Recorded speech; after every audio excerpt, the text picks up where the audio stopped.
Itxaso, ez dator gaur. Orduan hasiera emango diogu. Maiatzako osoko bilkurari. Eta honez beste, 72. puntuarekin hasiko gara, Getxoko Udalak 2008ko apirilaren 29an egindako aurrekoiko osoko bilkuraren akta onesteko proposamena. Onartzen da akta. 73. puntua. Trakzio mekanikodun ibilgailuen gaineko zerga arautzen duen zerga ordenantzaren aldaraztapena behin-behinean onesteko proposamena. Hemen bai irakurri baino lehen esan enmendakin batzuk egon zirala, baina denboraz kanpo sartuak izan zirala, beraz enmendakin horiek ez dira bozkatuko. Zure txanda, idazkari jauna. Batzordearen proposamen hau da. Lehenengoa, behin-behinean onetsiko da trakzio mekanikodun ibilgailuen gaineko zerga arautzen duen ordenantza fiskalaren aldaketa, enazkin gisa bidalidan dokumentuen aldaketa proiektua, jasotako terminoetan. Aldaketa honetan datza. Bat, ordenantzan motor elektrikodun ibilgailuen alde aurreikusitako obari mugagabearen ordez, aldi baterako 2 obari jartzea, hain zuten, 0 isurpen eta eko etiketadun ibilgailuentzat, obarien eskaripeko izaera eta ondore data arautzen dira. 2, gutxienez 25 urte dituzten ibilgailuen aldeko aukerako obaria kentzea eta indarren uste historikoen aldeko obaria. 3, bigarren xedapen iragankorra sartzea horreko erregulazioaren arabera mandako obarien egoera arautzeko. Bigarrena, behin betiko onartzen denean aldatutako testu horrek ondorio izango ditu 2022ko urtarrilaren batetik aurrera. Tokio Gasunak arautzen dituen abenduaren 16ko 2005 foru arauaren 15. eta 16. artikuluetan xedatutakoa betez. Hirugarrena, zerga ordenantzaren aldaketaren behin-behineko onespena udaletxe honetako iragarki olean 30 egunez jartzeko aginduko da. Hala, interesdunek espedientea aztertu eta komenigarritza jotzen dituzten erreklamazioak aurkeztu ahal izango dituzte. Jende horreko erakustaldia Bizkaiko aldizkari ofizialean iragarriko da, baita lurralde historikoko honetan zabalkunderik handiena duten egunkerietako batean ere.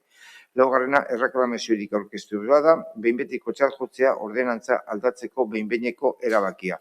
Gero agertzen da ordenantzaren testua. Beraz, zuri arte jauna, zure txanda. Alkate Andrea, eskerrik asko. Trakzio mekanikoko ibilgailuen gaineko zerga arautzen duen ordenantza fiskal aldatzeko proposamenak ingurumen kutsadura murrizteko politika indartu nahi du. Horretarako, lehenengo udal zerga honetan 0 emisioi eta eko etiketak dituzten ibilgailuek obario oso nabarmenak izango dituzte. Lehenengoan, 75 eta bigarrenean 150. Eta bigarren puntua, 25 urtetik gorako ibilgailuen obariak kendu da, horiek eragiten baitute ingurumen kutsadura handiena. Hala ere, klasiko gisa kalifikatutako ibilgailuentzako obaria mantentzen da. Bestalde, udal finantza iraunkortasunari ez eragiteko helburuarekin, zerga horrek udal aurrekontuaren 3%, baino gehiago, eta udalaren diru sarrera propioen ia 10% hartzen baitu, obari horiek 3 urteko epera mugatzen dira. Horrela, udal ibilgailuen parkearen hobekuntza teknologikoarekin batera, teknologiarekin batera, efizientzia hobetuko da ingurumen jasangarritasunaren ikuspegitik.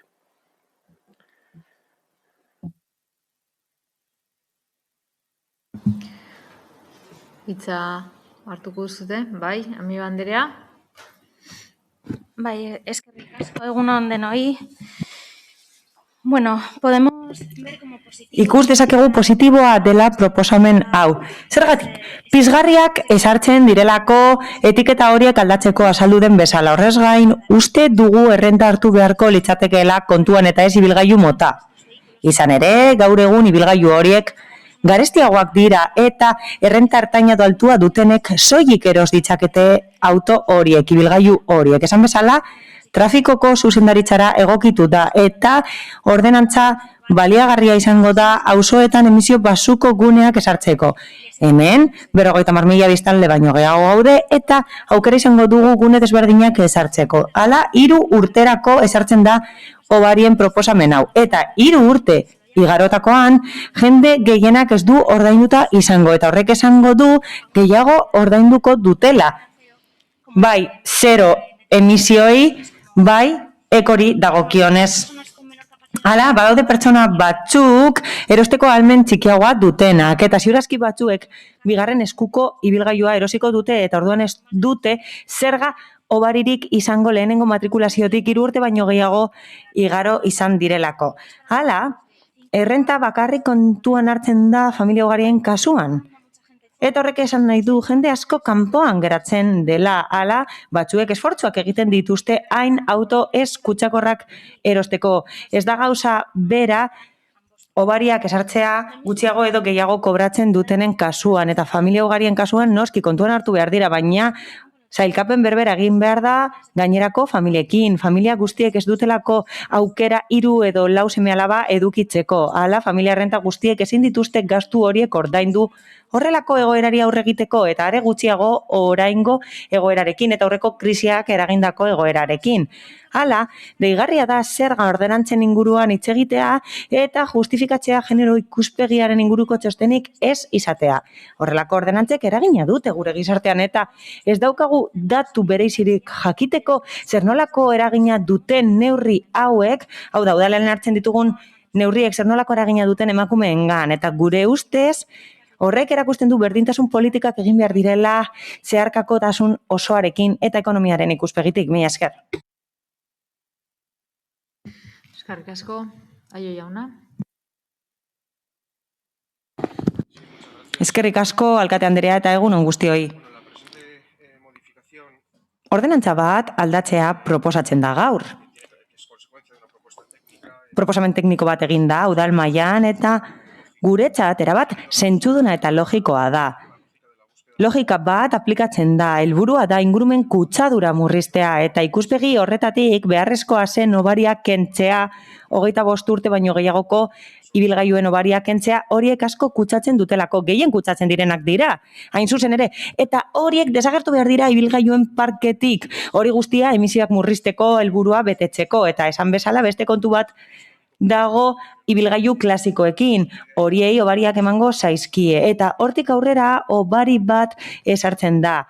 Hala, 0 emisioak eta eko etiketak dituzten ibilgailuak jasoko dituzte hobariak, eta guk uste dugu egokitzen dela egungo errealitatera, oraindik ere horiek direlako fabrikatuko direnak, eta horregatik guztiagatik proposamenaren alde bozkatuko dugu. Egia esateko nahiko proposamen teknikoa da, azken finean hemen bakoitza botatzen dugu berea, baina egia esateko egiten duena proposamen hau da estatuko gobernuak eginiko sailkapen berriari egokitu, sailkapen berri horren inguruko eztabaidak egon daitezke, eko horretan zer sartzen den eta zer ez den sartzen beste kontua da, eta bestalde egiten duena da aldundiak egiten duen gomendio bati jarraitu, hau da, hobariak ez daitezela denbora luzatu, udaletako diru sarrerak afekzio handiegia izan ez dezaten. Egia da baita ere, Elkarrekin Podemosek esan duena faltan botatzen dugula, hau da, hobariak ez izatea nolabaiteko araudia edo murrizpena errentaren arabera, segun ze errenta kasu agian hobaria ez da izango beharrezkoa, baina egia da ere, aldundiko arauak ez duela errenta araberako hobari horiek egitea baimentzen, orduan hausnartu beharreko zerbait da. Gu azten ditu ingo gara, azken finean, pentsatzen dugulako baita ere, zerga honek eta zerga hau nola dagoen pentsatuta beste eredu bati erantzuten diola, eta hemen entzun duguna denok, eta oraindik guk ere horretan jauzen garela, denok nahi dugula kotxe bat izan, edo 2 edo 3 euskalo, eta gero kotxe hori sortzen dituzten arazoak nola konpondu behar izaten dugun, eta askotan igual pentsatu beharko genuke, denok kotxea behar dugun, eta kotxeak izateko beste eredu batzuk da zen. Betiko ereduak ez dute denetarako balio. Gure ustez, hausnarketa beste leku batetik joan behar da, batez be eredu orokor baten inguruan, eta eredu orokor horren inguruan deno daukagu zer esaterik eta zer aldatzerik, Eta, bueno, orokorrean, ez dugu txarto ez ikusten aldaketa hau.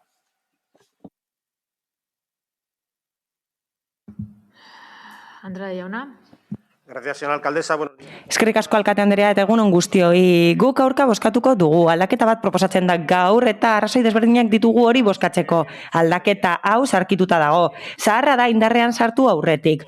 Badago eko etiketa bat, hori aipatzen da bigarren atalean eta desagertuko da uztailaren batean. Beraz, araudi hau sarkituta dagoeneko eta uztailaren batetik ez du indarraldirik izango eko etiketa desagertuko delako eta de letra duen etiketa izango da. Beraz, etiketa hori dutenek ez dute hobaririk jasoko. Beraz, birpasatu beharko genuke araudia ordenantza aldatu aurretik. Nik uste dut oso garrantzitsua dela estatuko araudia kontuan hartzea uztailaren batean indarrean sartuko delako. Bestalde, ez dauka zentzurik 3 ekitaldietan hobaririk ematea baldin eta gero ez badira emango. Hala, ibilgailu elektrikoak jasangarriak izango dira bere bizitza osoan zehar. Eko direnak edo de letra dutenak, hibridoak edo onuragarriak izango dira bere bizitza osoan zehar. Beraz, ez dauka zentzurik 3 urtez bakarrik aplikatzea hobari hori eta ez dauka logikarik. Berriro ere, gobernu talde honek esfortzua egiten du Euskadiko tasarik eta zergarik altuenak mantentzeko eta OHZ hau Euskadiko altuenetarikoa da eta horregatik emendakin bat aurkeztu nahi genuen tasa guztiak eta zerga guztiak murrizteko. Zerga tarifa guztiak murrizteko 0,5era eta horrela Bilbo handiko zerga zirkulazio horretara egokitzeko. Eta gustatuko litzaiguke murriztea ibilgailu batzuen, hau da, ibilgailu txikien zergak murriztea. Kasu honetan, mugan gaude, Forum mailan zirkulazio zergak ezartzen duenaren mugan gaude eta ez dakigu zergatik beti egon behar garen goiko puntuan herritarrei kobratzeko beti kentzen dituzue aparkalekuak eta gero eta zailagoa da gure herritik ibiltzea autoekin eta ibilgailu desberdinekin. Eguren Andrea, zeurea txanda. Eskerrik asko, alkate Andrea, egunon guztioi, ni labur. Con las modificaciones planteadas.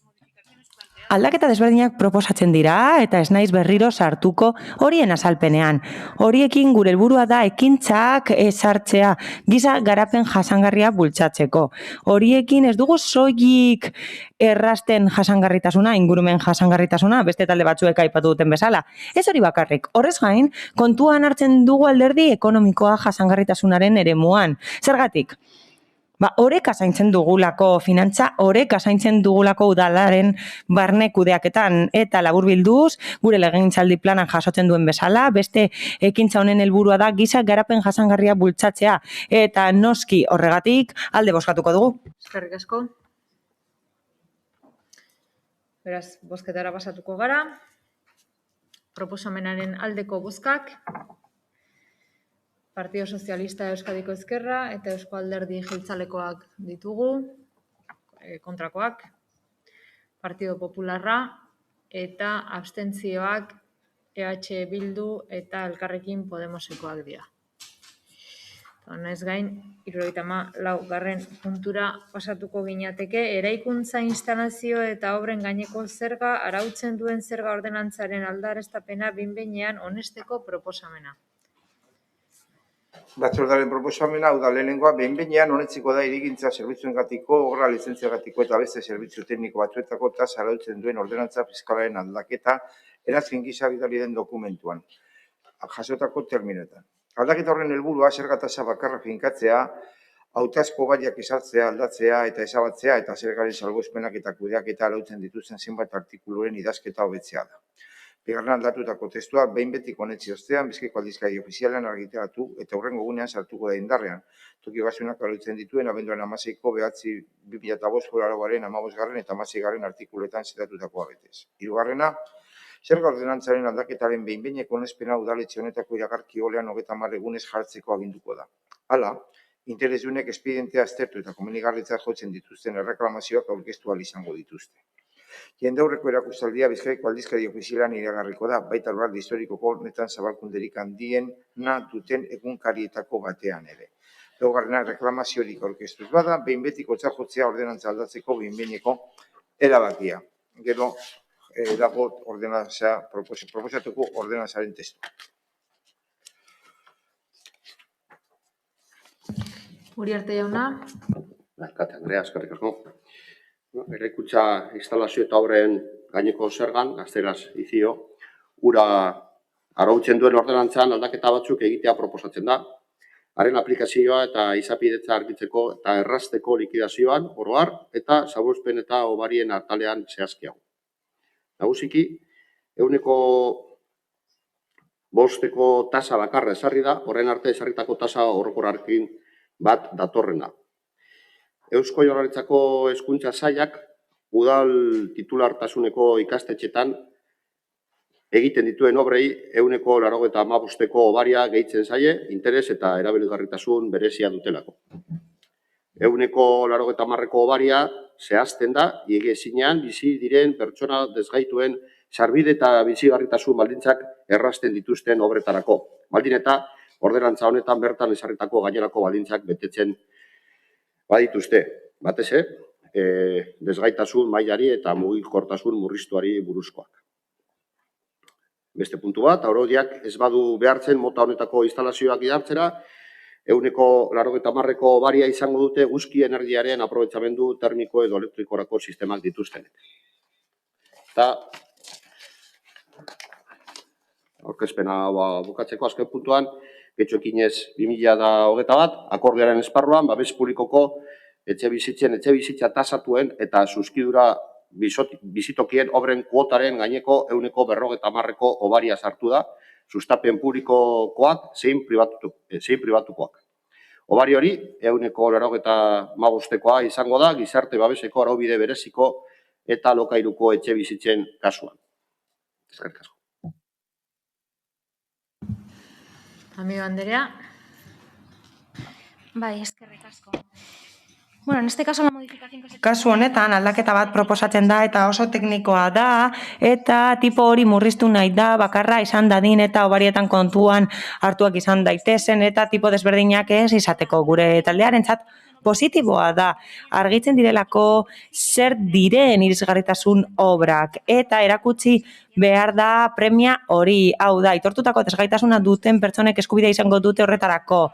Baina privilegio batzuk daude Elizarentzat eta guretzat ez dira beharrezkoak.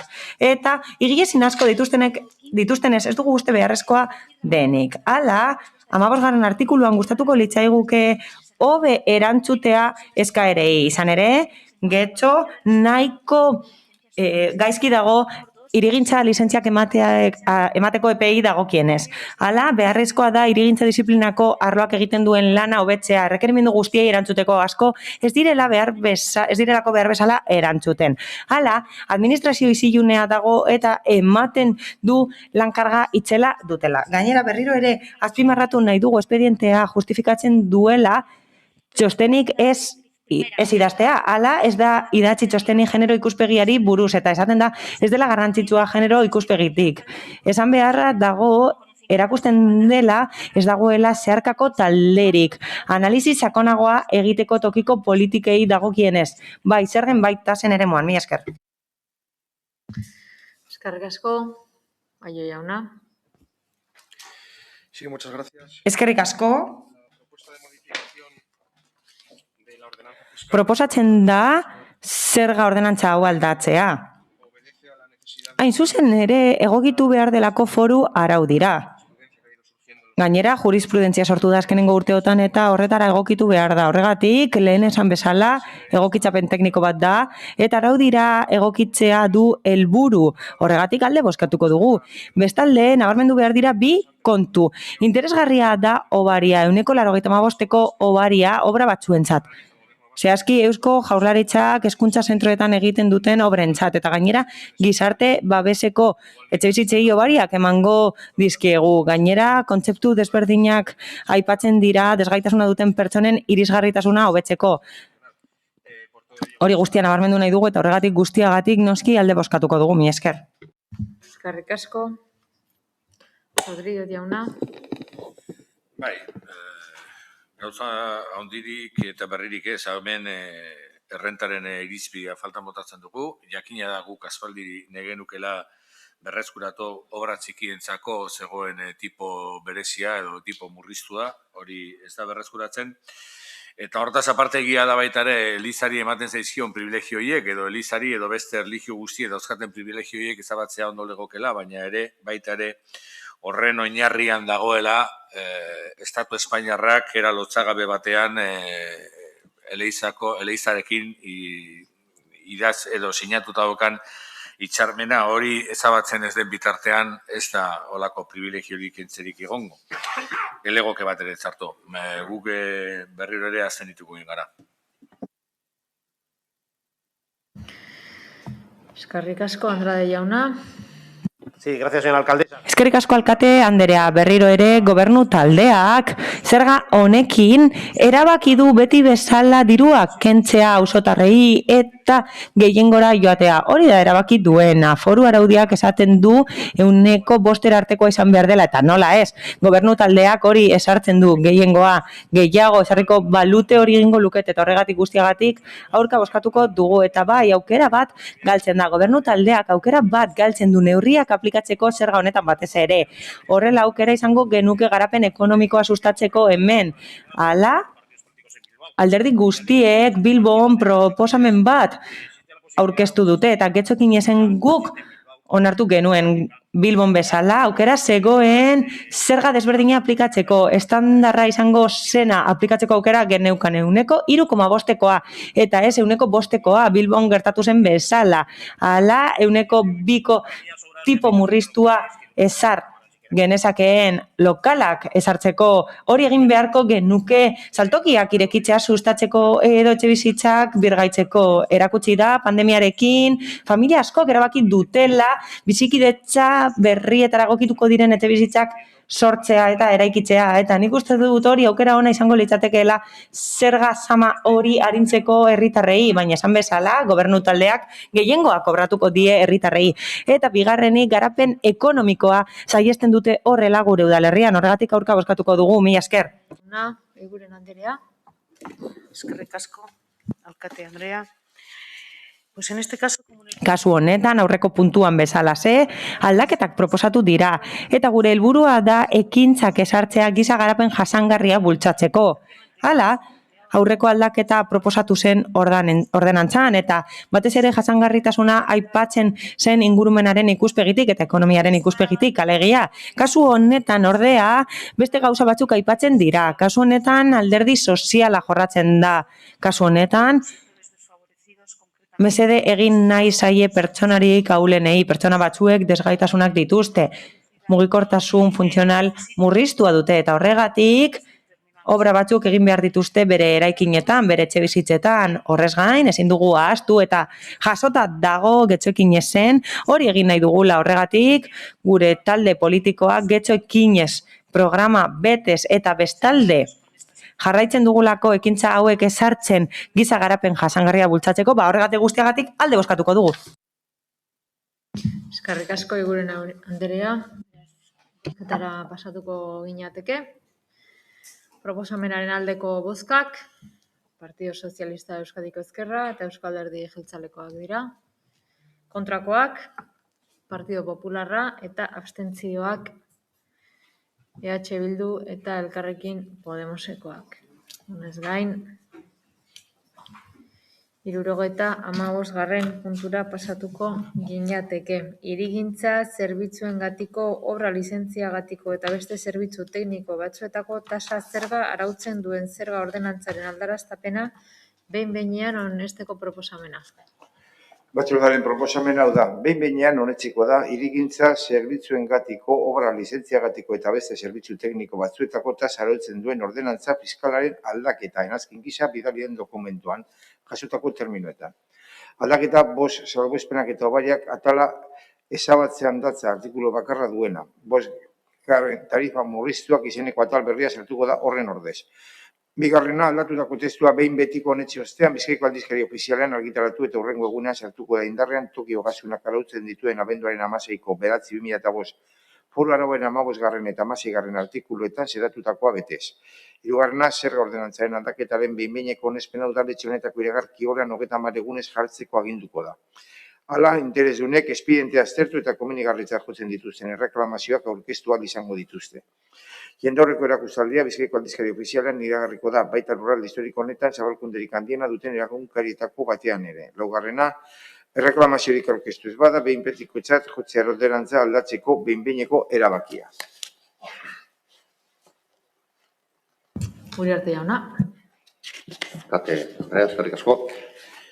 Puntu honetan, hirigintza zerbitzuen, obra lizentzien eta beste zerbitzu tekniko batzuen tasa aldatzea proposatzen dugu. Horren arte, tasa hori ehuneko 0,8koa hainbat obariekin aplikatzen da, eta horiek zaharkituta geratu dira zerga araudian. Hona hemen, tasa modernizatzeko eta argitzeko proposamena. Bat, dauden obariak kentzea, denborarekin arauditik kanpo geratzen joan direlako. Bigarren, ehuneko 0,4ko tarifa murriztuko bi kasu sartzea. Ehuneko 0,8ko tarifa orokorraren ordez. Biak, subjektu pasiboaren ahalmen ekonomikoaren irizpideen arabera. Pertsona fisikoen kasuan, familia renta estandardizatua 20.000 euro edo txikiagoa dutenak. Adibidez, bi seme-alaba dituen bikote batek urtean 42.000 euro baino gutxiagoko diru sarrerak baditu, tarifa murriztu hori jasotzeko eskubidea izango du. Hau da, sistema hori gero eta zabalduagoa dago udaleko zerga araudian. Eta familiaren errenta gordina, familia unitateko pertsonen kopurua eta desgaitasun egoerak hartzen ditu kontuan. Eta bukatzeko, jabeen erkidegoen kasuan, batez besteko katastro balioa 100.000 eurotik berakoa denean aplikatzen zaio tarifa murriztu, esandako tarifa murriztua.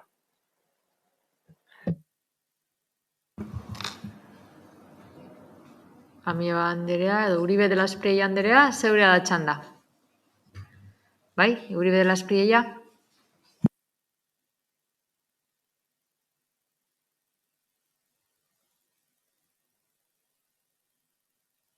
A ber, zaizu entzuten.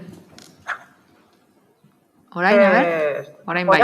¿Ahora? ¿Me oís? Bai, orain bai. Elkarrekin getxo taldetik, zerga ordenantza honen aldaketaren alde gaude, ondo deritzogulako egungo hobariak kentzeari. Eta horren orde zerga oinarria, hobeto esanda zerga tasa murriztea. 0,08tik 0,0 laura. Horrela, zenbait alderi mesede egingo diegu uste dugu herritarrentzat onuragarria dela tasa hauek eguneratzea, zerga presioa murrizten delako, diskapazitateren bat duten pertsonei eta 20.000 eurotik berako urteko errenta dutenei.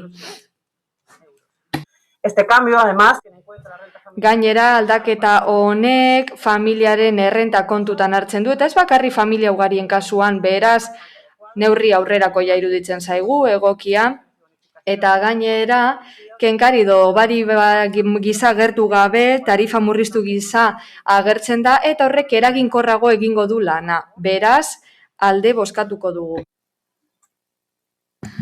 Eskerrik asko. Aio jauna. Sí, muchas gracias. Por nuestra parte, igualmente vamos.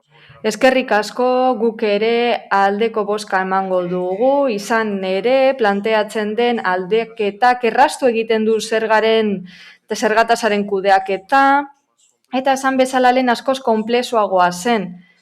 Beraz, ekarritako proposamen honetan argiago geratzen da dana, eta gainera egokia iruditzen zaigu kasu honetan, tarifa murriztu hau aplikatzea, lizentzia kasuetan, gaitasun ekonomikoa eta familiaren errenta estandarizatua kontutan hartuta, eta gure ustez alden neurrian beti irudituko zaigu ondo, hau bezalako aldaketa oro.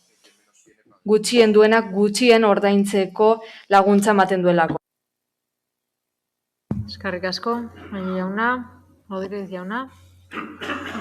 Bueno, tasa hauek ematen dira udalak ematen dituen edo prestatzen dituen zerbitzuengatik kobratzen dira hirigintza arloan eta lehen aipatuen bezala zerbitzu horiek hobetzeko asko daukate batez ere eta agian horren inguruko hausnarketa egin beharko litzateke hausnarketa sakona, lizentziak gara izeman behar dira eta bestalde badao gure ustez indartzeko beste zerbitzu bat, eta dela ikuskaritza zerbitzua, da jakitea ea lizentziak betetzen diren, edo ea obrak egiten diren lizentziarekin. Hori da guretzako alderik egokiena. Gu printzipioz azten ditu gara. Eskerrik asko, Rodríguez jauna, Andrade jauna. Gracias, señora presidenta. Eskerrik asko, alkate Andrea. Bueno, zergatasaren aldaketa ematen badu ere zer dago honen atzean? Obarien murrizketa, laguntzen murrizketa, jabeen erkidegoetako eta bizi lagunentzako. Izan ere, aipatu da 0,08tik 0,0 laura murriztea tasa, baina kasu konkretu batzuetan, eta esate baterako 0,0 lauko murrizketa hori obarietan itzul daiteke, jabeen erkidegorako, baina gaur hori bertan bera geratuko da, eta lehen posible zen obaria 180koa izatea, eta beraz gutxiago ordaintzen zuten lehen gauza bera gertatzen zen, jabeen erkidegoetan eta etxe bizitzeetan, aprobetxamendu termiko eta elektrikorako instalazioa jarri nahi zituzten bizilagunei. Autokontsumo elektrikora pasatzeko, zein plakak jartzeko eta barrerako bariak zituzten, hori guztia kontsumo eraginkorragoa lortzeko.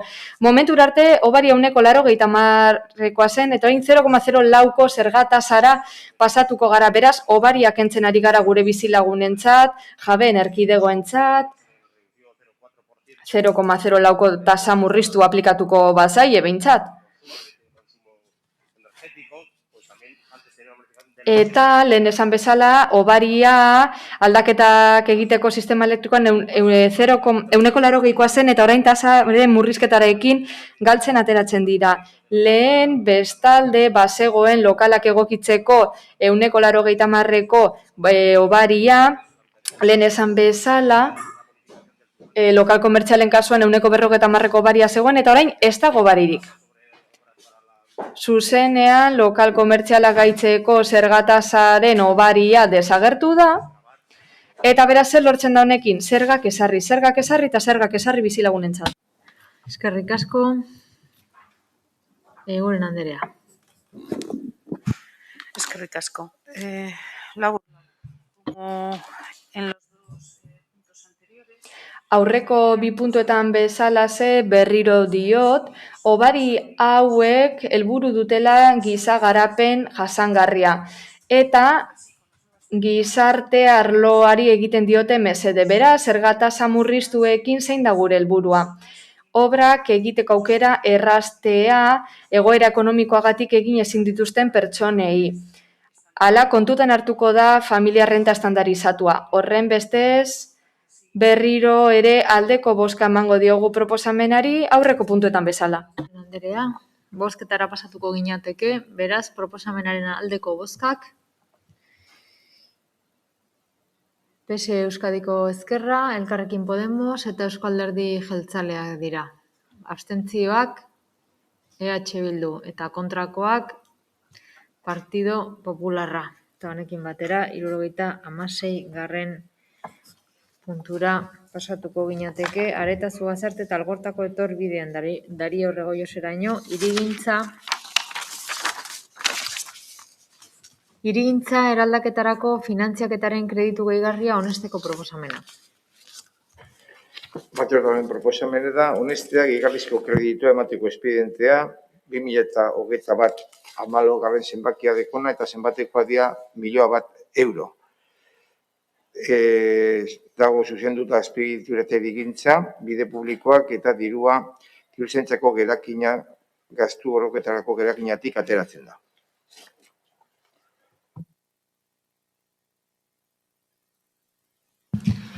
Uriarte jauna, zeurea da txanda. Bai, alkate Andrea, eskerrik asko. Bueno, puntu honek eta 78. puntuak xede beraute, aurkezpen hau, bi puntuetarakoa da.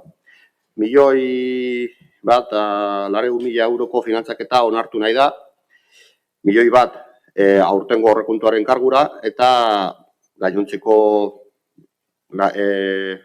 Jesus. 900.000 euro datorren urterako aurrekontuaren kargura. Areta, Zugazarte eta Algorta etorbideak, Dario Regoioseraino, hiri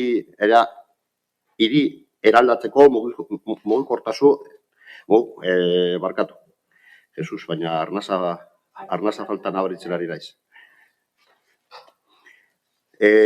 Mugikortasun jasangarriaren, segurtasunaren eta energia eraginkortasunaren premisaren arabera. Eskerrik asko.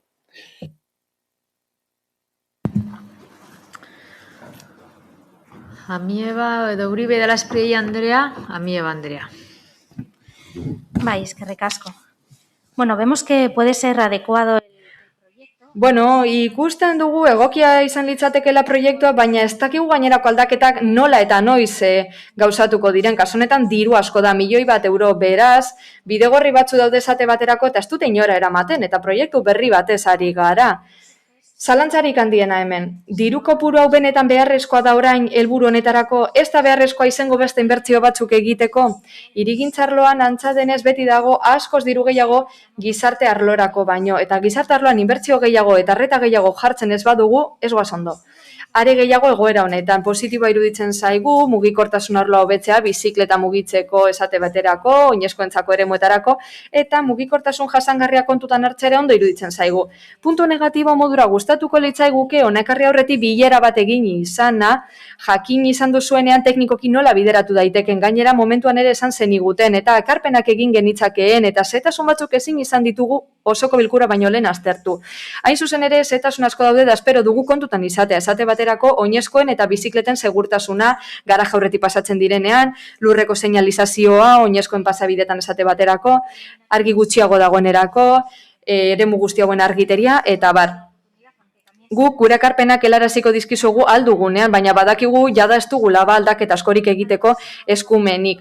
Gainera, ez dakigu herritarrek zer uste duten honen inguruan.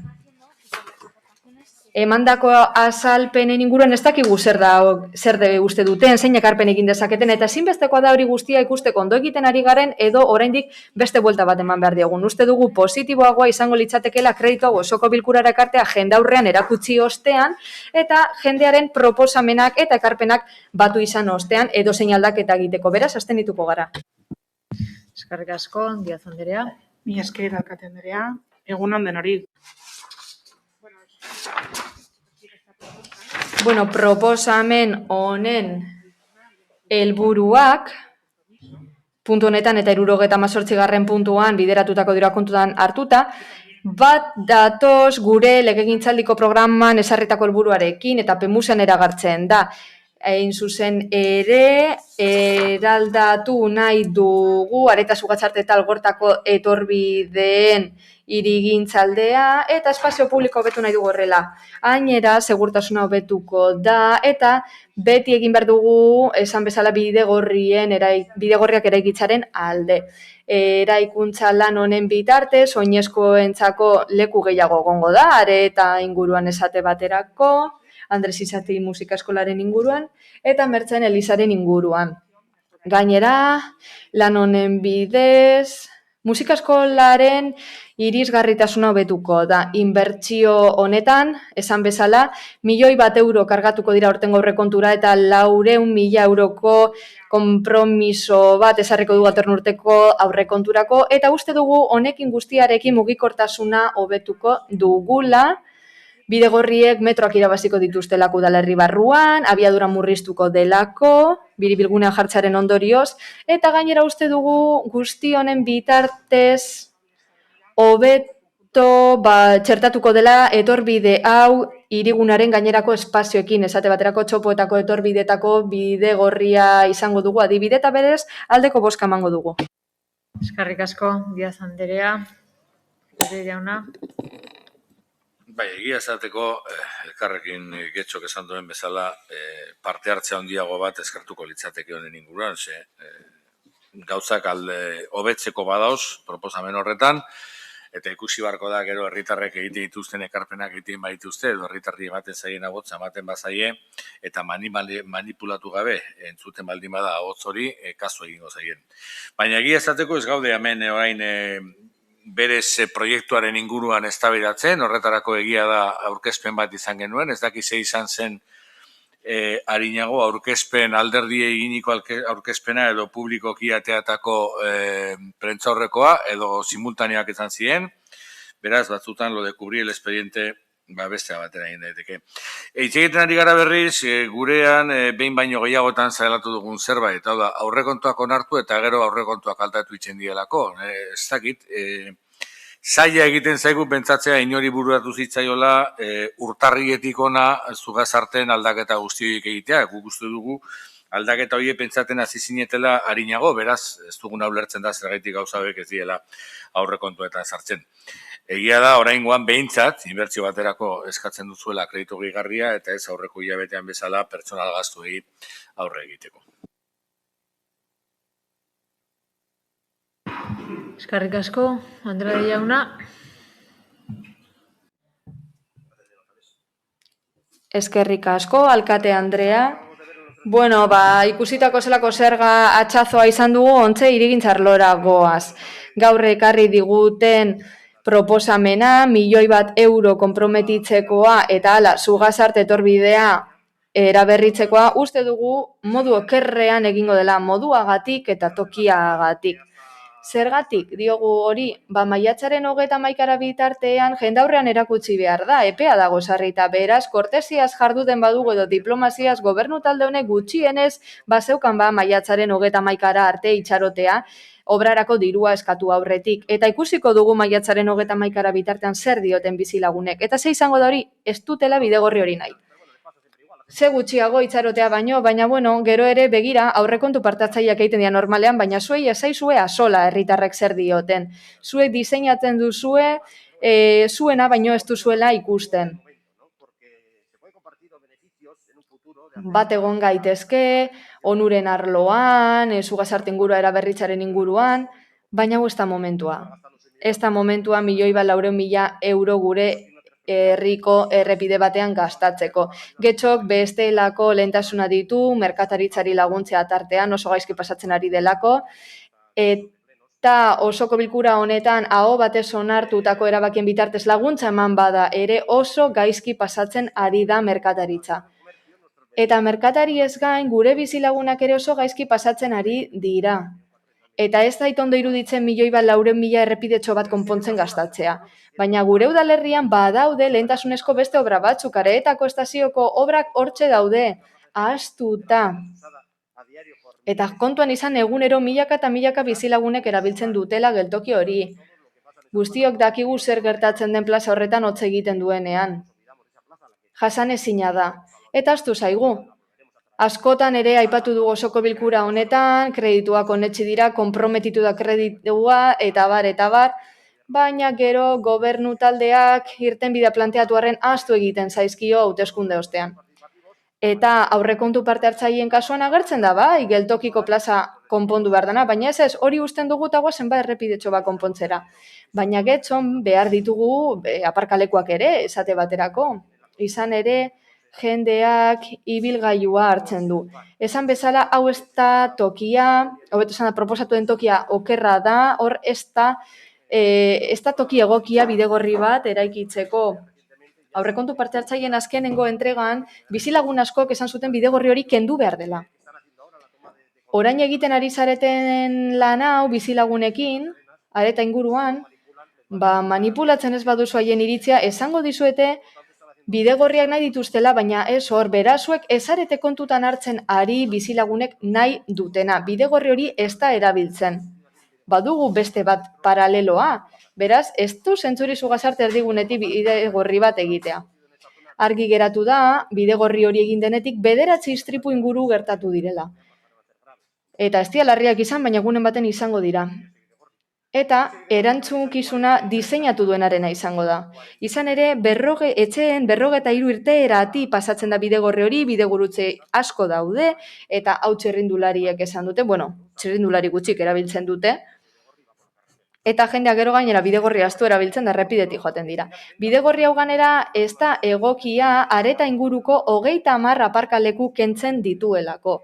Eta hori ez da bat ere egokia, 30 aparkaleku kendu direlako. Eta amaitzeko, 30eko abiadura muga duen udalerri batek ez du bidegorririk behar.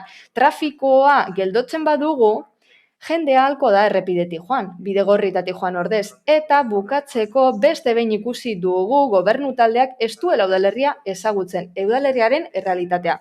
Getxok 77.000 biztanle ditu eta Foru Aldundiak dioenez, bizilagunen 0,6 bakarrik erabiltzen du bizikleta lekualdaketetarako. Hau da, 77.000-tatik 466 biztanlek erabiltzen dute bidegorria, hau Foru Aldundiaren arabera. Baina, 77.000 horietatik kentzen baditugu 15 urtetik beherakoak edo 70 gorakoak, eta horrek ez dute bizikleta erabiltzen, begira zenbat geratzen zaizkigun. 40.000 eta horkik 0,6 hartuz gero, 235 pertsona baino zaizkigu geratzen bidegorria erabiltzen dutenak. Beraz, ez du balio, ez du merezi, eta horrek erakusten du ez zuela zuen herria ezagutzen. Gainera, gizartea zarkituz doala kontutan izan da, hemendik urte batzuetara, are jende gutxiagok erabiliko du bidegorria. Atera zaitezte bulegoetatik, Alkate Andrea eta gainerakoak, eta joan ikustera bidegorrien egoera. Joan edozen bidegorritara eta ikusiko duzu ez duela inork erabiltzen bidegorri hori. Ezerezen geratu dira, bizpahiru bizilagun baino ez dira pasatzen bertatik, gero bai larunbat eta igandeetan joaten dira familiak, baina bestela ez.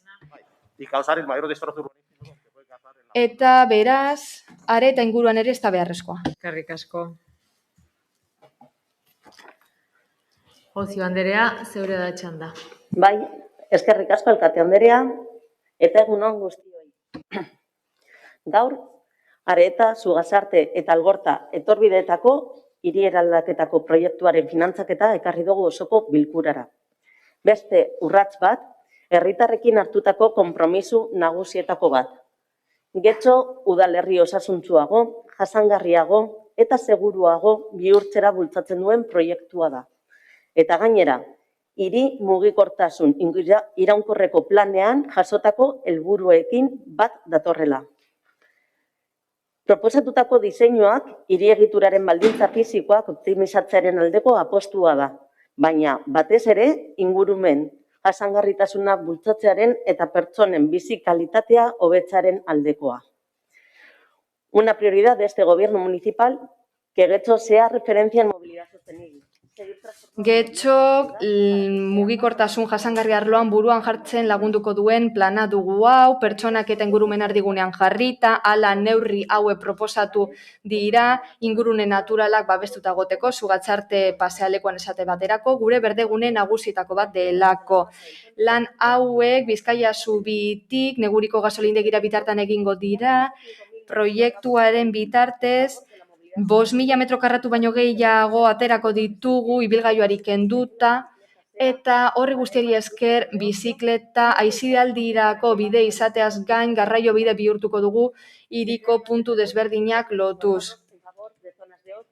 Aisialdirako 1.200 metro karratu baino gehiago aterako ditugu hiritarrentzat, hala oinezkoei lehentasuna emango diegu, oinezkoentzako espazioa gehituz, Mertzedetako Eliza inguruan, eta Andres Isasi Musika Eskolaren inguruan trafikoa motelduko dugu, eta espaloietan ere lan egingo dugu. Hala, kutsadura akustikoa murriztuko dugu inguruan, bide gurutzeak hobetuko ditugu, eta autobus geltokiko segurtasuna hobetuko dugu. Eta baita, efizientzia energetikoa ere argiteria publikoa jarriko dugulako, LED argitariarekin, eta horrela 45% aurreztuko dugu argitariaren kontsumoan. Aurtengo azaroan hasiko dira obrak, eta 8 hilabeteko ekikaritzepea izango dute.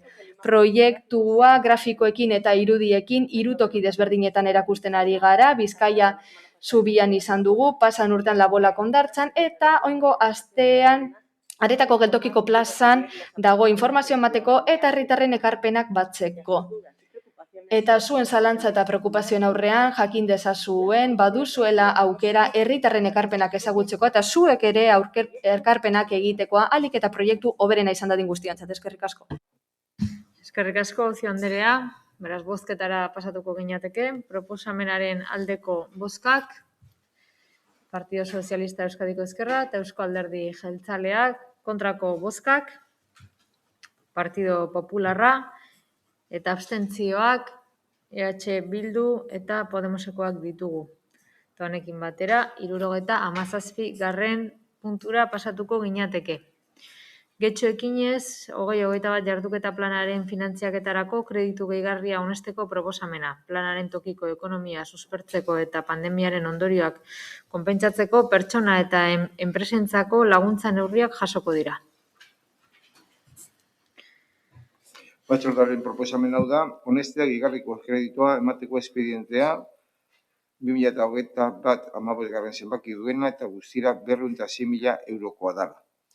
Diru ateratzen da diruzaintzako gerakinetik.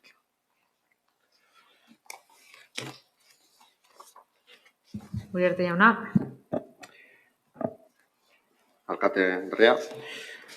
Getxo ekinez 2021 bost udaltaldeen arteko akordio politikoa gauzatzen jarraituko dugu. Horrengoan, akordioaren puntu hauek finantzatzea proposatzen dugu. Akordio horretan agertzen den 60 zenbakiarekin lerroa edo ekintza, kontsumitzailearen arretako udal bulegoaren aholkularitza estaldura handitzea, bereziki, bidaiak bertan bera usteagetiko reklamazioetan, horretarako 18.000 euro. 71an, kirol klubei prebentzio neurriak antolatzen laguntzea, 25.000 euro. 72. puntua, aisialdirako eta jarduera osasungarrirako eremu berriak prestatzea, 58.000 euro. 73. puntuan, eskola kirola babesteko eta sustatzeko konpromisoa, 5.000 euro. Eta bukatzeko, 79. puntuan, akordio horretan agertzen den moduan, komun publiko berria, lagalea, pasealekuan, eta horretarako 100.000 euro. Beraz, Amiba Anderea, zeure da txanda. Bai, eskerrik asko, alkate Andrea. Bueno, en este punto Puntu honetan aldeko bozka emango dugu erantzukizunagatik, gailendu behar dugulako getxo ekinez akordioa. Partida hauek plan horretan onetsitakoaren alderdirik garrantzitsuena ere ez badira ere, izan ere pandemia gogor kolpatu ditu familia eta sektore asko, eta ekonomi krisi bat utziko du honek laster eta ausardiaz aurregin beharko diogu.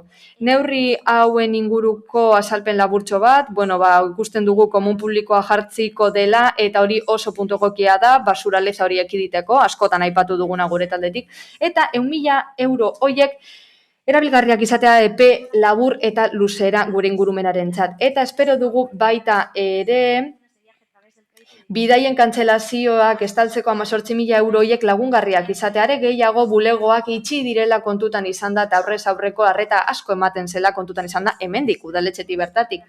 Eta kirol klubei emandako laguntzaren inguruan haiei laguntzen jarraituko dugu, haien jarduerekin jarrait dezaten alik eta baldintza honenetan, eta eskola kirolaren alde egingo dugu urtebete baino gehiagoan eten dagondelako. Era berean, saiatuko garaien alde egiten, alde batera esusten, eskaera guztiei erantzunez, eta haietako bakoitzaren jarduerak babestuz asko dugu egiteko, eta espero dugu akordio hau beste ekitaldi batzuetan ere gauzatu ahal izatea, pandemia honen egoerari aurre eginda. Eskerrik asko.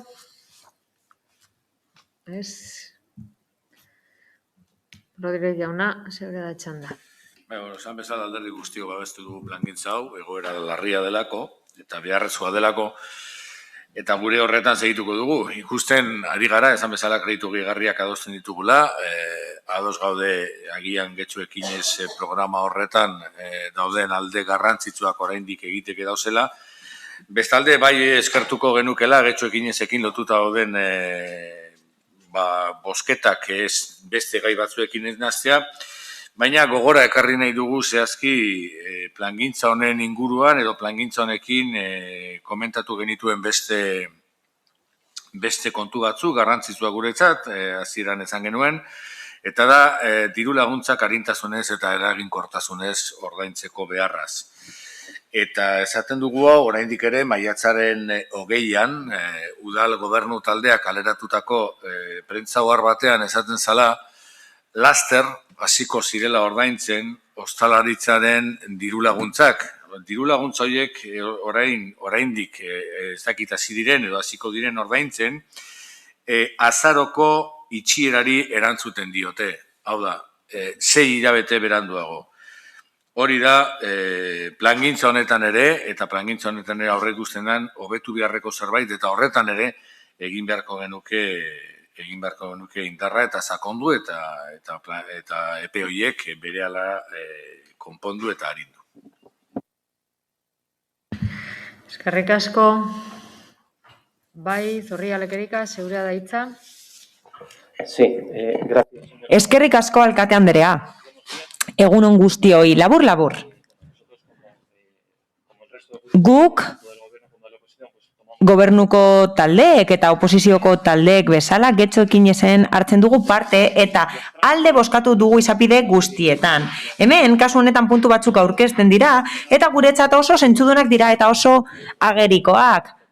Neurri handi batean guk proposatu genituelako, ezta? Zentzuduna iruditzen zaigu laguntzak ematea kirol klubei. Bai eskolak kirolaz ari garenean, bai profesionala ez den kirolaz ari garenean, izan ere, sektore horiek biziki pairatu dute COVID-19 egoera eta krisialdia. Guretzat zentzuduna da aisialdirako espazio berriak sortzea, eta guk bi aldarrikapen egin genituen negoziazioetan. Batetik, herritarrek kesak helarazi zizkiguten, arazoak zituztela esaten zuten, kantzelazioi dagokienez, bidaiak zituztenean eta laguntza honekin guk uste dugu bideragarria izango dela arazo horiek konpontzea eta azkenik badago kontu bat Galeako pasealekuarekin lotuta. Askotan aldarrikatu dugu, historikoki aldarrikatu dugu La Galean eta beste udalerriko leku batzuetan. Bertan jende asko egoten da, getxotarrak egoten dira eta kanpoko jendea etortzen da. Asko gainera, gaur onartuko da. Beraz, jakinda gaur kreditu gehigarria onartuko dela, egin dadila nahi dugu, eta alik eta lasterren egin dadila nahi dugu. Hala, gobernu taldea espezialista da gauzak onartzean eta gauzak airean ustean. Beraz, gustatuko litzaiguke eskatzea Galeako pasealekuarekin lotutakoa, hau da, komun publiko horri dagokionez, alik eta lasterren jarduteko eskatuko genizueke, mila esker. Urkitza jauna.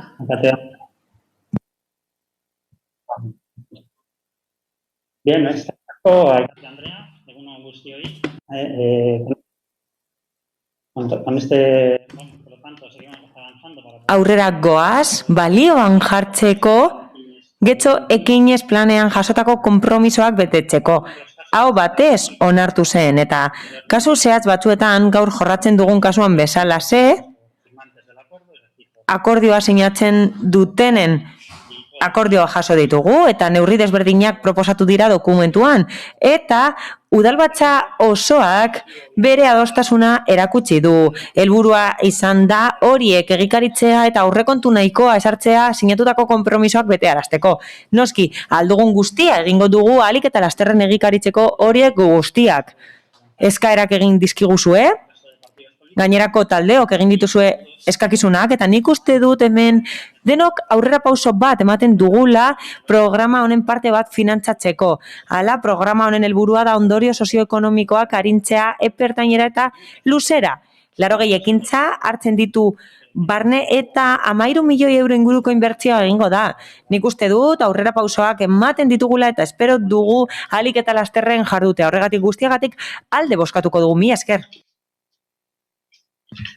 Eskerrik asko, beraz proposamenaren bozketara pasatuko ginateke, proposamenaren aldeko bozkak, bago batez onartzen da proposamena eta honez beste 78. puntura pasatuko ginateke, 22ko ekitaldirako konpromiso kreditua onesteko proposamena egitea osoko bilkurari. Areta, Zugazarte eta Algortako etorbidean Dario Regoios biribilgunea arte, hiri eraldaketa finantziatzeko. Batzordeak proposamena da ikusita azpiegitura eta lan eta zerbitzuen arloburuaren txostena eta bertan eskatzen da 4.000 euro datorren urterako sartzea, esandako lanak egiteko ikusita bebai kontu hartzailearen txostena esaten danez, azken batean hartutako konpromisoko kredituak ez dira heltzen 100% gure dagozen diru baliabideen 25%, eta kontutan harturik, diru hori dana ordainduko dela, bertuko diru propioarekin, eta horreri dagokion araudia, planteatzen da udalbatzari onartzea hurrengo kreditua 400.000 eurokoa.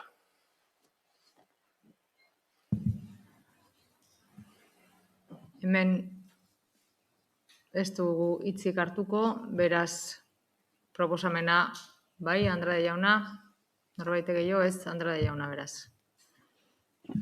Sí, gracias, señor alcalde. Eskerrik asko alkate Anderea. Ez dut berriro aipatu nahi eraikuntzaren defektua sugatxarten. Ez gaude ados konpromiso kredituarekin. Gobernu talde honek baditu beste 3 onartuta dagoeneko konpromiso kreditu.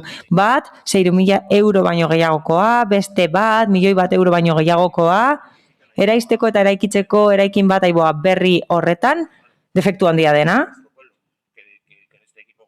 Gobernu talde honek erreserbatzen du 1.000.000 euro baino gehiagoko partida eraikinak egiteko. Getxon baditugu eraikinak birgaitzeko eta ez dugu hainbeste diru gastatu behar.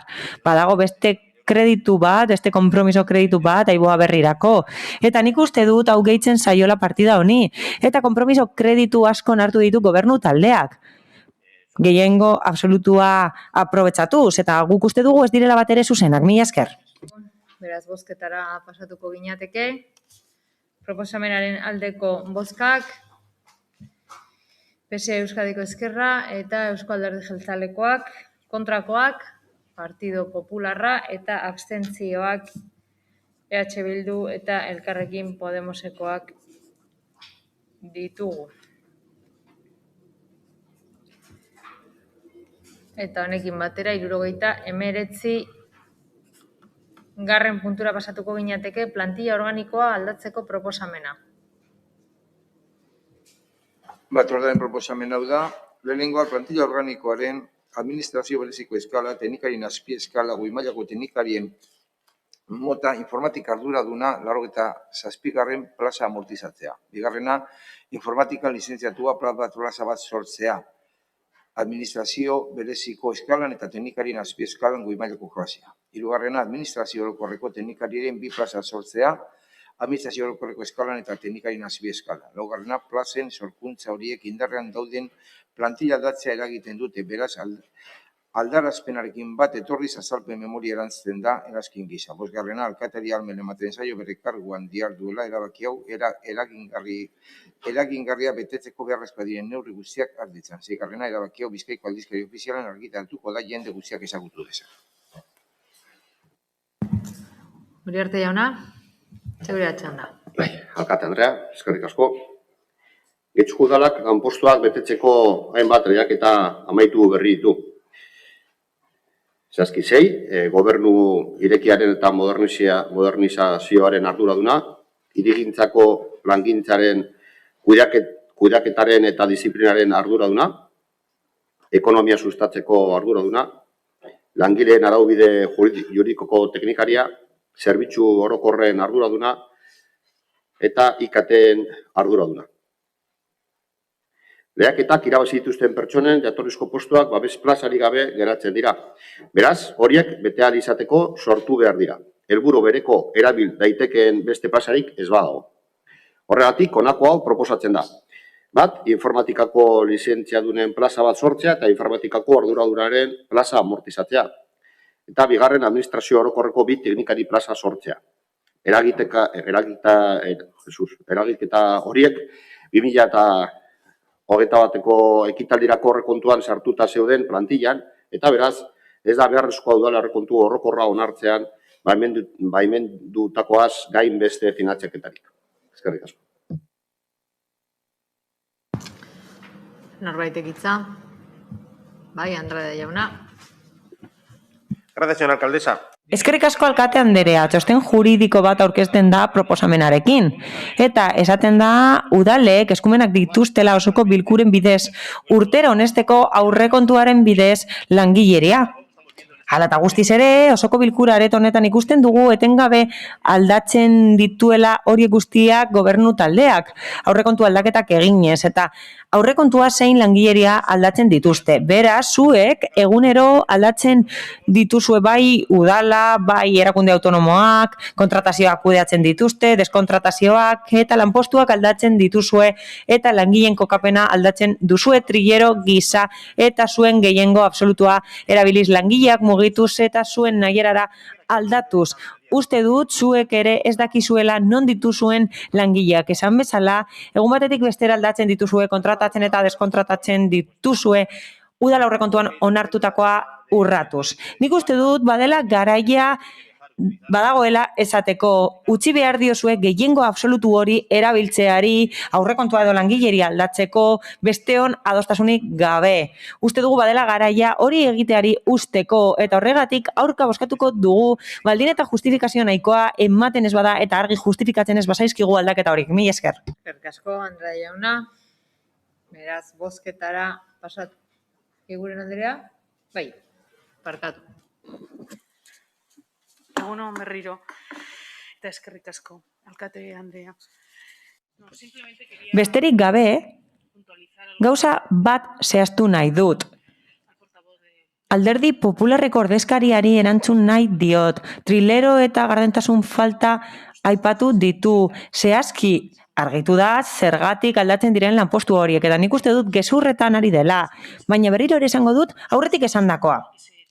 Lanpostu hauek ekartzen dira osoko bilkura honetara, talde guztiok aukera izateko gure iritzia emateko eta hasieratik azaldu dira. Azaldu dira aldaketa horiek eta horien arrazoiak.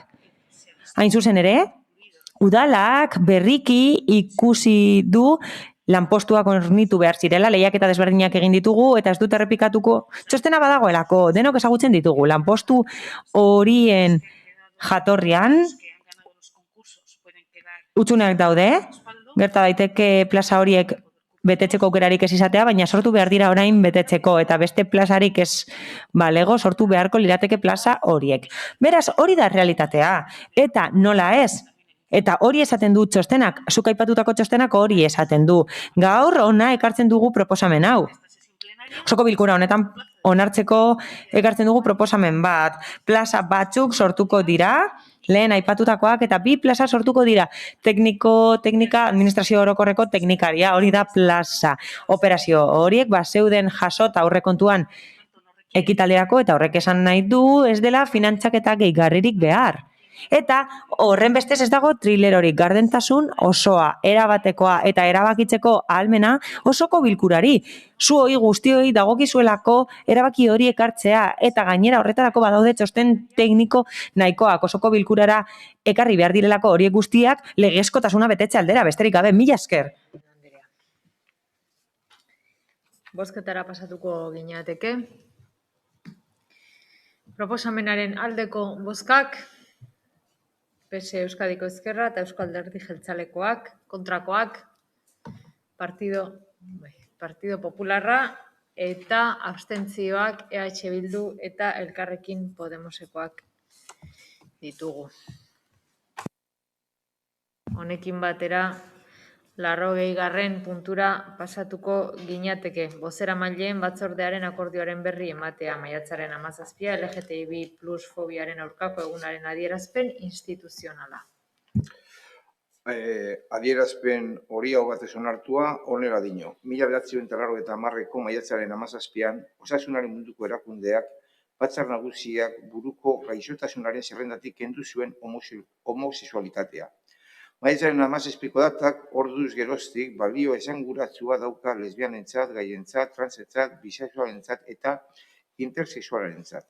Izan ere eskubideen aldeko eta gaur egun kolektibo horrek jasaten duten diskriminazioaren aurkeko ekintzen ardatza da. Egun horren harira Getxoko Udalak adierazten du erabat gaitzesten duela lesbiana, gai, trans, bisexual edo intersexual izatearen edo halakotza jotzearen ondorioz pertsonen aurka egindako jokabide jarrera edo adierazpen oro. Horrez gain, aniztasun afektibo eta sexuala eta askotariko identitateak aupatuko dituen getxo eraikitzeko konpromisoa berresten du. Heterosexualitatea inpositutako araua izango ez den getxo. Lesbianen, gai, transexual, bisexual eta intersexual kolektiboari egindako erasoak gaitzetsi eta arbuiatuko dituen eta zigorgabe utziko ez dituen hiria. Izan ere, LGTBI+ fobiak ez du bakarrik pertsonen askatasuna mehetatzen. Aldiz, jendarte osoaren ongizatea eta gizarte kohesioa arriskuan jartzen ditu. Datuek argi erakusten dute pertsona batzuek ukatu egiten duten hori. LGTBI+ herritarrek egunerokoan beren orientazio edo identitatetik eratorritako zaurgarritasun egoerei eta diskriminazio eta indarkeri modu desberdinak aurre egin behar dietela. Egoera horiek larriago bilakatu dira COVID-19ak eraginduko krisi soziosanitarioaren ondorioz. Bazterketa arriskua eta diskriminazioa zuzenekoa nahi zeharkakoa areagotu egin dira. Aurrez ere diskriminazio egoeran egon zitezkeen edo gerta zitekeen beren inguruko pertsonek edo familiakakoek bere identitatea edo orientazioa ez aitortzea. Bada, mugikortasunari ezarritako mugek etxean gelditzeko betebeharrak eta alarma egoeratik eratorritako konfinamendu egoerek oro har eragin dute LGTBI+ kolektiboko pertsona batzuek larritasun, estres, isolamendu eta bakardade egoerak bizi behar izatea. Gainera, jarduera etetetik eratorritako ondorio ekonomiko eta sozialek gehiago eragin diete pertsona zaurgarrienei eta ezarritako arau soziala gehien hausten dutenei. Hala, egoera hori LGTBI+ pertsonen gain eragin berezia izaten ari da hainbat alderdietan, enplegua, osasuna, baliabideetarako sarbidea eta abar. Ondorio horiek larriago bilakatuko dira identitatea eta orientazio sexuala desparekotasunaren beste egiturazko markatzaile batzuekin lotuz gero. Jatorri kulturala, adina, egoera sozioekonomikoa edo aniztasun funtzionala kasu. Horregaitik, guztiagaitik, etxeko udalak instituzioetan LGTBI+ eskubideak bermatzen dituzten politika bultzatzen jarraituko du. Eta gainera jendarte eredu justu eta anitzaren alde lan egingo du. Aniztasuna gizarteko abaintaila gisa aitortzeko. Bada lankidetzan arituko da homofobia, lesbofobia, bifobia eta transfobia desagerratzeko lan egiten duten pertsona eta eragile guztiekin. Eta honako konpromiso hau berretziko du. Sensibilizazio kanpaina diseinatu eta garatzea, lesbofobiaren, homofobiaren eta transfobiaren aurka, LGTBI+ kolektiboa ordezkatzen duten erakundeekin batera estu lan eginez, indarrean dagoen berdintasun plana jasotzen duen moduan. Aniztasun sexuala ikusaraztea politika publikoetan, LGTBI+ herritarren zaurgarritasunari eta diskriminazioari buruz sentsibilizatzea, homofobiaren, lesbofobiaren, bifobiaren eta transfobiaren aurka borrokatzea, sensibilizazio kanpainak egitea ekainaren 28an LGTBI+ arrotasunaren eta sexu askapenaren nazioarteko egunean.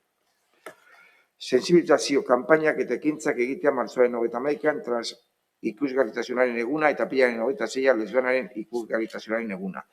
LGTBI+ berariazko tokiko politika publikoak abian jartzea ahalbidetuko duten baliabideak ematea. Getxoko LGTBI+ pertsonen egoerari buruzko eztabaida sartzea berdintasun kontseilu bidez, kotxilaren bidez, udalerriko LGTBI+ kolektiboekin batera. Eskerrik asko. Bai, 81. puntura pasatuko ginateke, beraz... barkatu. Bai, amigo Andrea. Bai, eskerrik asko. Bueno, queremos agradecer... Eskerrak eman nahi ditugu gure proposamenak onartu direlako.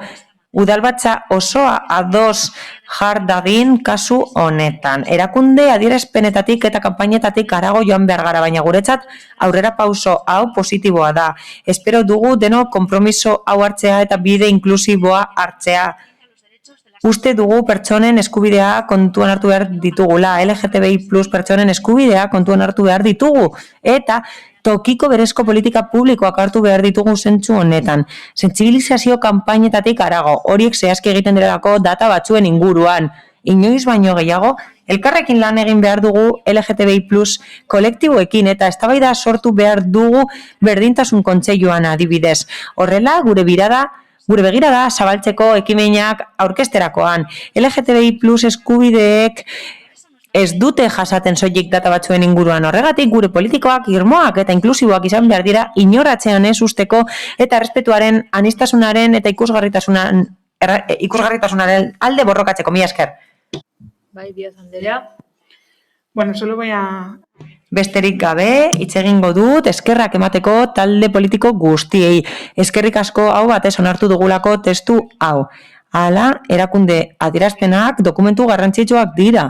Eta hau, adostasunarekin onartu da. Eta hori oso positiboa da. Balioan jartzen duelako ordezkatuta gauden talde guztiok uste dugula kolektibo batzuek desberdintasun egoera pairatzen dutela beste pertsona batzuekin alderatuta. Ona da, eta beharrezkoa da aho batez onartzea.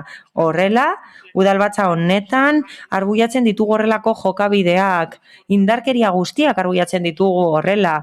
Hala, bere identitateagatik edo orientazioagatik indarkaria jasaten duten pertsonekin eskuzabaltasuna eta solidaritatea erakusten dugu horrela. Mila esker. Jarrubia. Bai, egunon. Posten gara, behintzat lortu dugulako udalak hainbat konpromiso hartzea LGTBI plus fobiaren kontrako kanpainak egiteko. Espero dugu, benetan konpromiso horiek betetzea eta apirilaren 26an, maiatzaren 17an, ekainaren 28an eta urte osoan zehar sexuanistasunaren aldeko aldarrikapena egitea. Paperak dena usten du, hori askotan esaten dugu adierazpenen inguruan, eta esan bezala erratzena da adierazpen bera onartzea. Guk eskatzen duguna zera da, udalak neurri zehatzak martxan jartzea. Arlo honetan murrizketarik ez egitea, zinegoakekin aurten egin den bezala, edo zentzurarik ez egotea, aretzondoko muralarekin gertatu den bezala. Herriko LGTBI plus taldeekin kanpainak adostea, eta abar. Esandakoa, beraz, adierazpena onartzea positiboa da, baina askoz ere positiboagoa litzateke, udalak hartu dituen konpromisoak betetzea. Eskerrik asko, Injarrubi anderea. Beraz, 81. puntura pasatuko Eguren anderea. Simplemente... Besterik gabe, egunon guztioi. Besterik gabe, gauza bat zehaztu nahi dut.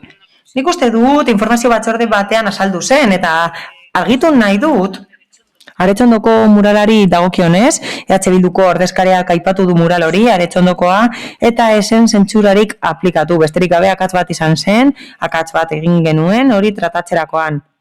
Ulertu zen, pintada bat zela, eta jarduketa bat egin zela udalorma batean, baina ez genuen kontuan hartu edukia, baizik eta modua. Aldarrikapen hori horrela egin zen, aitortu genuen akatsa izan zela, eta onartu eta adierazi nahi dut ezela zentsurarik egin. Gainerako taldeek esan duten bezala, pozgarria da aho batez onartu izana. Erakunde mailako adierazpen hori, adierazteko babes osoa ematen diegula kolektibo horiei. Askotan, kolektibo horiek bereizkeria jasaten dute eta gure erabateko babesa dute. Mila esker. Eguren anderea, eta orain bai, 81. puntura pasatuko ginateke, kontu hartzaietzaren 14/2021 txostenaren berri ematea. Bizkaiko lurralde historikoko toki erakundeen aurrekontuei buruzko abenduaren 2/10/2003 foru arauaren 70.6 artikulua eta Bizkaiko Foru Aldundiaren abuztuaren 22ko 117/2018ko foru dekretuaren 15.6 artikulua betez egin da txostena. Dekretu horren bidez, Bizkaiko tokiko sektore publikoko erakundeen barne kontrolaren araubide juridikoa arautzen da. Batzordearen proposamena honela dio. Udaleko kontu hartzaileak egindako maiatzaren 14ko txostenaren edukiaren jakitun geratzea. Txosten hori abenduaren 2/10/2003 foru arauaren Bizkaiko lurralde historiko toki erakundeen aurrekontuei buruzkoaren 70.6 artikulua eta Bizkaiko Foru Aldundiaren abuztuaren 22ko 17/2018 foru dekretuaren 15.6 artikulua betez egin da.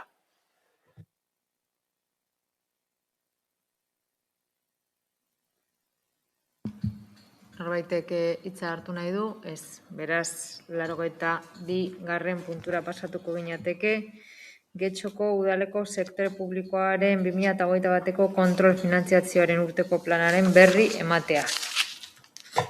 Batzordearen proposamena da, kontu hartzailetza orokorrak egindako Getxoko udaleko sektore publikoaren 2021ko kontrol finantziareko urteko planaren berri ematea. Osoko bilkurak informazio hori izateko ondorioetarako soilik espedienteari erantzutako edukiaren kin eta dokumentazioarekin. Norbaitek hitza, Ez, beraz, 83. puntura pasatuko ginateke, kontu hartzailetzaren 16/2021 txostenaren berri ematean. Barne kontrolak urteko txostena da. Bizkaiko tokiko sektore publikoko erakundeen barne kontrolari buruzko araubide juridikoa arautzen duen Bizkaiko Foru Aldundiaren abuztuaren 22ko 117/2018 Foru Dekretuaren 37. artikuluari jarraikiz egiten dena. Batzordearen proposamena da, udaleko kontu hartzaileak egindako maiatzaren 17ko txostenaren edukien jakitun geratzea. Txosten hori barne kontrolerako urteko txostena da, Bizkaiko tokiko sektore publikoko erakundeen barne kontrolari buruzko araubide juridikoa arautzen duen Bizkaiko Foru Aldundiaren abuztuaren 22ko 117/2018 Foru Dekretuaren 37. artikuluari jarraikiz egin dena. Bai, Andrade jauna. Sí, en este punto sí me quiero parar porque... Barkatu. Esteti Rodríguez jaunaren eskoa ikusi. Bai, txostena irakurrita ikusten dugu gauza bitxiak. Kontratu txikien erabilera gutxitu indala, 2018. urtea eta 2019. urtea alderatzen baldin baditugu, ia 2000 kontratu txiki gutxiago inditu dalak, baina aldiz kontratu txiki horietan mugitu den dirua, ia bikoiztu eginda. Eta zer gertatzen da kontratu txikietan, egia esateko arintasun gehiago ematen diote administrazioari, baina aldi berean kontrol gutxiago dago. Lehiakortasun eta aukera berdintasuna ez da beste kontratazio badun moduetan bezala bermatzen, eta ondorioz, era arbitrarioa jokatzeko aukerak handitzen dira. Udal gobernu talde honek ia 6 milioi euro baino gehiago ordaindu ditu kontratu txikien bitartez. Eta aipatzekoa da arlo batzuk. Por ejemplo, el área de infraestructuras es un diferente... Adibidez, azpiegitura saietan, bere atal desberdinetan, zehazki, erabili ditu kontratu txikietan, 1.700.000 euro erabili ditu, baina horrez gain kontuan hartu behar da, sustapen ekonomikoko sailak erabili duena bere atal desberdinetan, 500.000 euro baino gehiago kontratu txikietan, ondo legoke alderatzea zeintzuk diren gastu gaitasuna kontratu txikietan mugitzen ari denarekin, baina ez gara hor geratuko. Txostenean arloka azter daiteke, eta ikus daiteke zenbat gastatzen den kontratu txikietan. Hala, arlo batzuek gastua dute kontratu txikietan eta txikia ematen du, baina aurrekontuarekin alderatzen bada bestela pentsa dezakegu. Hala, kulturetxean 2.200.000 euro baino gehiago adibidez. Hori gastatu da 2019an. Hala, Getxo kirolak ia 2 milioi euro. Eta txostenean, zuzenean esaten da, udalak ez duela 110 hori gainditu, kontratu txikietan baina erakunde autonomoetan gainditu egin dela 100 hori. Nahiko ez du Getxo kirolaken eta egoitzan baina nabarmen musika eskolan eta kulturetxean. Azkenengo 2 erakunde autonomo horietan aztertu beharko lirateke kontratu txikiak. Hain zuzen ere horiek murrizteko. Hala bada, hobetu beharko litzateke kontratazio eraginkortasuna bestelako prozesu batzuekin eta zatiketak saihestuz. Hori ez dugu guk esaten baizik eta udal kontu hartzailetzak. Badago kontu bat txostenean agertzen ez dena, baina irakurriko duguna. Nork jasotzen ditu kontratu txikiak? Ondo legoke jakitea kontratu txiki horiek kontzentratzen diren enpresa askotan edo gutxitan, hori ondo legoke. Badago beste alderdi bat berrikusten dena kasu honetan, eta hauxe da. Zein kasutan izan den epea erabakigarria kontratu bat emateko, eta zein kasutan ez da horrela izan. Batzuetan ez da epea bete. Horregatik asko interesatzen zaigu jakitea nola jardun duen udalak hori gertatu denean. Hau da, kontratu bat ematen zaio enpresa bati, eskaintza egiten duelako enpresa horrek, eta epea murriztuko duela esaten duelako, baina gero ez da betetzen, ez berak emandako epea, ez udalak ezarritakoa. Eta horren inguruan, badago puntu bat, nabarmendu nahi duguna. Guk uste dugu horretan lan egin behar dela, eta hori islatu da aurreko puntuan. Hala, kontu hartzailetzak etengabe esaten du ezin duela lan guztia egin, langilerik ez duelako. Horregatik, hautatu behar dituzte, aztertuko dituzten gauzak, ez dutelako denbora nahikorik. Eta horregatik pentsa dezakegu, langile gehiago behar direla kontu hartzailetza sailean, edo behintzat kudeaketa hobetzea udalean. Hala, kontratu txikiak murriztea, baina kopurua handitzea, ez da guretzat bat ere kudeaketa hobekuntza. Eskerrik asko, orain bai Andrade jauna. Eskerrik asko alkate Andrea eta barkatu Ibon, baina esatera ni joan esan duzu ja da.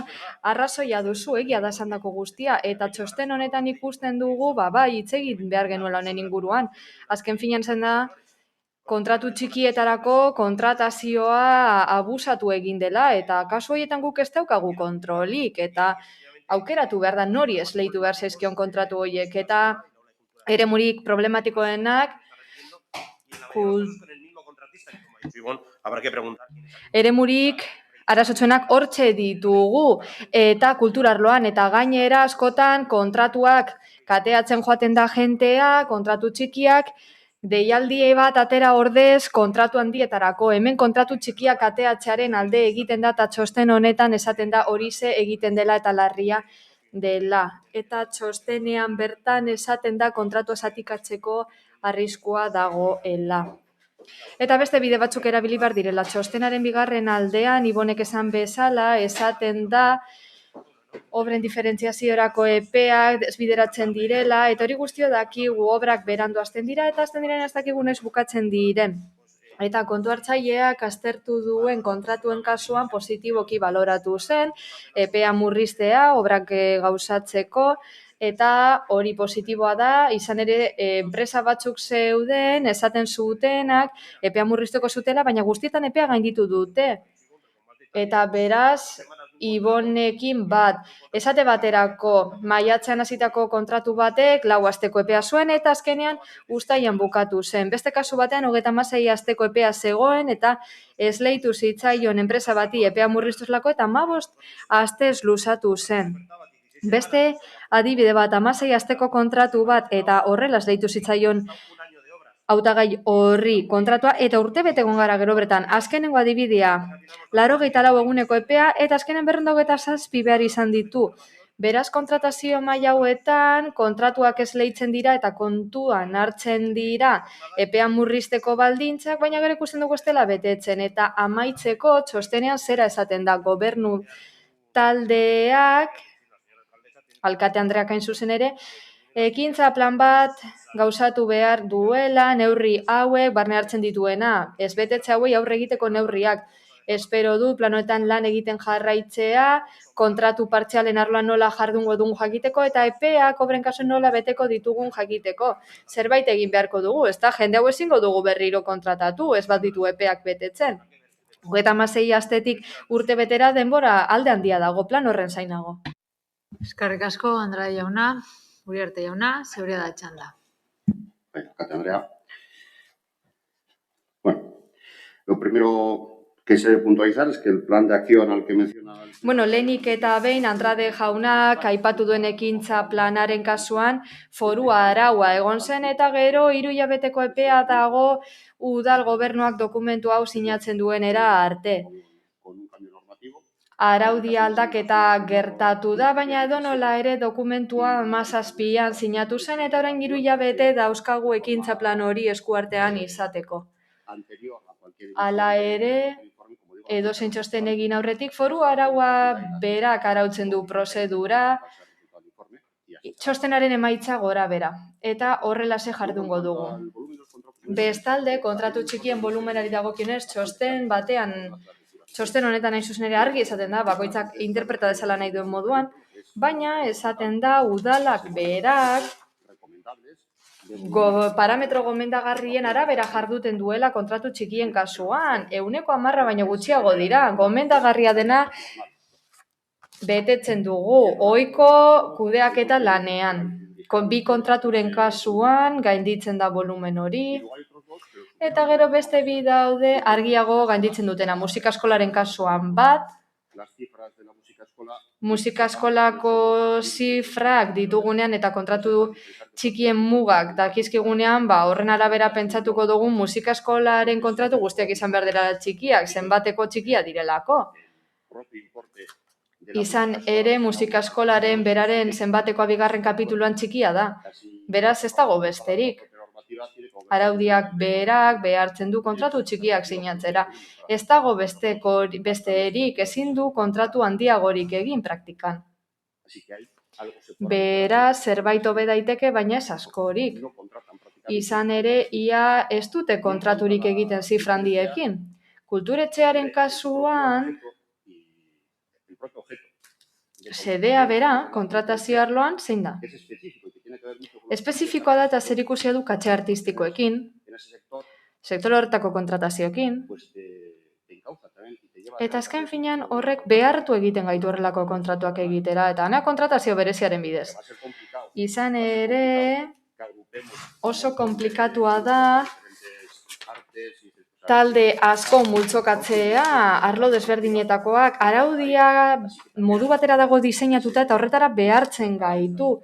Hori guztia, egoera hau, islatuko da ekintza planaren txostenean, eta beharrezkoa denean horren berri ere emango dugu. Eta, bueno, kalifikazio hauek bilduko dira, printzipioz oposizioak, modu oportunistan egindako kalifikazioak hain zuzen ere, baina ekintza plana etorriko zaigunez, izango dugu aukera sakonago eta fundamentuz eztabaidatzeko. Eskerrik asko. Ugarte jauna, beraz, 84. puntura pasatuko ginateke. Udalaren eta erakunde autonomoen 2021ko lehenengo hiruhileko aurrekontuaren buruztapenaren berri ematea. Batzordearen proposamena da, lehen hiruhilekoari dagokion aurrekontu orokorraren exekuzio egoerak jakintzat ematea. Dokumentazioa espedientean jasota dago.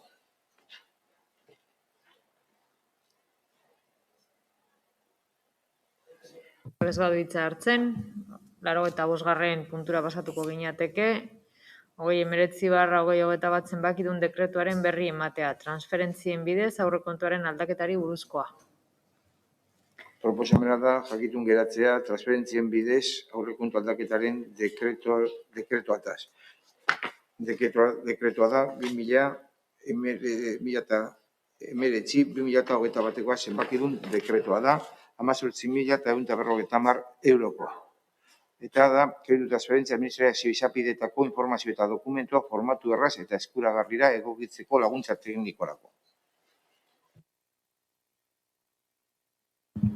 Eta honekin batera, bai, proposatzen dizuet, mozioetan sartu baino lehen 10 minutuko atsedenaldia egitea, horrela, aireztatu dezakegu sala.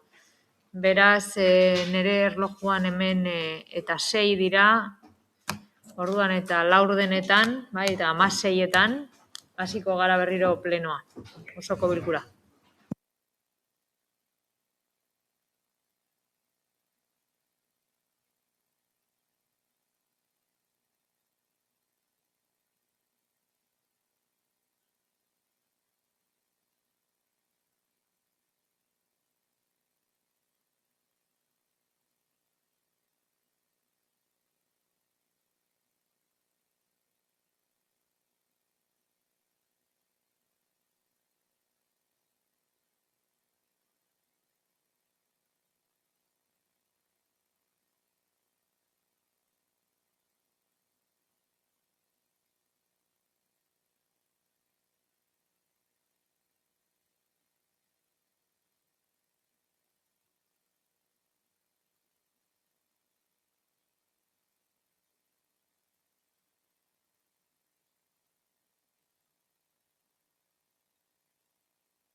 hasiko gara.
Bueno.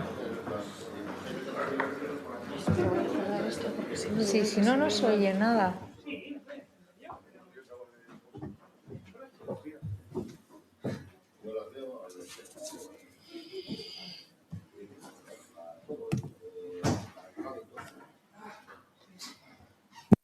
Mesedez, hasiko gera eta 18 goazen puntualak izatea.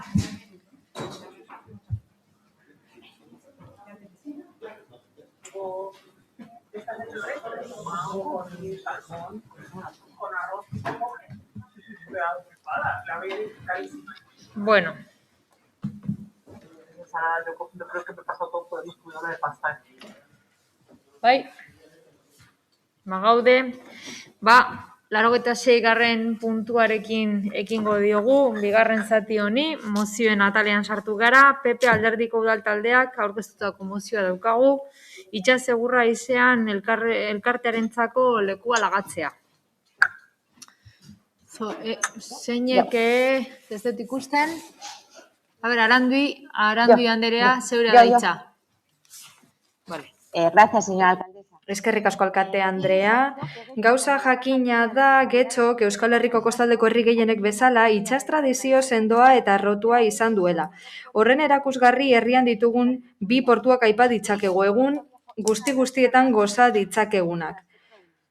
Portu horien artean, Portu Zaharra da guneri politenetako bat eta udalerrien itxura gehien edertzen duena. Guztiok ordezkatzen gaituen simboloa da. Aldi berean identitatea eta tradizioa irudikatzen baitute. Identitatea Getxoko referentzia soziokulturaletako bat delako eta tradizioa gure arbasok zuten lan gogoangarria gogorarazten digulako. Eta gaur egun ere garaikide batzuek egiten jarraitzen duten lan hori gomutarazten digutelako. Benetan tristea da gero eta teknologizatuagoa eta interkonektakoa dagoen mundu horietan. Honetan ezagutzen ditugun eta behin betiko txajotzen ditugun teknika, arte eta lanbide asko desagertzen ari direla konturatzea.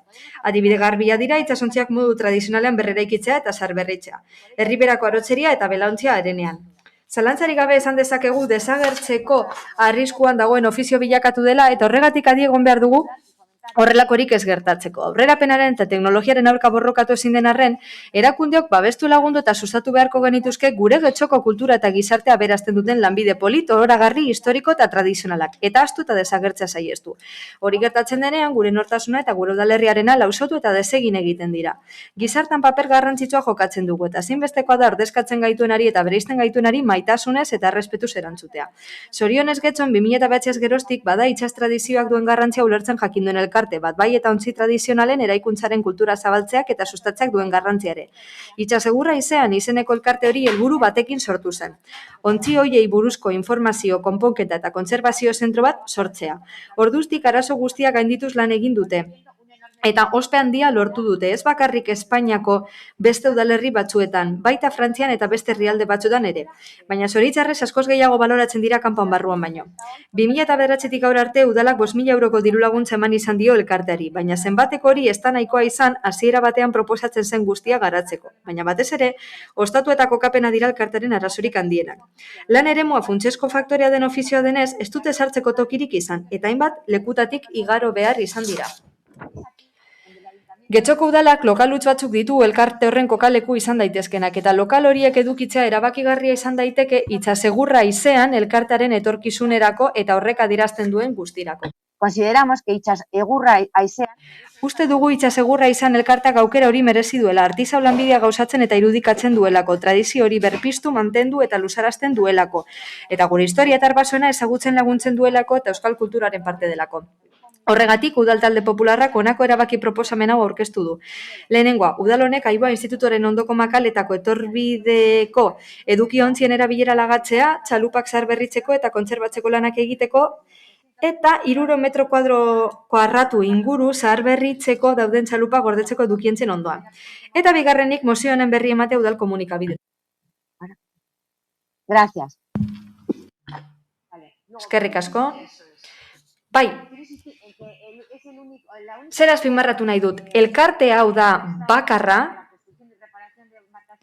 itsasontzi tradizionalak eraiki eta konpontzea arduratzen dena, eta Espainian bakarra da lokal propiorik ez duena, udalak esleitutako lokalik ez duena. Europa osoan eta Espainiakaren kasuan, Galizian, Katalunian eta Kadizen elkarte guztiek dute toki bat, baldintza honetan lan egin ahal izateko. Bestalde elkartetik askotan diote konpromiso bat dutela herriarekiko, artisautza lan honen berri emateko eta biziri mantentzeko, eta nik uste dut horregatik lagundu behar diegula, gure ondararen parte dela. Eskerrik asko Arandi anderea. Eta mi banderea, zeure da txanda. Bai, eskerrik asko.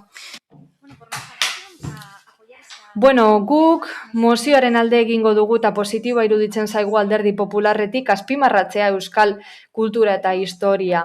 Era berean zalantza batzuk ditugu eta planteatuko ditugu. Behar bada, elkarte honek mereziko du, bai, espazio handiagoa izatea, baina egia esan ez dakigu hori nahi baduten edo zer nolako espazioa behar duten. Horrez gain, ez dakigu mozio honetan proposatutako tokia egokiena den haien lanerako.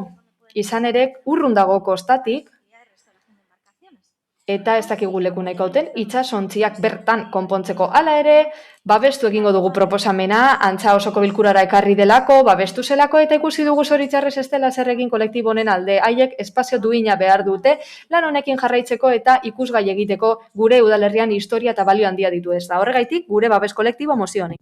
Eskerrik asko, Aio jauna. Sí, muchas gracias. Itsasegurra Haizean es una entidad que cuenta... Itsasegurra Haizean elkarteak ibilbide luzea izan du gure udalerrian, kulturarloan lan dute, eta itsasontzien birgaitze lanetan ere ibilbide luzea egindakoa dira. Guk dakigunez, mozioan eskatutako oinarri hartuta, kultura gelatik lanean aritu izan dira, elkarte honen behar izanei erantzuteko, eta gainera espazio batzuk eskaini zaizkio, baina behar bada uste izan dute ez dela haien behar izanetara egokitzen espazio hori. Beraz, ikusten dugu borondateagon badagoela, baina egia da baita ere ez dela erraza hau konpontzea, lokal edo espazio handiak eskaini behar direlako. Hala ere, mozioan proposatzen da espazio zehatz batzuk eskaintzea, Eta uste dugu hori ez dela bideragarria Aiboako Institutu Zaharrak bestera bilera baduelako esleituta. Hala, udalaren behar izanei erantzuten die eta udal biltegi modura funtzionatzen du. Baina, badakigu lanean jarraituko dugula Itsasegurrak Haizean elkartearekin lankidetzan aritzeko eta haien behar izanei erantzuteko. Beraz, momentu honetan gu abstenitu egingo da. Eskerrik asko, Aio jauna, eta Bildutik Bildosola jauna. Elkarrekin Podemosek gogorarazi du, guk 2018ko uztailean mozio aurkeztu genuenean, esan genuen interesgarria iruditzen zitzaigula Itsasegurra Haizeanek egiten duen lana. Eta interesgarria izan daiteke, lehen une batetik gure historia eta ondarea berreskuratu eta zaindu aldetik. Formazio aldetik ere bai, eta baita ikuspegi turistiko batetik. Mozio hura onartu zen, baina askotan gertatzen den bezala, udal gobernu honek ez zion jaramonik egin udal osoko bilkurak onartutakoari.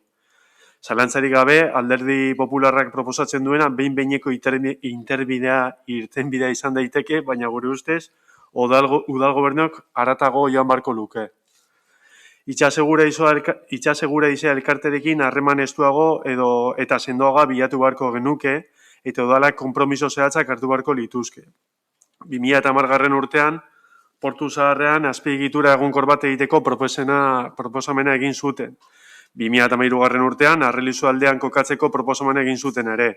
Gure ustez, 2010 urtean proposatutakoa ereduera edo antzeko zerbaitetarako leku egokia egun Getxoko kirolportua izan daiteke. Gainera, gogoan izan behar dugu udal gobernuak kirolportua berritu nahi duela. Horrelako proiektu bat kirolportuan kokatzeak nortasuna emango lioke kirolportuari. Bideragarritasuna elkartea planteatzen duen proiektuari eta zerbitzu eta bitarteko berri bat getxoztarroi. Beraz, horregatik mozioaren alde ingo dugu. Eskerrik asko, Uriarte Anderea, zurea da txanda. Bai, eskerrik asko alkate anderea, egun ondan hori. Bai, egia da, Itsasegurra Haizea elkarteak egiten dagoen lana polita da, balio duna, ezagutzen dugu gure euskal ondarea, gure euskal jatorria, erroak, nortasuna eta euskal tradizioak mantentzeko balio dauana. 5.000 euro baino ez dabela jaso dinozue, eta bai, holan da, baina 2015 urtera eta ona, ez dira atzera barrien diru laguntzatara aurkeztu, beraz, aurkezten ez badira, ezin emon. Barriro aurkeztu daitezan gonbidatzen dodaz, daukien proiektu politagaz, ondo aurkeztu eskero, seguru nago diru gehiago jasoko leukiela, eta posarren sinatuko neuke ebazpena. Kontzienteak gara hainbaten lekuak emon deutzagu zalako. Portu Zaharreko jaietan euren barkuak edo gordetzeko lekuak eskaini deutzaguz eta hor eukidabez euren barkuak Portu Zaharren eukileki esan jaramonak euren barkuak eta babesteko helburu horregaz jaietan dakigolako danok zer gertatzen dan.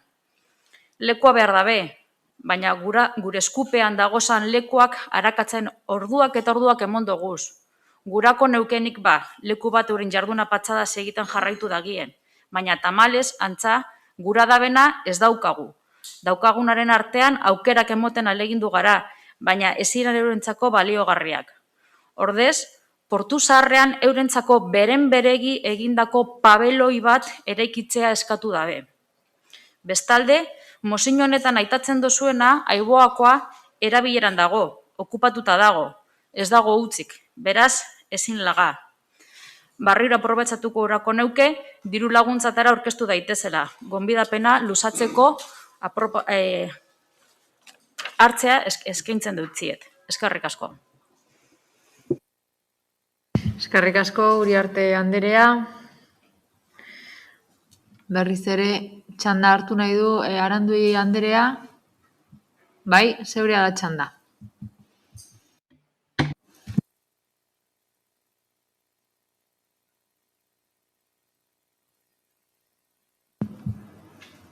Arandui Anderea, ez daukat pantailan orain ez ditut zinegotziak, beraien bulegotan dauden zinegotziak ez ditut ikusten pantailan.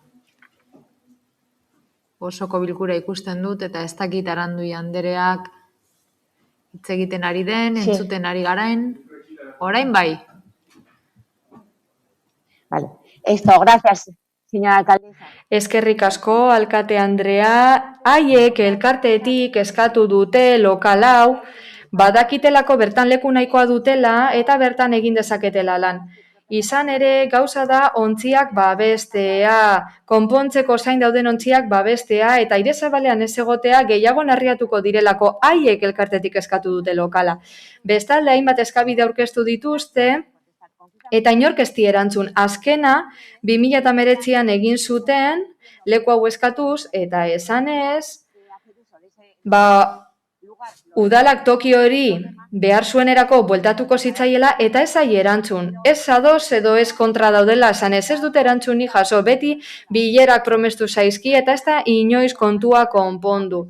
Eta pena izugarria da, udalerritik kanpo gehiago baloratzea haien lana udalerri barruan, baino ezin du sinestu ere egin Getxoko udala dituen lokal guztiekin bakar batez izatea elkarte honentzat. Eskerrik asko, Arandi Andrea, beste norbaitek, ez? Beraz, bozketara pasatuko ginateke, mozioaren aldeko bozkak, Partido Popularra eta EH Bildu eta Elkarrekin Podemosekoak ditugu. Kontrakoak ez daude eta abstentzioak PSE Euskadiko Ezkerra eta Eusko Alderdi Jeltzalekoak dira. Honez beste, 87. puntura pasatuko ginateke PP Alderdiko Udaltaldeak aurkeztutako mozioa, gardentasuna kendutako aparkalekuetan. Zeinek Zorrilla Lekerika jaunak, zeurea da txanda.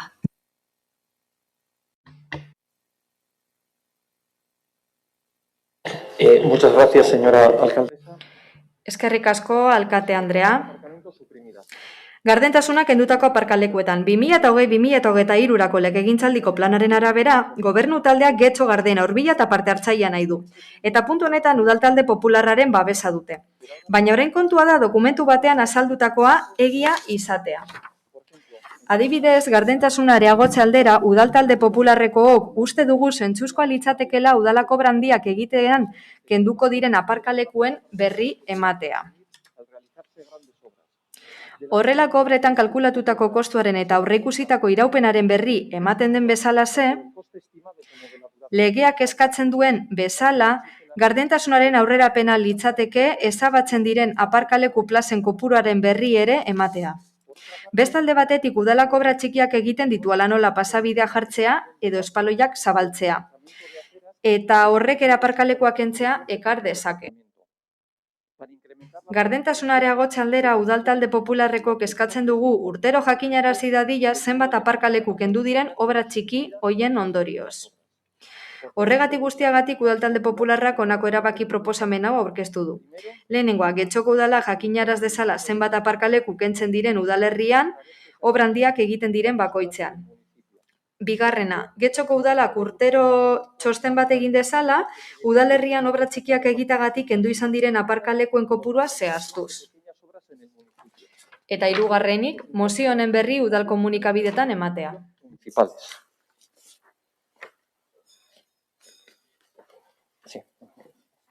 Sí, bueno, yo creo que más o menos... Bueno, nik uste dut gutxi gora bera mozioaren testuan argi geratzen dela zeintzuk diren mozio aurkezteko arrazoiak. Esan bezala 2020-2023 legegintzaldiko planean badago puntu bat, non esaten den gobernu taldeak Getxo Hurbila parte hartzailea eta Gardena nahi duela, eta orain teoriatik praktikara pasatzea litzateke gauza. Eta zer litzateke praktika gure ustez? Gardentasun gehiago eskaintzea eta hala kendu diren aparkalekuen berri ematea obra handiak egiten direnean eta kentzen direnean.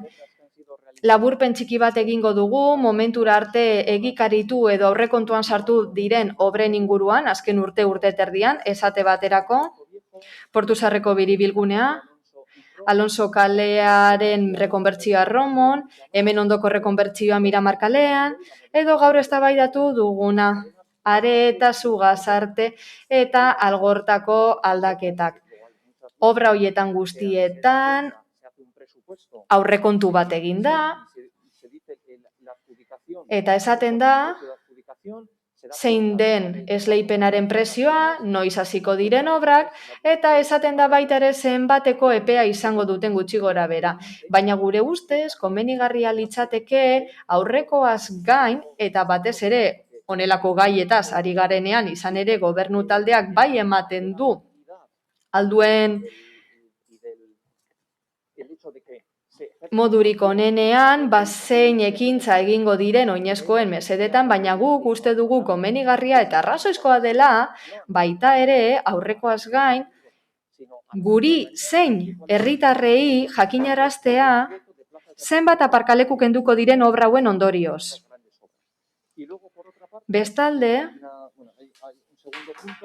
beste punto bat dago, non esaten den udalak batzuetan obra txikiak egiten dituela, esate baterako espaloiak zabaltzea, esate baterako Handiko Etxe kalean espaloia zabaldu da, eta horren ondorioz aparkalekoak kendu behar izan dira. Beraz, gure helburua zein da mozio honen bitartez, gutxienez urtean behin gobernu taldeak esatea zenbat aparkaleku kendu behar izan dituzten obra txiki hoien ondorioz.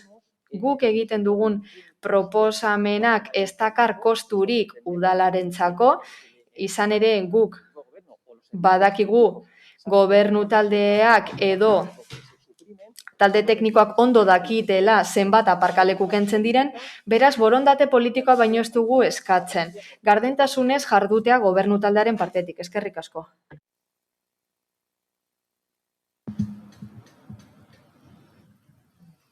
Elkarrekin, bai, Uribe de la Espriella Andrea, zeurea da txanda. Eskerrik asko. Pedir que se pueda con transparencia. Lehenik eta behin esan beharra dago gardentasunarekin jarduteko eskatzea beti dagoela ondo. Eta guk hori eskatuko dugu beti gardentasunaren eta gobernuaren printzipioetako bat izan behar delako politika publiko guztiei dagokienez. Oso ondo deritzogu edozein gai kudeatzeko eskatzea, kasu honetan aparkalekuei buruz ari dira. Baina uste dugu lan hori egin beharko litzatekeela kasu guztietan baldin eta herritarrei eragiten badie zerbaitek. Adibidez, espaloi bat estutzen denean, obra desberdinak egiten direnean, berdeguneak kentzen direnean, hori egin beharko litzateke. Beraz, iradokinzun gisa, uste dugu gardentasun eskaera kasu guztietara edatu behar dela eta ez garela zentratu behar bakarrik kontu horretan. Nik uste dut oinezkoetan ere zentratu beharko ginatekeela.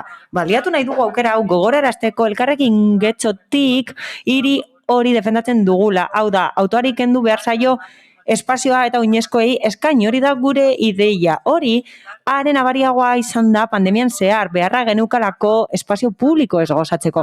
Horregatik, uste dugu espaloiak zabalagoak izan behar direla, distantzia fisikoa mantentzeko, kalean egon alizateko, etxetik kanpo egon alizateko, uste dugu neurri desberdinak hartu behar direla, atseginagoak izan daitezen hiriak. Hala eta guztiz ere, lanean hasi behar gara gai honetan, klima aldaketako legea badago mahaiaren gainean eta sartzen du 2023-rako gurea bezalako udalerriek emisio basuko gune bat izan behar dutela behintzat. Hala, Europan hori oso ohikoa da eta beti defendatu dugu tresna ona dela airearen kalitatea hobetzeko. Mila esker.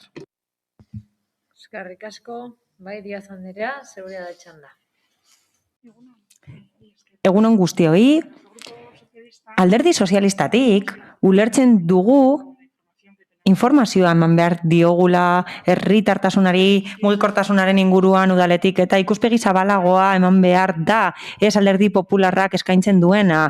Hala, herritarrei informazioa eman behar diegu proiektuari buruz, baina sentsibilizatu behar ditugu mugikortasun jasangarriko paradigma berria sortzeko. Ziur gaude Alderdi Popularrak mozio hau aurkezten duela gure proiektuari erantzuteko. Guk proiektu bat aurkeztu dugu, Areta Sugatzarte eta beste leku batzuentzat, eta badakigu horretarako aurkezten dutela bere proposamena, badakigu zein den bere mezua proiektu handi honen aurrean. Alderdi Popularrari esan beharra diogu bide berriak txertatzen direla eta espazio seguruak sortzen direla, bidegorriak gehituko direla, eta horiek adibidez bai, aparkalekuak kenduko dituzte, baina hain zuzen ere mugikortasuna hobetzen da, aldaketa bat dagoelako pertsonen mugimendu sistemetan, eta aldaketa hori bilatzen dugu, eta mugimendu horrekin gerta daiteke aparkaleku gutxiago behar izatea, horrela mugikortasun jasangarria sustatzen dugu.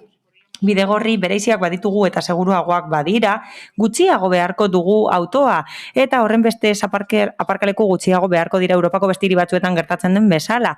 Ematen du Alderdi Popularrak ez duela ulertzen paradigma aldatzen ari dela mugikortasunari eta jasangarritasunari dagokienez. Horregatik askotan bakarrik geratzen dira horrela egiten dituzten proposamenetan. Azkenik, proposamenak ez dauka aurrera pausorik, ez du bermatzen gardentasuna, ez du indartzen gardentasuna, herritarrei jakinarazten zaizkie jarduketa guztiak, mugikortasun jarduketa guztiak, hori dagoeneko egiten da, eta horregatik guztiagatik mozio honen aurka bozkatuko dugu.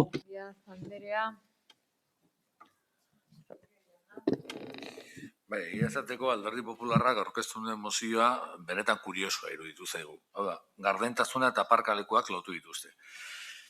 Egia esateko gure ikuspuntutik udal gobernu talde honek gardentasunaren beharrean badago. Datu zaparra da botatzea ez baita gardentasuna, herritarren proposamenak manipulatzea euren interesan alde ez baita gardentasuna, interesatzen ez zaizkien lanen erakusketa publikoen derrigorrezko epeia ez ematea merezi duten oihartzuna ez baita gardentasuna, eta abar luze bat. Baina, egia esateko, udal gobernu honen eguneroko praktikak gardentasunaren beharra azpimarratzen du, baina ez justo aparkalekuen inguruan, gure ustez. Baina Alderdi Popularrak gardentasuna aplikatu nahi dio obra desberdinen eraginez, behinbetiko edo behinbeineko ezabatzen diren aparkalekoetara. Eta hori bitxia iruditzen zaigu. Argi dago bakoitzak aurkezten dituen mozioek islatzen dutela talde politiko bakoitzaren kezka, eta Alderdi Popularrena aparkalekoa dira, hori badakigu, eta herritarren pertzepzioekin jolastera ohituta gaude. Gure ustez, udalak badauka asko hobetzeko lan desberdinen inguruan egiten duen komunikazioan, batez be, interesatzen zaizkienean lanak komunikazioa barra egiten dute, eta interesatzen zaizkienean edo dakitenean arazoak sortu daitezkela, ematen dituzte legeak behartzen dizkien datuak eta ahalik eta ezkutuen eta ahalik eta laburren. Alde horretan bai gardentasuna beharko litzateke, baina justu aparkalekuen kontu honetan gure ustez da, ez dakit, bitxia benetan, bitxia iruditu zegula. Ez genikin zer esan, edo zerbait esan, edo zer bozkatu, edo serioa zen, ala serio zen. Dena den, eta erdea esaten bezala, sin que sirva precedente, podemos estar de acuerdo con lo que dice. Ados egon gaitezke sozialisten ordezkariak esandakoarekin, aparkalekuen arazoa beste bat da, hiri ereduaren arazoa da, zenbat aparkaleku dauden, hori dakigun edo ez. Argi dago mugikortasun eta hiri eredu desberdinekin eta ibilgailu eredu desberdin batekin eta azterlan desberdinak egin ostean ez genuke arazorik edukiko aparkalekuekin. Eta guri mozio honek ez digu inolako ekarpenik egiten, ez dugu ezer baliagarririk ikusten mozio honetan. Eskerrik asko, beraz, Ocio Andrea, zebera da txanda. Vale, eskerrik asko, alkate Andrea. Vista la moción presentada por el partido... Ikusita Alderdi Popularrak aurkeztutako mozioa zalantza asko ditugu. Ez dakigu zein den horren xedea. Eskatzen da txosten bat egiteko kendutako aparkalekuak zenbatzeko. Zertarako bitxia da. Gardentasuna aipatzen da garapen balio gisa. Eta ekarpen positiboa da gardentasuna noski. Hala, espazioa areagotu da kalean herritarrek horretaz gozatzeko. Eta ibilgailuek oraindik ere badute lekua. Hala, hori ez da mehatxu bat, ez da negatiboa, ez litzateke horrela ikusi beharko. Izan ere, datuak eman dizkidate bideragarritasun sailetik eta esan daiteke 2016an 13.000 aparkaleku baino gehiago genituela eta orain 230 plaza gehiago inguru ditugu. Udal gobernuak badaki ibilgailuak duen protagonismoa, ibilgailu pribatuak alegia eta aparkalekuen kudeaketa beharrezkoa da. Aparkalekuak behar direlako, herritarrek aparkatu behar dutelako, baina horrez gain beharrezkoa delako gaindimentsionatuta egotea saihestea. Izan ere, gehiegi sustatzen bada, gehiegi erabiliko litzateke ibilgailuak, eta hori arazo bat izan daiteke bisitarientzat. Eta ezin dugu baimendu espazio publikoa beste erabilera batzuetarako erabiltzea saiestu, eta aukera ematen badidazue kezka hori hor dago, baina kezka beste bat izan beharko litzateke, proposamenak egin beharko zenituzkete ingurumena hobetzeko. Mugikortasunarekin lotutako emisioek bi kalte eragiten dituzte eta denok ezagutzen ditugu. Hau da, berotze globala eragiten dute eta gainera okertzen dute herritarren osasuna tokiko fenomeno gisa eta helburu giltzarri hori izan beharko litzateke denon kezka. Hala, proiektu desberdinak babestu beharko genituzke hiri eraldaketarena bezalakoa eta gaur hori ekarri dugu ona. Hiri eraldaketarako proiektu bat ekartzen dugu eta gobernu honen legegintzaldi planak lan ildoak esartzen ditu eta ekintza zehatzak esartzen ditu helburu horretarako. Eraiki nahi dugu udalerri bat bertan bizitzeko kalitatezko airearekin, pasealekuekin eta pertsonentzako topaguneak dituen udalerri bat nahi dugu. Politika horiek oso arrakastatsuak izan dira udalerrian eta horregatik beharrezkoa da horiekin jarraitzea. Horrela indarguneak handitu erreferentzia garelako eremu honetan. Horregatik guztiagatik aurka bozkatuko dugu. Mila esker. Eskerrik asko, Zio Anderea. Bai, Zorri Alekerika, bigarren txanda. Muchas gracias, señora alcaldesa. Eskerrik asko alkate anderea. Nire egingo ditut, nire taldeko ordezkariak aipatutako hitzak. Ematen du, gobernu taldea ez dela bakarra udalerria ezagutzen ez duena. Ez, ematen du, ez duela inork ezagutzen gure udalerria hemen. Ematen du, hain zuzen ere, talde politikoek ez dutela kontuan hartzen hori. Hau da, sartzen ari da gure biztanleria eta ematen du ez direla konturatzen, adibidez. Zein da arazo nagusia Getxon? Ematen du ez direla ohartzen eta ez digute guri esaten, bai, guri esaten digute, gure taldeari esaten diote, baina udalak inkestak egiten ditu eta hauze islatzen dute. Getxon 2011an arazo nagusia aparkalekuak ziren, 2014an arazo nagusia aparkalekuak eta 2018an aparkalekuak. Hori izan da esandako arazo nagusia. Getxon dagoen arazo nagusia aparkalekuekin lotutakoa da eta gure lehenengo hitzaldian hori aipatu dugu. Gehiago aipatu dugu gardentasuna, eta bai, gobernu taldeak askotan esaten du gardentasun itzela duela, eta EH Bilduk beste adibide batzuk eman ditu, erakusteko gardentasunik esan nabarmentzen dela udal honetan, baina gure lehenengo hitzaldian besterik gabe aipatu dugu hori, gardentasuna, gardentasunik eza, hobeto esan da. Guk eskatzen duguna zera da. Eskatzen dugu beste udal batzuek egiten dutena, besterik gabe, Iruñako udala, gobernu taldeak, aitortzen du kentzen dituela 60 aparkaleku. Hori, auzo batean, gobernu taldeak aitortzen du hori egin duela. Burgosen adibidez, trafiko zinegotziak esaten du aparkalekuak kenduko dituela. Segovian adibidez, alkateak berak aitortzen du 7 aparkaleku kenduko dituela kale zehatz batean. Beraz, guk eskatzen duguna beste leku batzuetan egiten da. Puntu honetan hori eskatzen dugu gobernu taldeak informazio emateko. Hori eskatzen dugu eta oso ondo iruditzen zaigu esatea, bai, udalerri atsegin egingo dela, oso ondo iruditzen zaigu, baina udalerri atsegina izan behar da guztiontzat. Biztanleak zahartzen ari dira eta benetan esan behar dut, bidegorrietatik ez doa zela 70 urtetik gorako pertsonak. Atsegina izan behar da guztiontzat. Eta askotan esaten dugu, bateragarria izan behar da bidegorriak egitea, hau da, erabiltzen diren bidegorriak egitea, eta hori bateragarria izatea ibilgailuen erabilerarekin, batez ere kontuan hartuta zein den Getxoko arazo nagusia edo udalerriaren arazo nagusia. Eta hori da aparkalekurik ez dagoela, hori da arazo nagusia, eta agerikoa da, begibistakoa da, benetan, penagarria da, talde politikoek egoera hori ukatzea eta alde ez bozkatzea, benetan penagarria da guretzat. Berriz ere, aipatuko dugu, eta aparkalekuei buruzko proposamen gehiago egingo ditugu, noski. Baina gardentasunean sakontzen jarraituko dugu, ez da zaila. Agian gobernu taldeak beldurra dauka, agian ez du egia esan nahi. Ez da zaila transmititzea, eta besterik gabe, tamalgarria da. Taldeek ukatzea guk adierazitako errealitatea eta ez babestea gure gardentasun handitzeko proposamena penagarria da benetan, mila esker. Beste norbaitek hitza hartu nahi du. Bai, Uribe da Esprieia, Anderea, zeurea da txanda. Gracias.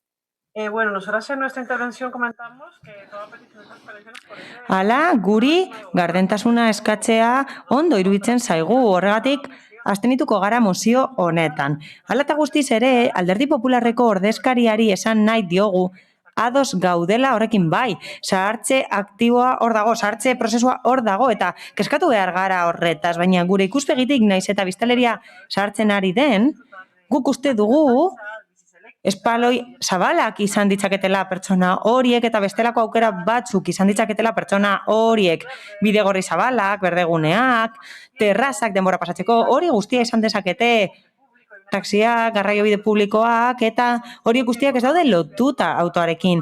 Beraz, adineko pertsonentzako hiri atseginez ari garenean oso garrantzitsua da beste gauza batzuk kontuan hartzea hurbil egotea saltokiak, autoa erabili behar ez izatea merkatalgune handietara joateko, eta bar luze bat. Beraz, zahartzea asari garenean gogoratu behar dugu ez garelari bakarrik autoaz, behar dugu hiri eredu atsegina adinekoekin, hala pertsona nagusiak, adinekoa, kanpoan egon nahi dute, baina ez dute auto batean egon nahi, mila esker.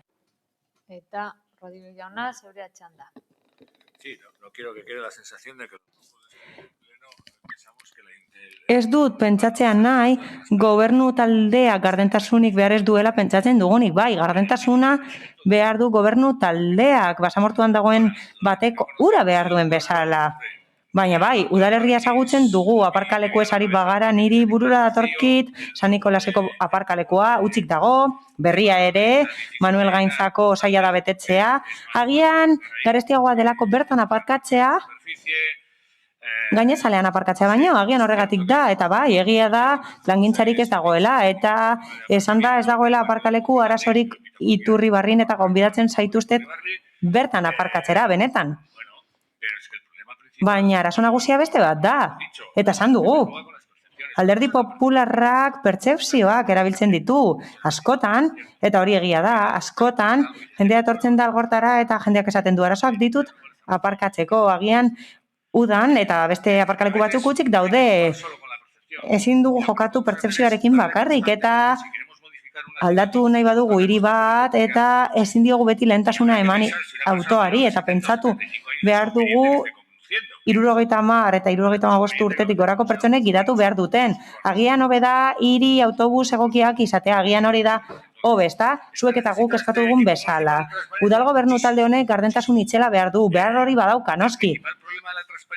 Eta gardentasunaren arazo nagusia ez da aparkalekuen kopurua esatea, hau da, ez da garrantzitsuena zenbat aparkaleku kentzen dituzten esatea, hori ez da garrantzitsuena, beste gauza batzuk daudelako, mila esker. Bozketara pasatuko ginateke, mozioaren aldeko bozkak, Partido Popularrakoak, kontrako bozkak, PS Euskadiko Ezkerra eta Euskal Alderdi Jeltzalekoak, abstentzioak, EH Bildu eta Elkarrekin Podemos. Honez beste, 88. puntura pasatuko ginateke. Getxo EH Bildu Alderdiko Udal taldeak aurkeztutako mozioa. Getxoko auzotaxi zerbitzua martxan jartzea. Zeinek hartuko du hitza, Rodríguez jauna, zeurea txanda. Getxoko Euskal Herria Bildutik hainbat proposamen egin ditugu azken hilabeteotan gure udalerriko mugikortasunarekin lotuta. Bidegorri sari handitzea, herribusa martxan jartzea, oinezko enguneak zabaltzea, erabilerarik ez duten aparkalekuei konponbidea ematea, herribusaren zerbitzua martxan jartzea proposatu dugu hainbat bidez. Azkena 2021eko aurrekontuen prozesuan, baina udal gobernuak ez zuen gure proposamena onartu. Oraingoan beraz beste alternatiba batekin gatoz, inguruko udalerri batzuetan martxan jarri dela. Auzotaxi zerbitzua.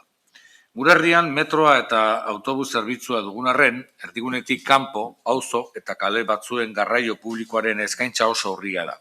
Horren adibide dira Andramari Oikosa Zubileta Bolue. Gainera, kontuan hartu behar dugu, Getxoko auzokideen adinaren batazbezekoa oso altua dela, Getxostarren 130 baino gehiago, 60 urte baino gehiago ditu. Eta herrigunetatik urrun bizi direnak Getxostarrek ez dutela aukerarik izaten zerbitzu publikoetara gerturatzeko garraio publikoan. Errealitate hori erantzuteko asmoz Euskal Herria Bildutik auzotaxi zerbitzua martxan jartzea proposatzen dugu. Getxoko udalak martxan jarriko luke egitasmo hau Getxoko taxistekin batera elkarlanean.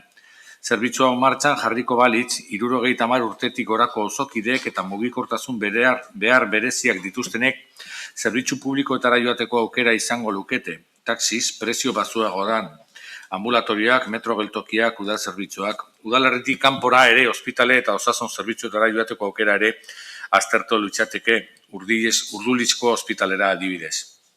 Berangon adostu den bezala, auzokideen errenta mailare kontuan hartuko litzateke zerbitzua martxan jartzeko. Hau da, gehienezko errenta zehaztuko litzateke zerbitzu honetan parte hartu alizateko eta beherapena jasotzeko. Beherapen horrek sortzen duen kostua udalak hartuko luke bere gain. Zerbitzu honi esker, erdigunetik urrun bizi diren 70 urte baino gehiagoko auzokideek eta mugikortasun behar izan bereziak dituzten getxoztarrek aukera izango lukete zerbitzu publikoetara joatzeko dirutza zautu barik, eta udala konponbide bat eskainiko luke garraio publikoa heltzen ez den inguru horietarako. Horregatik guztiagatik, honako akordio proposamena egiten diogu Getxoko osoko bilkurari. Getxoko udala Bizkaia taxirekin harremanetan jarriko da Getxoko auzotaxi zerbitzua martxan jartzeko hitzarmena sinatzeko. Zerbitzu horri esker, 70 urtetik gorako getxoztarrek eta mugikortasun behar izan bereziak dituzten auzokideek beherapena izango dute taxi zerbitzuan, Getxoko zerbitzu publikoetara joateko beti ere gehienezko errenta muga bat ezarri ez gero. Bueno, gure ustez nahiko garbi dago zer da nahi duguna, mozioan aipatzen dugun bezala, 11 proposamen egin dugu honen inguruan eta proposamenak ez dira gauzatzen. Eta kezka berezia dugu gainera erdigunetik urrun dauden auzoekin eta Getxon bada oso urrunetik dauzen auzoak. Askotan aipatzen da metro Getxo osoa zeharkatzen duela, baina ohikosa edo zubietatik metrora joateko badago tartetxo dezente bat. Esan dugu lehen, guretzako alternatibarik egokiena herribusaren ideia da. Andramari, ohikosa, Aldapa, Fadura eta erdigunetik urrun dauden arazoak, auzoak, hondartzak, osasunetxe eta zerbitzu publikoekin lotuko dituen zerbitzua edo lotuko lukeen zerbitzua. Eta askotan esan dugu eta askotan jaso dugu ezezkoa, ez gu bakarrik osoko bilkura honetako beste talde batzuk baita ere. Baina inguruko herrietan badago zerbitzua eta ondo dabil. Getxon aldiz ez daukagu zerbitzua, badaukagu beste zerbitzu bat oso berezia dana, eta da zerbitzu autobus publiko baten bitartez, Getxotik merkatal eremu gune pribatura eramaten gaituena. Hori bai benetan definitzen duela bakoitzaren hiri eredua zein dan. Esan dugu, Berangon jarri berri dute, Durangon Abadiñon, beste leku batzuetan, zerbitzuak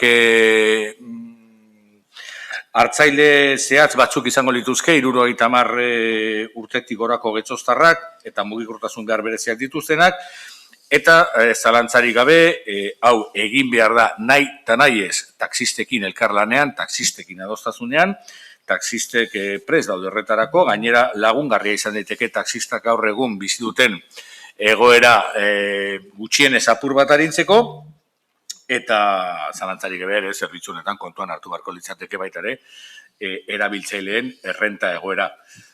Gure ustez mozioa erreza da onartzeko eta beraz, espero dezagun onartua izan dadila eta onartua eta gero betea. Eskerrik asko. Eskerrik asko, Rodríguez jauna. Eta Uribe de la Espriella Anderea. Bai, zeurea hitza. Elkarrekin Getxotik alde bozkatzen dugu, auzotaxiaren alde bozkatuko dugu. Ekimen hau gustatzen zaigu, bat dator gure balioekin, ekarpena egiten dio mugikortasun irisgarriari, eta uste dugu badituela aukerak eta proiekzioa ere bai. Sistema hori Euskal Herrian dagoeneko erabiltzen da, aldaketa batzuekin, agian Getxon, Elorrio musikan erabiltzen da, eta beste modu batzuetan erabiltzen da, baina oso garrantzitsua da hirigunea konektatzeko beste leku batzuekin, hala? Auzotaxia 2030ko agendan jasotzen da, eta esaten da jardunbide egokia dela jasangarritasunerantz joateko. Uste dugu horrelako zerbitzu bat egokia dela. Egokituko zaie mugikortasun beharrak dituzten auzotarrei, eta horrela jasangarritasuna eta mugikortasuna bermatuko dira. garraiobide zerbitzuetarako konexioa albidetuko da eta zerbitzu publikoetara eramateko aukera emango zaie ospitaletara joan daitezen, medikuenera joan daitezen, eta luze bat uste dugu beharrezkoa dela eta oso positiboa dela aldi berean. Auzotaxia zerbitzu honat da, eguneroko bizitza erraztuko die herritar askori, izan ere batzuek arrazoi desberdinengatik, zailtasunak dituzte, mugikortasun arazoak dituzte eta gauza batzuk ezin dituzte egin. Egitate hori hala da, adineko pertsona asko daude getxon, zahartze prozesu itzela gertatzen ari da gure biztanleen artean eta uste dugu getxo askoz atseginagoa izan behar dela eta kontuan hartu behar dituela adineko pertsonen premiak. Saiatu behar gara isolatuta ez usten eta mahaiaren gainean jarri behar ditugu neurri guztiak bere bizitza errazte aldera. Gainera, gustatuko litzaiguke bidezko modu batean egitea. Hala, behar duten pertsonek erabili beharko lukete, adineko pertsonek, desgaitasuna duten pertsonek eta diru sarrera gutxi dituzten familiek erabili beharko lituzkete zerbitzu hauek. Horrela, lan eremua zabal genezake, Bizkai taxirekin elkarlanean aritu beharko ginateke, bere diru sarrera murriztu direlako pandemian zehar esan bezala, eskerrik asko mozioagatik, oso interesgarria da, eta horregatik alde bozkatuko dugu. Eskerrik asko. Aio jauna, zeure da txanda. Sí, muchas gracias. Eskerrik asko berriro ere. Proposamen bat egin du EH Bilduk eta proposatzen da diru laguntza bat ematea sektore batentzat. Hala, partzialki estaliko litzateke taxi zerbitzua. Horren inguruan, uste dugu, badagoela adibide bat, nahiko adierazgarria, aipatzen da mozioan adibide bat, eta gian horiek ez dira onenak. Hala, Berangoko, Abadinoko, musikako, eta beste herri batzuetako adibideak aipatu dira, eta horiek diru laguntzak dituzte, eta antzekoak proposatzen dira gaur hemen. Funtzean, esan beharra dago bai, aitortzen dugula, gerta daitekeela disgregazio bat egotea, gune batzuetan, hau da, leku batzuetan, Andramarin, Larraina Zubin, bi adibide ematearren, gune horietan arazoak egon daitezke, bai. Eta egia da, gure udalerrian, oroar, esan dezakegu, hirigune handia dagoela, hala, hemen badaude baliabide asko garraiobide publikoari dagokionez. Hala, metro geltokiak 7 dira, autobus geltoki asko daude, eta beste udalerri batzuetan, bestelako arazo batzuk izan ditzakete landa izaera handiagoa dutelako. Gurekin alderatuta gainera, Bizkaiko Foru Aldundiak, araututa dauka laguntza bat, mugikortasunerako laguntza bat ematen die desgaitasuna duten pertsonei eta Eusko Jaurlaritzak okerez banago diru laguntzak ematen dizkie ikaslei baldin eta aitortuta badute desgaitasunen bat. Horrez gain, badaude bestelako laguntzak eta horiek ematen zaizkie adibidez pertsonei ibilgailuak egokitzeko eta beste gauza batzuetarako, beraz laguntza desberdinak badaude. Hala, kontuan hartzen da laguntzaren arauketa eta gaitasun ekonomiko hartzen da kontuan horiek emateko. Beraz, badaude pertsona batzuk gune hauetan zehazki eta horiek urrun badaude edo zailtasunak badituzte hirigunera hurbiltzeko edo leku zehatz batzuetara joateko horiek hirigunetan daudelako, kasu horretan ziurazki jaso lezakete laguntza hori beste erakunde batzuengandik. Horregatik, kontuan hartuta abagune irizpideak ez dugu uste getxon behar hori dagoenik. Ez dugu uste premia hori dagoenik. Ez dugu horrelako diru laguntzarik eman behar. Esan bezala, getxo berez hirigune bat da. Egon daitezke egoera zehatzak, leku zehatzetan, pertsona zehatzekin bai, horrekin ados gaude, baina uste dugu ez dela bateragarria edo alderagarria landa eremuko beste gune batzuetan. Kasu honetan, getxo hirigune handi bat da, eta horregatik guztiagatik, azaldutakoagatik, aurka bozkatuko dugu. Andrea jauna. Gracias, alcaldesa. Eskerrik asko alkate anderea.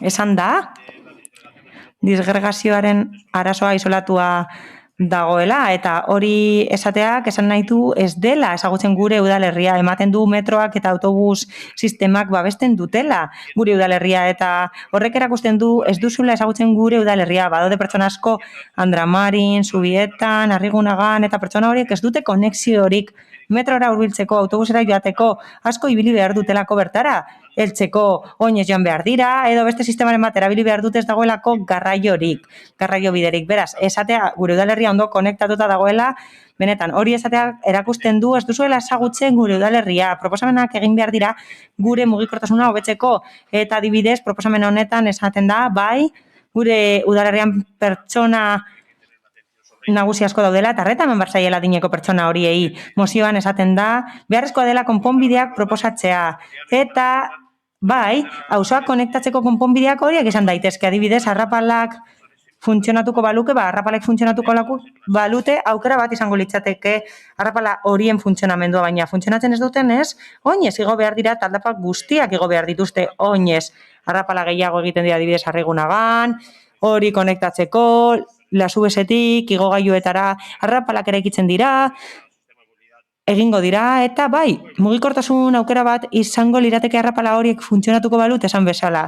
Eta EH Bilduk esan bezala, herri autobus bat beharko genuke, gure auzoak hirigunetatik urrun daude, eta oso ondo legoke periferiako auzoak konektatzea metro geltokiekin, tren geltokiekin, eta adibidez Ibarbengoa geltokitik Aizkorrirako zerbait egitea proposatu genuen, hori da konponbidea.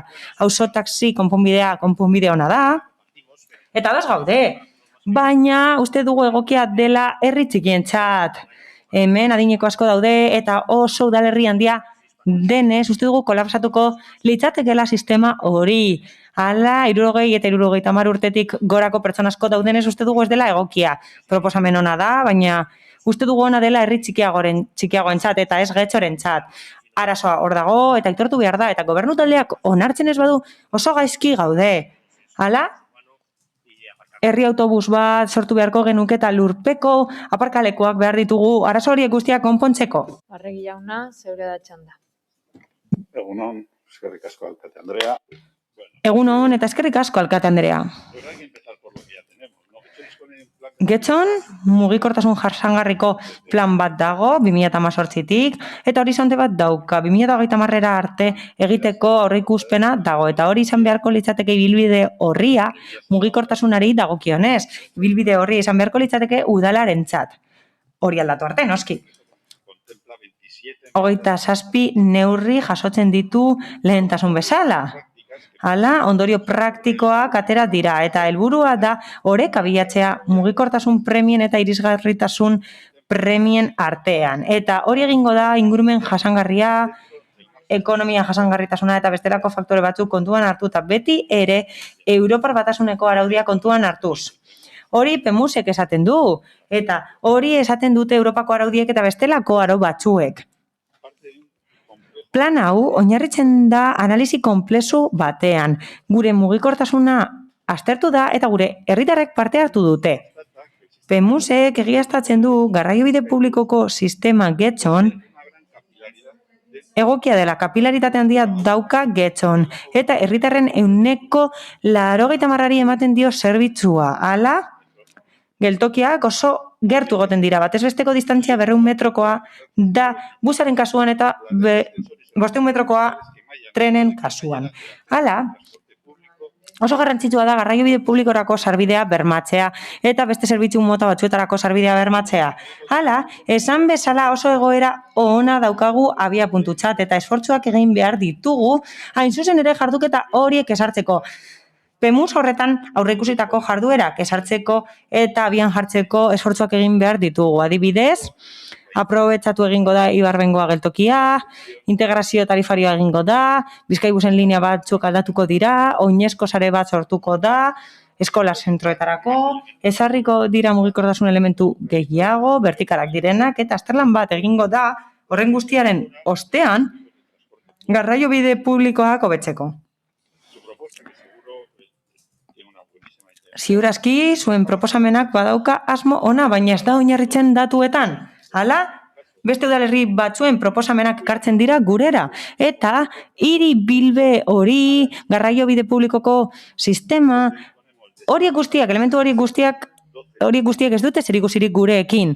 Gu geltoki asko ditugu eta zerbitzu asko ditugu. Hala, premia bat hasen nahi da, baina PEMUS horrek ez du aurreikusten zuek aipatutako premia. Eta parte hartze programan ez da hori antzeman, ez da premia hori hauteman. Hala, proposamen bat egiten da Getxorako eta hemen dentsitatea eta aukerak desberdinak dira. Eta zalantzagarria da zuen proposamena ingurumenaren ikuspegitik eta beste ikuspegi batzuetatik. Hala, Getxon, 70 urtetik gorako pertsonak 14.000 baino gehiago dira. Berangon, 7.000 dira pertsona horiek, gutxi gora bera. Besterik gabe konparatzearren, dentsitatea, desberdina da, Gonzalo aipatu du, daturik eman gabe, eta Berangon, biztanle kilometro karratuko, Berangon, 700 baino gehiagokoa da, eta 6.000 ingurukoa da Getxon, dentsitate hori kilometro karratuko, beraz, asko handiagoa da, premia desberdinak daude horregatik, eta horregatik konponbide desberdinak ezarri behar dira, eta horregatik egiten dira PEMUS bezalako planak udal mailan, premiak desberdinak direlako, eta azkenik, zalantzak ditugu, eta mailaren gainean jarri nahi dugu zerbait. Inork ez du aipatu. Orokortzen dituzue zerbitzu batzuk adinaren arabera. Eta horrekin batzuetan bereizkeria egiten dugu. Ez da referentzia bat 70 urte izatea, zaurgarritasunari, mendekotasunari eta beste faktore batzuei dagokienez, uste dut kontuz ibili behar garela. 70 urte izateak ez duelako inor bereizten. Pertsona ahulak adin guztietakoak izan daitezke, zaurgarriak adin guztietakoak izan daitezke. Ni aurreko tartean nago jada eta horregatik sentikorra naiz gai horiekin, mila esker. Arregi jauna. Rodríguez jauna. Vamos a ir por partes. Confundir un servicio con una subvención es no haber entendido ni... Goazen zatuta, zerbitzua eta diru laguntza nahazui badituzu ez duzu ezer ulertu edoz nola ere. Udalerria horren ondo ezagutzen duzuenez, gonbidatzen zaituzte zubiletatik, ambulategira, portuzarretik fadurara, edo beste nonbaitera joatea garraio publikoa erabilita. Eta esango didazue gero. Izan ere, nik zuk erabilitako datu berberak erabiliko ditut. PEMUSa mantra handia da kartza, ez da? PEMUSa, beste tokitan bezala ze, hementxe PEMUSa da mantra. Esan duzu PEMUSaren arabera, biztanleriaren 80% garraio bide publikoen influentzia espazian dagoela. Garraio bide desberdinak. Eta 1% kanpo uzten da. Metrotik zein bestetatik kanpo. Zerbitzu publiko honek ez du ezer konponduko, ez da panazea, baina aurrera pauso txiki bada. Esan genuen herriko autobusa dela irten bidea. Getxotik autobus linea asko pasatzen dira, baina zaila da leku batetik bestera, kasu konkretu batzuetan joatea. Eta metroan are gehiago Alderdi Popularrak ere esan du, eta erranpetan are zailagoa da, Salziduko zein Bidezabalko rampa guztiaik funtzionatzen dutenean jendeak argazki atara eta soriontzen gaitu, loteria tokatu izan balitz bezala. Igo gailuen kasuan batzuko beste batzu baino beto funtzionatzen dute, baina tira.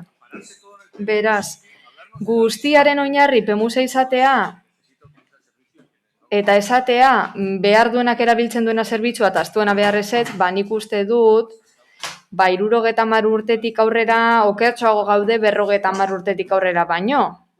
Nik sentitzen dut, 50 urte pasa ditut eta oin dela 30 urte baino kaskatuago nago, baina hori badakigu guztio, nire aita 80 urte ditut ez du maratoi bat egingo. Baina tira, baliteke beste kontrara pentsatzea. Nola nahi ere hemen baldintzatako bat jarri dugu negoziatzeko, hitz egiteko, aztertzeko taxistekin eta errenta irizpidea kontutan hartzeko. 70 urtetik gorako 14.000 pertsonek ez dute erabiliko guzti zerbitzu hau. Eta badikugu aldi berean 14.900 pertsona hoiek ez dute Getxo Lagunkoia zerbitzu erabiltzen, edo Fadurako ikastaroak, ez, nahi duenak erabiltzen ditu. Eta zerbitzu hau interesaduen jendearentzat eskainiko litzateke. Ikusita, herri barruan eta konkretuki urrunduta dauden auzo horietan mugikortasun arazoa daudela. Metrotik urrunduta daudenetan batez ere, eta zuek egindako azterlan horietan... Son como los de Iturribarri, que recordaban. Lehen gogoratu bezala, Aparkalekuarekin ere arazoak daude, eguneko ordu guztietan, ezta? Igual kasu horretan ere, azterlanak nola egiten diren, aztertu beharko gu orokortasunak alde batera utzita eta sektore txikiei ere hitza eman da. Eskerrik asko. Uribe de la Espriella, zeurea txanda. Bai, zeurea txanda. Muy brevemente. Creo que hay que poner en valor... Labur. Egia da bai, daukagunari garrantzia eman behar diogula, baina hobe daiteken zerbait badago, hori ere aipatu behar da, zuzenketak egiteko, alas egin beharko luke, gobernu taldeak berriro diogu, auzotaxiaren neurria mugikortasun planetara batu daitekela, inongo arazorik gabe, baloratu daiteke, eta, proba pilotoren bat egin daiteke, edo azterlan espezifikoren bat horren inguruan, eta pen handia ematen digu, kontuan esartzea. Elkarrekin getxotik beti aipatu izan dugu, behar izana dagoela mugikortasuna bultzatzeko espazio guztietan, esan dugu, batzordeetan, bilkuretan, hauteskunde programan, eta beti bultzatu izan ditugu mugikortasun horren sustapenerako neurriak. Beti defendatu izan ditugu bidegorri gehiago, konexio gehiago, bizikleta gehiago, eta garraio bide gehiago ere bai. Mikrobus bat eskatu izan dugu, behar dena. Gure hauteskunde programan agertzen zen gainera. Hori guztia kontutan izan da, PEMUSA izan arren, proposamenak izan arren, batzuk beste batzuk baino gustokoa izan arren, mugikortasun fluidoagoa eta jasangarriagoa lortzeko bidean lan egin behar dugula. Eta mugikortasun horrek erantzun behar die bizilagunen behar izanei.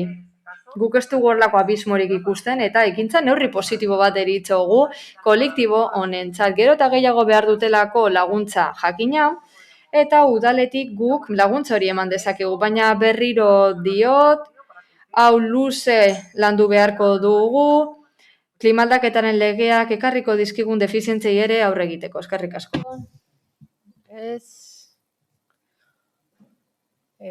Andrea jauna. Sí, gracias, alcaldesa. Bai, labur, ez dut insistitu nahi,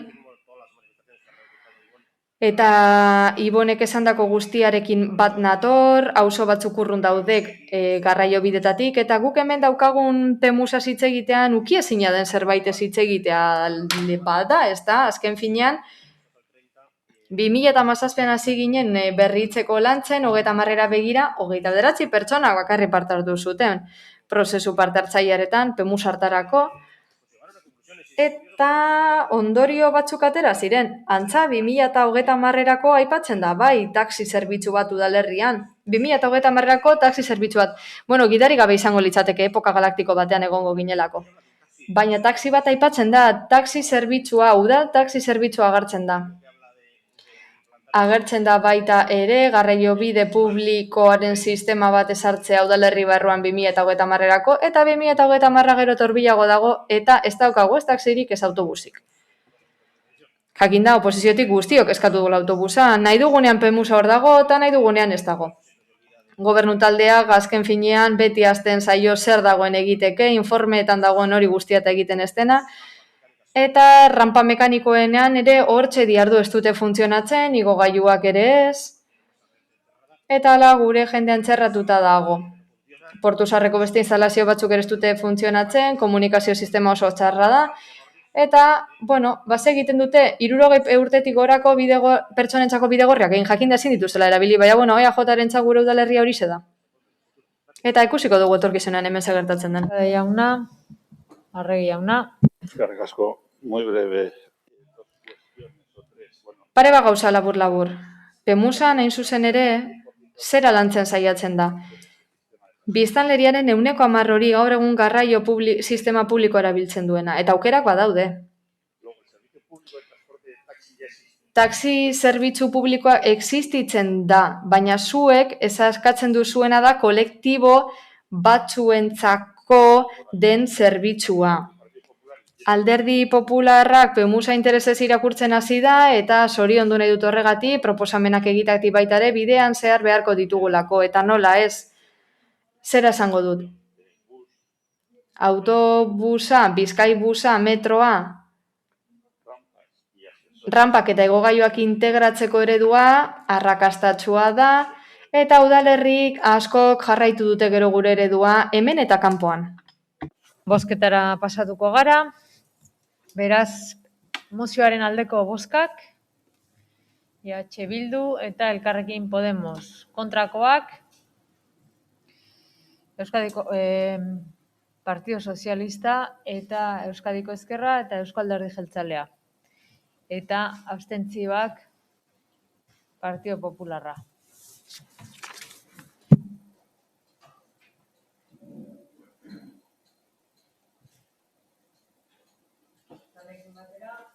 Honekin batera, 89. puntura pasatuko gineateke. Getxo EH Bildu alderdiko udaltaldeak aurkeztutako mozioa Getxoko telefono kabinetan interbentzio artistikoak egitea. Zeinek hartuko du hitza? Bai, Gijarrubi Anderea, zeure atxanda. Bai, egunon berriz ere. Azken urteetan nabarmen bere egin du kaleko telefono kabinen erabilerak. Sakelako telefonoen agerpenak batik bat ekarri du zerbitzu honen gainbehera, eta gero eta bastoago da telefono kabinen erabilera. Getxon, 15 telefono kabina baino gehiago ditugu. Kabina batzuk oraindik martxan daude, beste batzuk ostera apurtuta eta utzita daude. Apirilean zabaldu zen bezala, Telefonikak asmoa du Bizkaiko 354 kabinak kaletik kentzeko, tartean Getxokoak. Zentzua izan dezake erabilerarik ez duten zerbitzuak kentzea, batik bat aspalditik konpondu barik daudenen kasuan. Telefono kabinak kendu beharrean badago beste aukerarik ere. Kabina hauei erabilera berriak bilatu, herriko artisten esku utzi eta denon gozamenerako erreminta bihurtu. Hain zuzen ere, gure planteamendua honakoa da. Telefonikak udalaren esku ustea, Telefonika kabina hauek eta udalak beharrezkoak diren eraberritze lanak egin ostean, herriko sortzaileen esku ustea, interbentzio artistiko edarako. Horrela, artista getxoztarrek kale erakusketak antolatzeko espazio berri bat izango lukete. Gutxienez 15 puntu ezberdinekin. Gainera, kabinen izaera eta estetika aprobetxatu sartelan bakoitzaren azalpena entzun ahalko litzateke kabinaren telefonotik. Herriko artistek erabiltzeaz gain, elkarte ezberdinek ere erabili ahalko lukete euren argazki erakusketak egiteko. Urteurrenak betetzen dituztenen aspaldiko argazkia jartzeko, eta Getxo foto bezalako jaialdientzat ere erabilgarria izan zitekeen bertan erakusketak antolatzeko. Iazko konfinamendua amaitu zenean, udalak egun batetik bestera torren erakusketa aretoa ixtera baki zuen.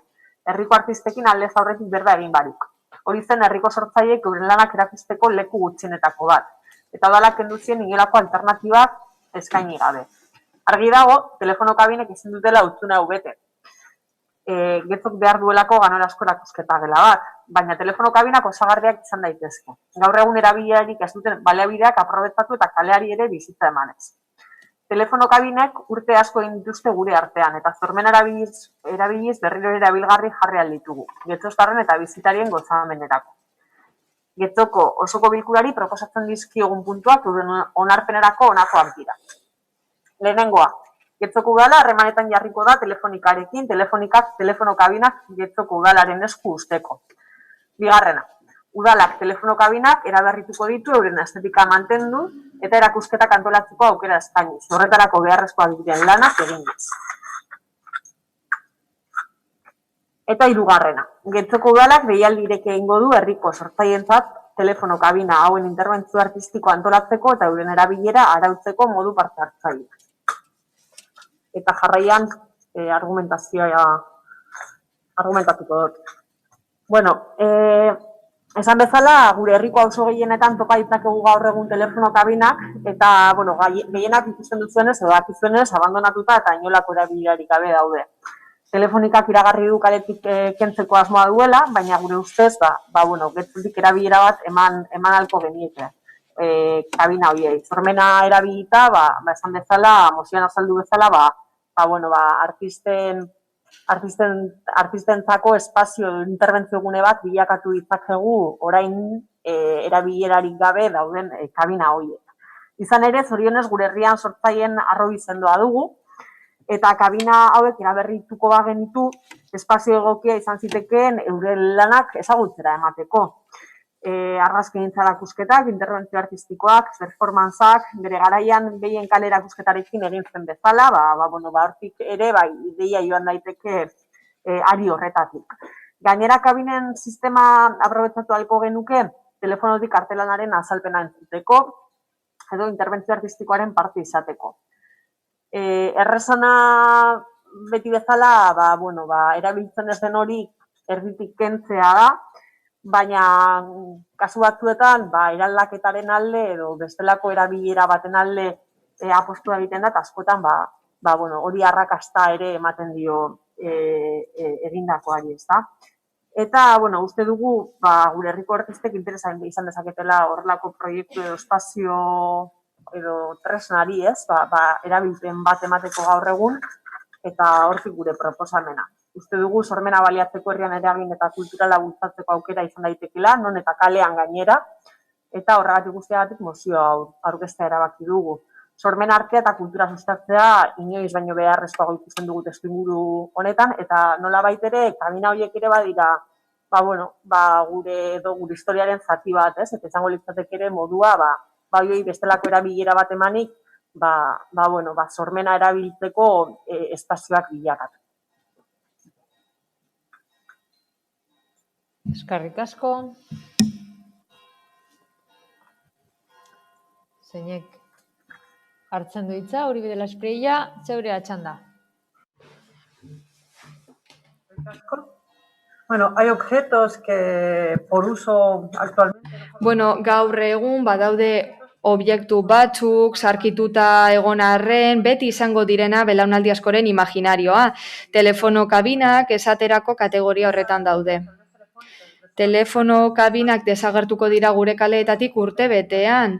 Legez, zerbitzu unibertsala izateari utziko diotelako, baina simboloa dire, gure hiriaren simboloa.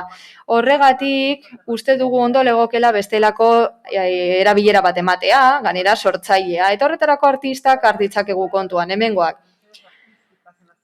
Arte arloko interbentzioak sustatzea kabinetan positiboa da, beraz mozioaren aldeko bozka emango dugu. Gainera, esku hartze hau eginda beste hiri batzuetan, arrakastaz, esate baterako Sao Paulo duela urte batzuk, tokiko artistek dekoratu zituzten, Bansky berak ere Ingalaterran telefono kabina batean marrastu zuen. Gainera, osoko bilkura honetan proposatu izan dugun bezala, beti egingo dugu auzo guztietaraino heltzearen alde eta arterako espazioa berreskuratzearen alde. Horregatik behin eta berriro eskatu dugu mozioan aipatzen den aretoa irekitzeko edo erakusketa areto berria gaitzeko beste toki batzuetan, eta uste dugu EH Bilduren ekimen hau hildo bereti doala. Bestalde, proposamenak zera pentsatzera garamatza. Alde batetik, badaude hiriko mobiliarioaren elementu batzuk, kioskoa, kabinak eta bar, jatorriko funtzioa galtzen ari direnak, baina simbolikoa direnez berrerabili behar dira.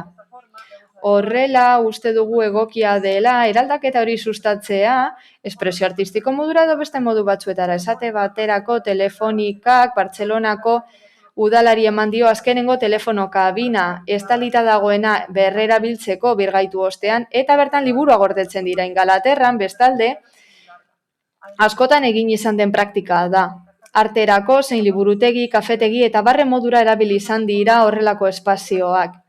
Asko gainera mikrogeltoki modukoak egin dira, bertan mugikorra kargatzeko eta entxufa jartzeko eta dena delakoa. Bigarren hausnarketa modura, gure udalerrian dugun potentzial artistiko eta kultural guztia kontutan hartuta, hau bezalako irtenbideak kontuan izan behar ditugu, garatu behar ditugu, eta udala martxan jarri beharko luke, gu gure garaian ikusi genuen sektoren arteko lan mahai bat behar genuela, sormen arloan, kultura arloan, askotariko eragileak eta herritarrak barne hartuta. Guk aurrekontuetarako emendakin modura aurkeztu genuen proposamen hori eta kasu guztietan baztertu da. Hala ere uste dugu ezinbestekoa dela kulturak toki egonkorra izatea gure udalerrian eta udala laguntza ematea. Ez bakarri bileren bitartez edo harremanetan egonda, espazio bat behar dugu horretarako, espazio antolatua, bertan proposamenak landu ahal izateko hauze esate baterako. Beraz, guk mozioaren aldeko bozka emango dugu.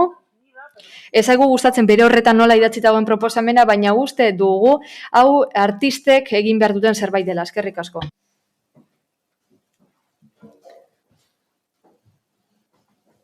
Díaz Anderea, zeurea da txanda. Mila esker.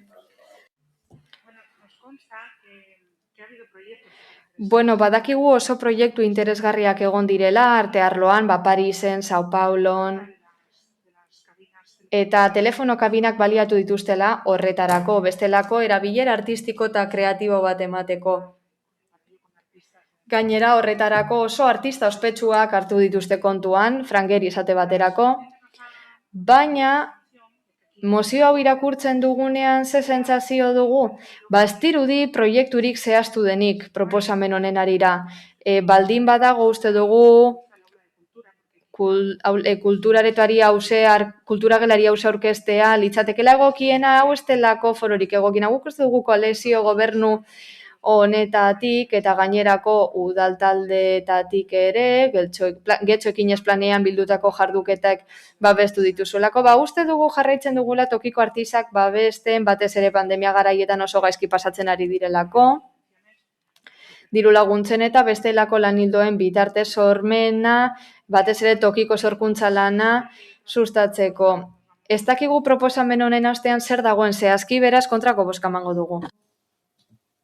Bai, Zorrilla Lekerika, zeurea txanda. Eskerrik asko alkate Andrea. EH Bilduk arrazoien artean aipatu du egia den zerbait. Egia da lehen bazegoela erakusketa gela bat horrenen eta aldatu egin zela beste erabilera bat emateko, herritarrei arreta emateko bulego gisa erabiltzeko, inorra abisatu gabe. Esan beharra dugu, guri zentzuduna iruditzen zaigula, bulego hori torrenen egotea, zerbitzu hobea ematen duelako zabalan zegoenean baino, itxura hobea duelako, baina gobernu taldearen partetik gertatzen den bezala askotan, zerbait egiten duten ez dute guztiz ondo egiten. Egia da, herritarrei arreta emateko bulegoa torrenen jartzean, ahaztu egin zitzaiela instalazio berriak jartzea. Eta oposiziotik hori askotan aldarrikatu dugu, eta gauza ez da artista bere garaian alde batera utzi zirenean, orain mendigatzen ibiltzea, espazio baten alde. Uste genuen probetxuzkoagoa izango litzatekeela arreta bulego hori jartzea eta aldi berean artistentako instalazioak ere bai. Berriro diogu herritarrentzako arreta bulegoa udaletxean jartzea berriro, oraindik herritarrak hona etortzen direlako informazio eske. Aipatu da eta talde guztiek esan dute hainbat hiritan egin dela honelako lana, Sao Paulo edo Londresen esate baterako, Londresen egia da beste kabina batzu dituztela, eta gure uste zentzuduna da kabinei bestelako erabilera bat ematea, baina gauza da gure proposamena beste hildo batetik doala. Hau da, ondo iruditzen zaigu bestelako erabilera ematea kabinei, baina gure ustez bestelako erabilera hori izan daiteke beste hiri batzuetan egin bezala eta uste eta aipatu duela elkarrekin getxok, mugikorra kargatzeko puntu modura erabiltzeko, tableta kargatzeko, informazio turistikoa emateko, udalerriari buruzko informazioa, getxon egin zen moduan, baina hobeto, hau da, udalerri askotan egiten ari den zerbait da, Espainian zehar, eta nahiko arrakastatxo izaten ari da, eta guk uste dugu beraz, kabinak hobeto daudela horrelako informazioa emateko. Eta artearen kasuan, uste dugu egokiagoa dela, eta hau gainera jakinerazi genuen negoziazio errondan, getxoekin ezen, esan bezala egokiagoa iruditzen zaigu, artisten kasuan, lonjak prestatzea, utzik dauden lonjak artistek bertan lan egiteko, eskaparatetan lan egiteko.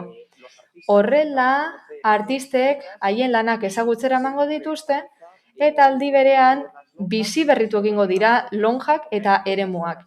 Izan ere, getxon badaude eremu asko, guztiok badakigu zeintzu diren, esan bezala, lonjak han daude, pila balonja denak utxik, eta gure aburuz hobe da horrelako zerbait egitea. Gasteizen ere egin dute duela gutxi, hilabete honetan bertan. Beraz, esan bezala, lonja hoietan erakusleioak jarri, bertan artelanak sortu, eta nire ustez horregatik dira hobe bi erabilera horiek, kabinen alde batetik, eta gero bestea artistentzako bestelako erabilera. Horregatik abstenituko gara. Eskerrik asko. Eta, Uriarte Andrea. Eskerrik asko alkate anderea, egunon dan hori ostera be. Bueno, ulertzen dugu, mozinonek dakarrenak, helburu bat eukileikela, izpi edo kutsu romantikoren bat bebai, baina nik gauza zehatz eta praktiko batzutara joango gara, poste baten inguruan gabiz berbetan, telefono bat daukan poste baten inguruan gabiz, ez gabiz Londreseko kabinen inguruan, ez da Jose Luis López Vázquezek bere La Cabina pelikulan famatu egin eban kabina baten inguruan, poste baten inguruan gabiz berbetan. Bueno, danok dakizu moduan, lehenengoz, getxo ekinez KE bigarren puntuan akordioa danok sinatu gendualako, badaukagu kale arterako helburua, bagagoz kalea interbenintzeko hastapen fasean. Ikusiko arteak programatzeko deialdia be badaukagu. Deialdi honen helburuetariko bat kulturarentzako ez-ohiko espazioak besteak beste erabiltzea be bada. Deialdi honen barri be badaukazue, berau be getxo ekinezen barruan sartuta dago eta hain zuzen be KE bigarren puntuko beste azpipuntu baten.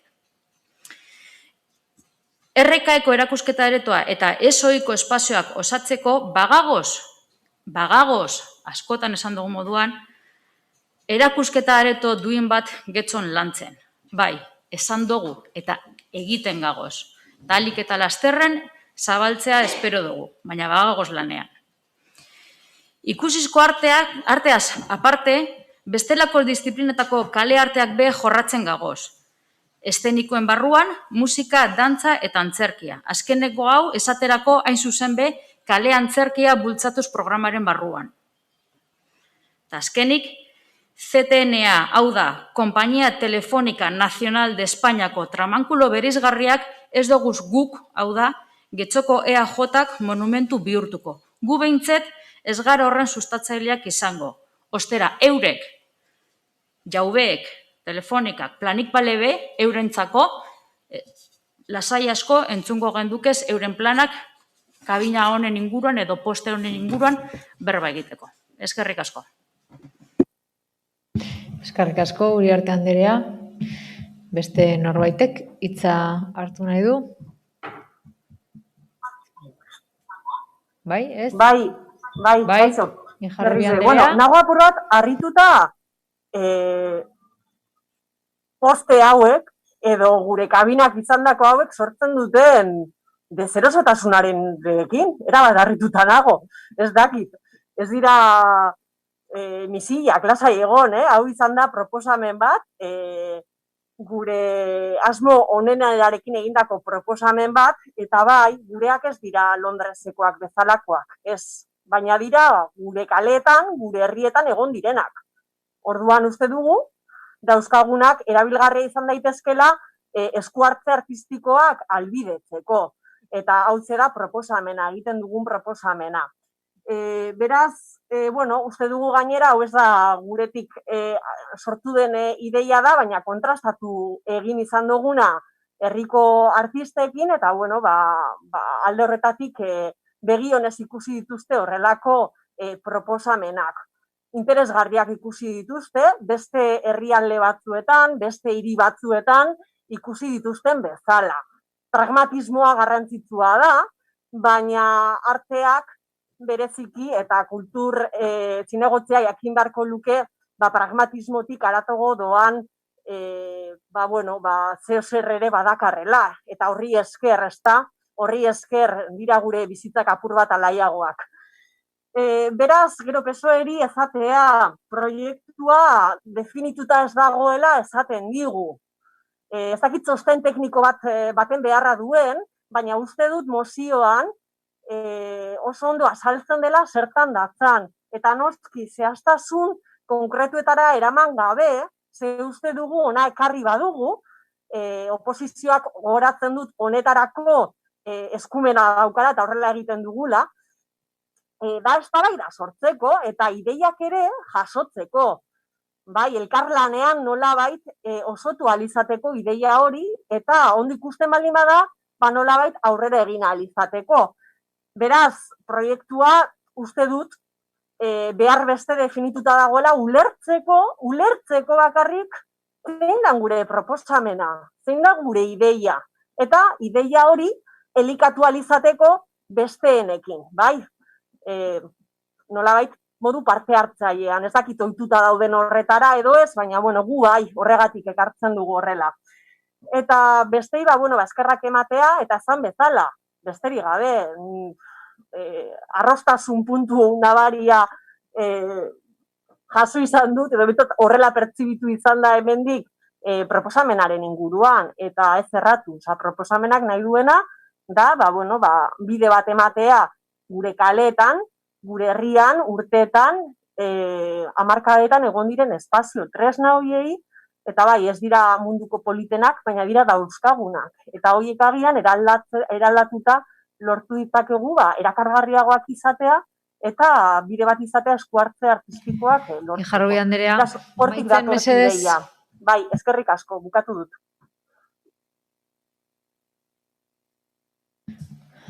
Ongi. Uribe de la Espriella Andrea. Bai, ez? Bale. Partido Sozialistak ez. Ez. Eta guk ere ez. Beraz, bozketara pasatuko ginateke. Mozioaren aldeko bozkak. EH Bildu eta Elkarrekin Podemosekoak ditugu. Kontrakoak. PSE Euskadiko Ezkerra eta Alderdi Jeltzalekoak. Abstentzioak. Partido Popularrekoak dira. Honekin batera. 80. puntura pasatuko ginateke, EH Bildu Alderdiko Udaltaldeak aurkeztutako mozioa, Palestinari elkartasuna adierazi.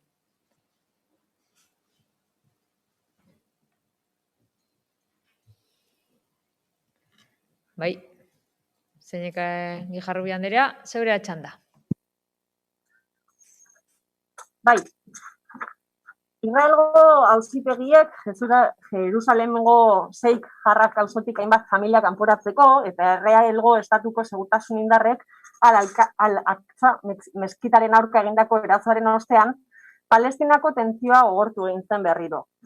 Benjamin Netanyahu, Israelgo lehen ministroak asteartean, maiatzak 11 iragarri zuen Israelek Gazaren aurkako erasoak areagotuko dituela eta dagoeneko 53 pertsona hil direla.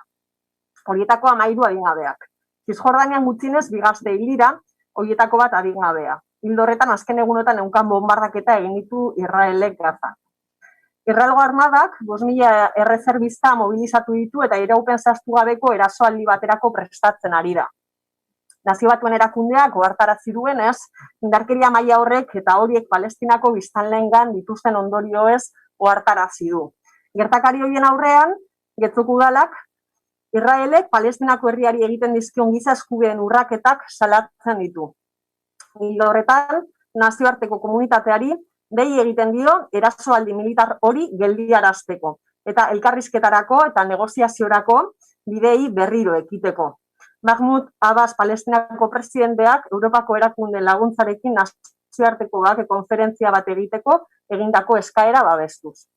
Nakbaren 73. urteurrenean, Israelek lurralde palestinarrak legez kanpo okupatzea salatu eta gaitzesten du. Eta aldi berean elkartasuna eta konpromisoa adierazten du herri palestinarraren giza eskubideen defentsarekin, nazioarteko zuzenbideak ezartzen duen bezala. Palestinarako laguntza humanitarioa indartzeko eskatu die Euskal Erakundei pandemiak are gehiago areagotu egin baitu haien egoera. Eta orain argumentazioarekin. Bai, momentu bat mesedez, transakzionala aurkeztu behar dugu. Bai, nik hasiko naiz irakurtzen eta Gonzalo, eskerrik asko.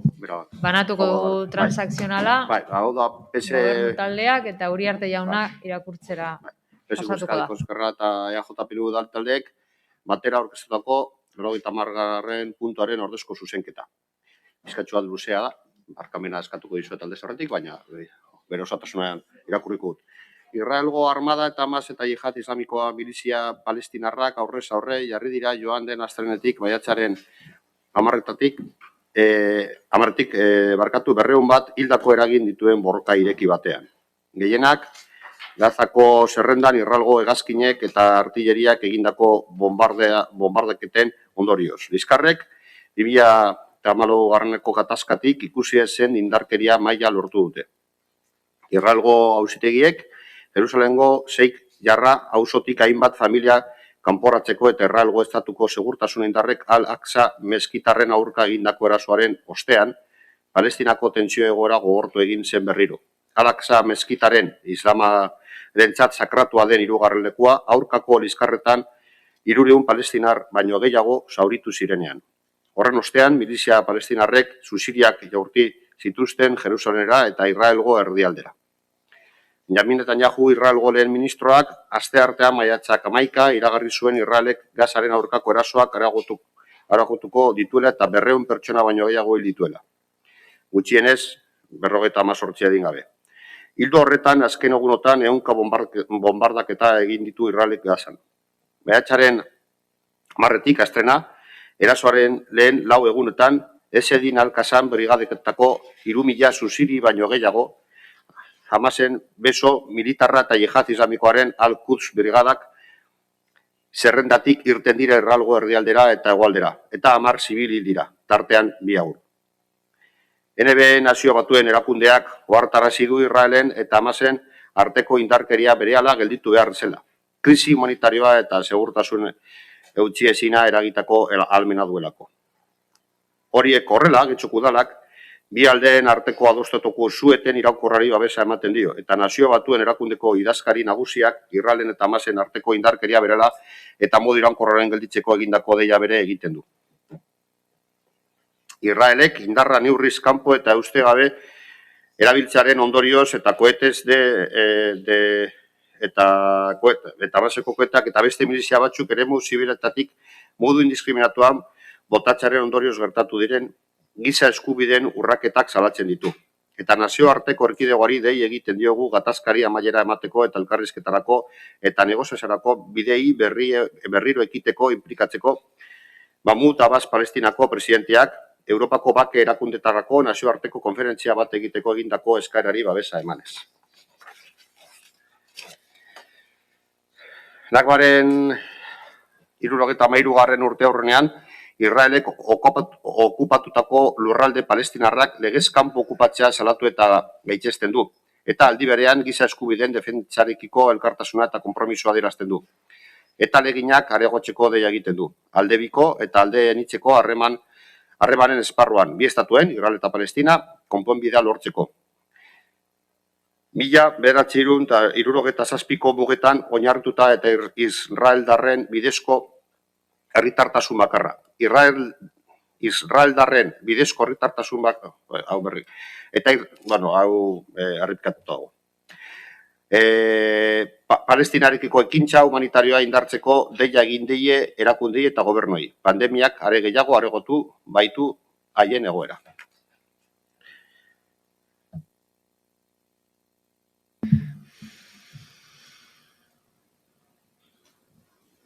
Gijarrubia Anderea.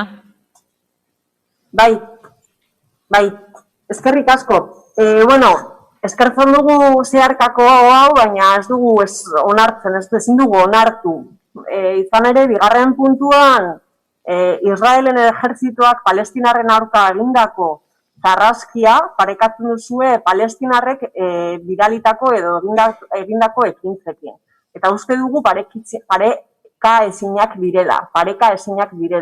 Bi aldetatik ekintza horiek egitea eta parekatzea Israelen estatu edo ejerzitoak Palestinarren aurka erabiltzen duen darabien politika esterminatzailea. Beraz, hori aintzat hartuta ezinezkoa zaigu zeharkakoa onartzea landabe eskertzen dugu.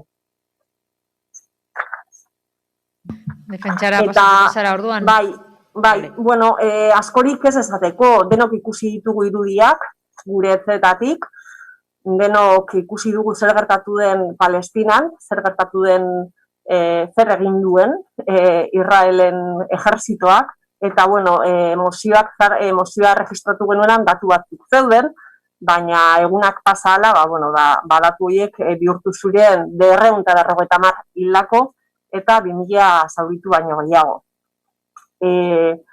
Israelgo bombardaketek 3 haur zauritu zituzten orduro Gazan, Save the Childrenen arabera. Eta Israelen indarkeria basati horrek 60.000 pertsona inguru kalean utzi dituela kalkulatzen da. 60.000 pertsona inguru kalean. Zan ere, etxe bizitzak eta hainbat erakunderen eraikinak suntzituak izan dira. Denok ikusi ditugu irudiak, eta denok dakigu zer gertatu den. 70 urteko okupazioaren ondorioz, Israelen defentsiba palestinar herriarekiko ez dauka etenik. Eta esterminatzen jarraitzen dugu. Eta bitartean, nazioartean, beste alde batzuetara begiratzen dugu. Beraz, uste dugu nahikoa dela, jarrera horrekin bukatu behar dugula, eta horregatik mozio hau ekartzen dugu. Nik uste dut ez dela argumentazio gehiagorik, argudio gehiagorik behar. Bakoitzak jakingo du, zer babesten duen, eta nor babesten duen, eta zergatik. Eskerrik asko, Guijarrubia Anderea. Uribe de la Espriella, zeurea txanda. Antes que nada, agradecer a EH Bildu por traer esta moción a pleno. La suscribimos. Eskerrik asko EH Bilduri ados gaude erabat. Horregatik alde bozkatuko dugu. Baliatu nahi dugu puntu hau ahotsa emateko Palestina babesteko taldei manifestali bat egin zuten maiatzaren 21ean. Hala, sarraskia bukatzeko eskatu zuten. Gazako sarraskia bukatzeko askatu zuten. Eta lankide desberdinak daude eta Palestina askatzen dute horiek guztiek. Hala, Bilbon zenbait gauza esan dira. Eskertu nahi dugu salaketa lana, apartheid egoera bat, bizi du Palestinako herriak eta elkarte desberdinak daude eta sare desberdinak daude horien alde lan egiten. Orain dela 17 egun, Israelgo miliziek eta gudarosteak sarraski bat jarri zuen abian Palestinaren aurka, herritar zibilen aurka, eta orain 200 pertsona baino gehiago hil dituzte, eta ia 60 edo 60 inguru aurrak ziren emakumeak. Horrez gain, 73 urte pasa dira okupaziotik, Nakba adierazpenetik, eta horiek bereizkeria sustatzen dute herritarren artean, eta etengabe urratzen dira giza eskubideak eta nazioarteko zuzenbidea. Horrez gain, kriminalizatzen dira gizarte langileak, langile humanitarioak eta eskubideen defendatzaileak, eta badago estrategia bat Palestinako gizarte zibila desegiteko. Juana Ruiz Sánchez langile humanitarioa da eta atxilotu egin dute Palestinan. Eta horrek erakusten du zer gertatzen da. Israel apartheid estatu bat da, eta ez dugu guk esaten. Hori egia estatu da, apartheid politikak aplikatzen ditu eta jasartzen ditu palestindarrak, eta gizadiaren aurkako krimen bat da hori. Hala, badaude mendebaldeko gobernu batzuk gauza horiek babesten dituztenak eta babes ekonomikoa ematen dietenak Israelgo gobernuari. Hala, gero eta pertsona gehiago babesten dute estatu hau. Euskal erakundeek harreman ona dute Israelekin eta horrez gain lana sustatzen dute haiekin batera, eta adibide asko daude. Badago lankidetza hitzarmen bat Bizkaiko Foru Aldundiak sinatutakoa Israelgo enpresa batekin, akordioak egiten ditu turismo agentziak etengabe Israelgo turismoa sustatzeko, eta beste ekintza batzuk abian jartzeko. Hala, egunotan gertatu dena Sheikh Jarrat auzoan, kasu horretan mehatxupean daude auzotar asko, izan ere Israelgo pertsonei eman nahi zaizkie bibien etxe bizitzak, eta Jerusalemen eraikuntzan KAF enpresak lan egin du, eta horrek lotuko ditu okupatutako lekuak Israelekin. Hala, Palestinako auzo bat zeharkatzen du, eta horrela garbiketa etniko bat egiten ari da. Horregatik baliatu nahi dugu mozio hau Euskal Erakunde guztiei eskatzeko akordio guztiak bertan behera usteko Israelekin. Hain zuzen ere nazioarteko eskubideak eta zuzenbidea bete arte. Mozioari dagokionez, ukatzen dugu indarkeria oro. Hamasen eta milizien indarkeria barne. Baina gogorarazi nahi dugu Hamas ez dela palestindarren gudarostea. Hala, Palestina Hamasen biktima da eta Israelgo gobernuaren biktima ere. Bai, horregatik, giza eskubideak defendatu behar dira eta horretarako ambiguitateak utzi behar dira aldi batera. Eta proportzionaltasuna aplikatu behar da. Suaren etetea ez da apartheid amaitzearen sinonimo. Ez da okupazioa amaitzearen sinonimo. Horma bat, eraiki du Gobernu horrek eta zatitzen du Palestinako pertsona askoren bizitza. Horrek ez die bermatzen herritarrei berdintasun eskubidea eta errefuxiatuen eskubidea ez du bermatzen bere etxeetara itzultzeko. Se cura las vacunas que nos está poniendo el Estado de Israel. Por eso he pedido, sobre todo, no solamente al PNV, sino sobre todo al Partido Socialista. Batez ere gustatuko litzaidake sozialistei esatea. Sozialistek hitz egingo dute elkarteekin giza eskubideak defendatzen dituztela esanez, baina nik uste dut ezin garela anbigoak izan zentzu honetan. Edo eskubideekin gaude, edo ez gaude. Eskerrik asko. Díaz Anderea. Bueno, lamentamos que no se haya... Tamalgarria da zeharkakoa onartu ez izana. Guk uste dugu partekatzen dugula zu etetea eta salatu behar direla gertaera hain larriak. Horiek gertatu dira gatazka honetan eta proposamen hori egin dugu EAJkook eta sozialistok. Gobernu taldeak uste du proposamena osoa dela deskribatzeko gertakariak. Gainera, biktima guztiak hartzen ditu barne. Biktima direlako nazionalitatea gora behera eta guztien eskubideak bermatu behar dira. Guk uste dugu, ados egon gaitezkeela, indarren desoreka itzela da Palestinaren eta Israelen artean. Hori dela eta, gehiegi erabiltzen du indarra Israelek eta ondorioak erabat lasgarriak dira. Horrek ez du esan nahi, Palestinak, hau da, Hamasek ez duenik erantzun eta horren aurka ere bagaude. Ez denez gure proposamena onartu, naiz eta ados gauden esandako gauza askorekin, aipatutako arrazoiengatik gu abstenitu egingo gara. Eskerrik asko. Bai, Elorza jauna. Sí, gracias, señora alcaldesa. Eskerrik asko alkate Anderea. Lehenik eta behin gogorarazi nahi dizuet gauza bat. Talde guztiei gogorarazi nahi diet gauza bat. Getxoko udaleko osoko bilkuran gaude. Eskumenak esartzearren, guri dagozkigunak zehaztearren. Lehenik eta behin, Rom aldatu zenean gogorarazi zenidaten bezala, mozioak, tokiko interesekoak izan behar dira, hau da, Getxoko herritarrentzat interesekoak izan behar dira. Ez dakit Palestinaren eta Israelen arteko gatazkak zer nolako eragina duen Getxon. Munduan gertatzen denak kezkatzen gaitu, noski, bakea kezkatzeko modukoa da, baina uste dut hemen beste gauza batzuetarako gaudela eta udalerriarekin lotutako gauzak jorratu behar ditugula, hori da nik uste dudana.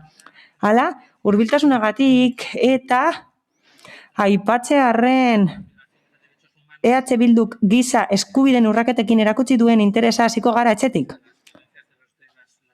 Hala, giza eskubideen urraketak kondenatzen badituzue batzuk nahiko hurbil. Etak Euskal Herritarren aurka egindakoak.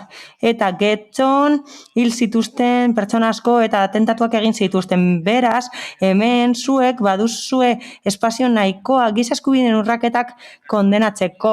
Beraz, has gaitezen etxetik eta gero, ahal bada, jarraituko dugu beste lurralde batzuetatik. Gogorarazi nahi dizuegu, oraindik badaude dela 300 kasu argitzeke eta zuek oraindik ez dituzuela kondenatu.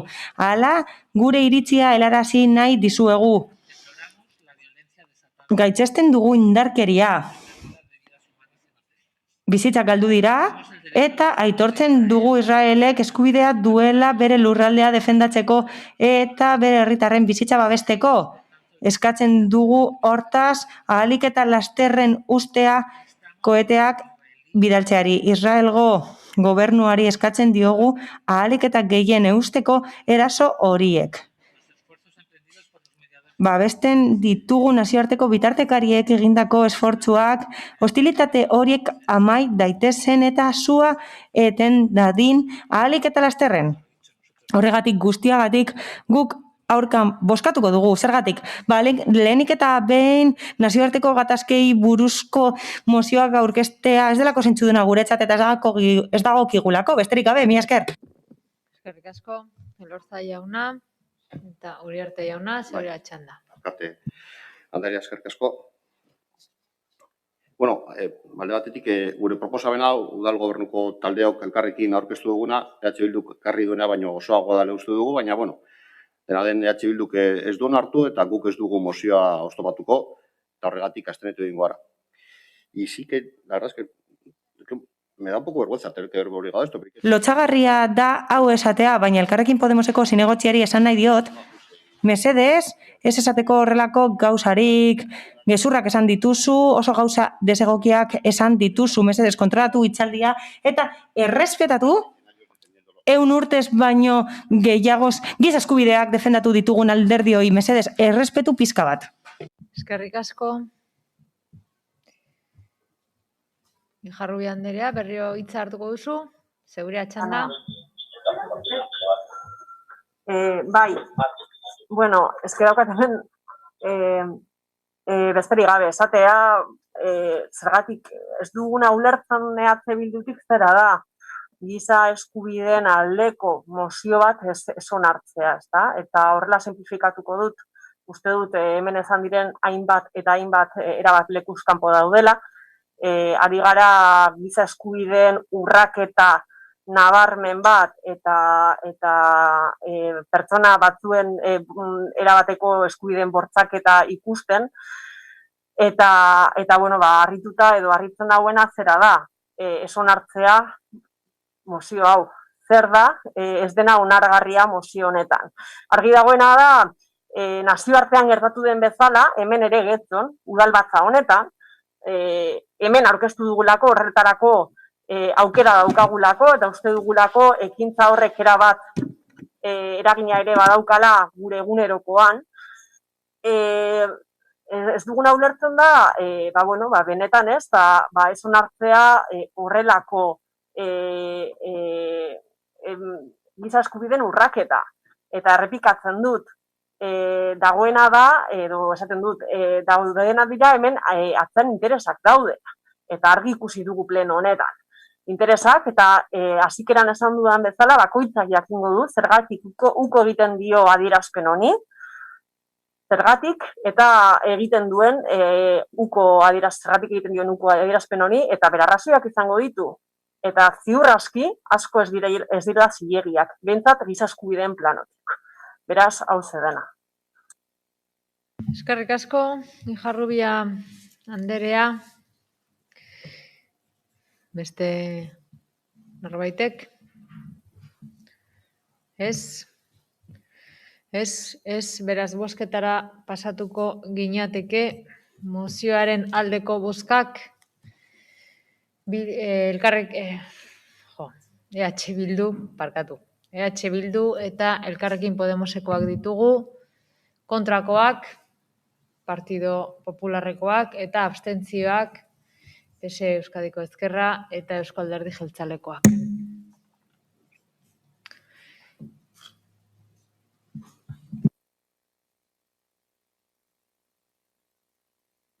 Berriro bozketara pasatu behar gera.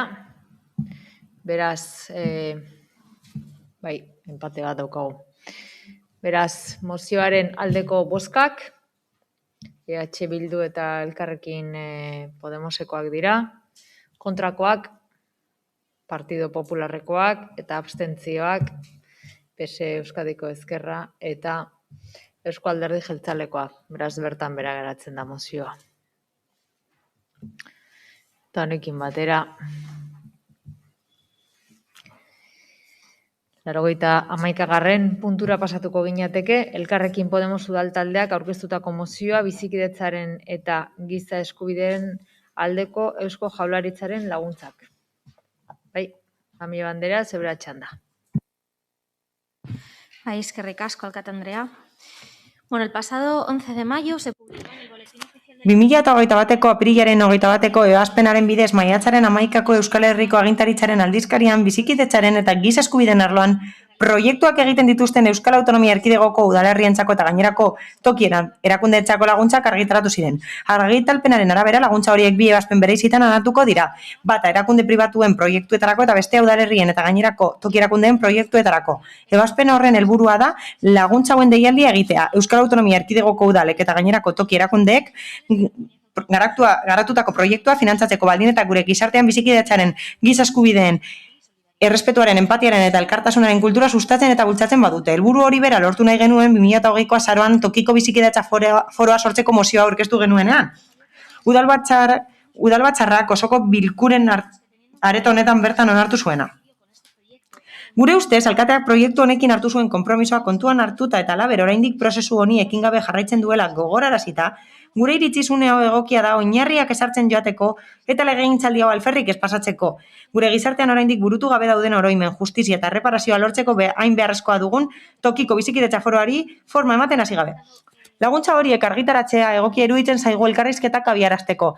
Tasutu nahi dugun bideari forma emateko eta arlo horretan adituak diren pertsonekin eta aurrera egiten lagunduko diguten elkartekin espazioak sortzeko. Horregatik guztiagatik proposamena egiten dugu. Bat, Getxoko udalak bizikidetzaren tokiko foroa ahalik eta lasterren abian jartzeko beharrezkoak diren elkarrizketei egingo die bakearen, bizikidetzaren eta giz eskubideen arloko hurbileko esperientziak eta tokiko jardunbide egokiak kontuan hartuta. Getxoko udalak datozen hilabeteetan aurkeztuko ditu proiektua zehaztu ondoren eskatutako laguntza horiek, ebazpen horretan eta erarik egokienean egingo den deialdian jasotako gaia kontuan hartuta. Eta jarraituko dute eztabaidarekin. Badakizute itzultze zerbitzua daukagula, itzultzaile zerbitzua, eta argalin badugu pixka bat mantsoago hitz egin, ze bestela itzulketa oso konplexua egiten ari zaie. Eskerrik asko. Vale, sin problema. Bueno, dentro de la explicación voy a ser breve y voy a intentar hacerlo un poquito más despacio. Labur azalduko naiz eta saiatuko naiz mantsoago hitz egiten. Mozioan azaldu dugun bezala uste dugu garrantzitsua dela ez ahaztea guk egindako proposamena joan den azaroan. Harrera ona izan zuelako talde desberdinen gandik. Gainera jakin izan dugu Eusko Jaurlaritzak laguntzak ematen dituela. Eta garaia da gure ustez horri ekiteko eta ekimen hau gauzatzeko. Legegintzaldi honetan Getxon aldaketa hori bultzatuko da bizikidetzaren eremuan eta giza eskubidei dagokienez. Hala, talde guztiok erakutsi dugu interesa gai horretan nolabait. Badakigu epea ez datorrela bat errealitatearekin, baina uste dugu eta horrela utzi genuen argi gure proposamenean kontuan hartu behar dugula laguntzen aldizkakotasuna, ahalik eta lasterren jarduten hasteko elkarrizketekin, adituekiko lankidetzarekin, elkarteekin, eta horrela funtsean proiektu bat egin ahalko dugu urrengo deialdietarako, hori aurkezteko, eta Eusko Jaurlaritzaren laguntza horiek jasotzeko izan ere, Getxok aurrera pausoak eman ditzake historiaren alde. Beti bezala, azpimarratu nahi dugu bizikidetza foro hau sortu behar dela, inklusiboa izan behar dela eta atsegina izan behar dela, bizipen guztiak hartuko dituena kontuan. Ez dugu inor atzean utzi behar, izan ere memoria, justizia eta erreparazioa sustatu behar ditugu. Herritar guztien alde, asko daukagu oraindik egiteke istorio asko ikusgarri egin behar ditugu. Eta kalte asko dago erreparatzeke eta konpontzeke. Eta horregatik oso garrantzitsua da horren alde lan egiten hastea. Mila esker. Eskerrik asko, Diaz Anderea. Mila esker, alkate Anderea. Bueno, nuestro grupo ya se ha posicionado. Gure taldeak dagoeneko erakutsi du bozeramaileen batzordean eta osoko bilkura honetan zer pentsatzen du bizikidetza jorratu behar da memoria historikoaren puntutik.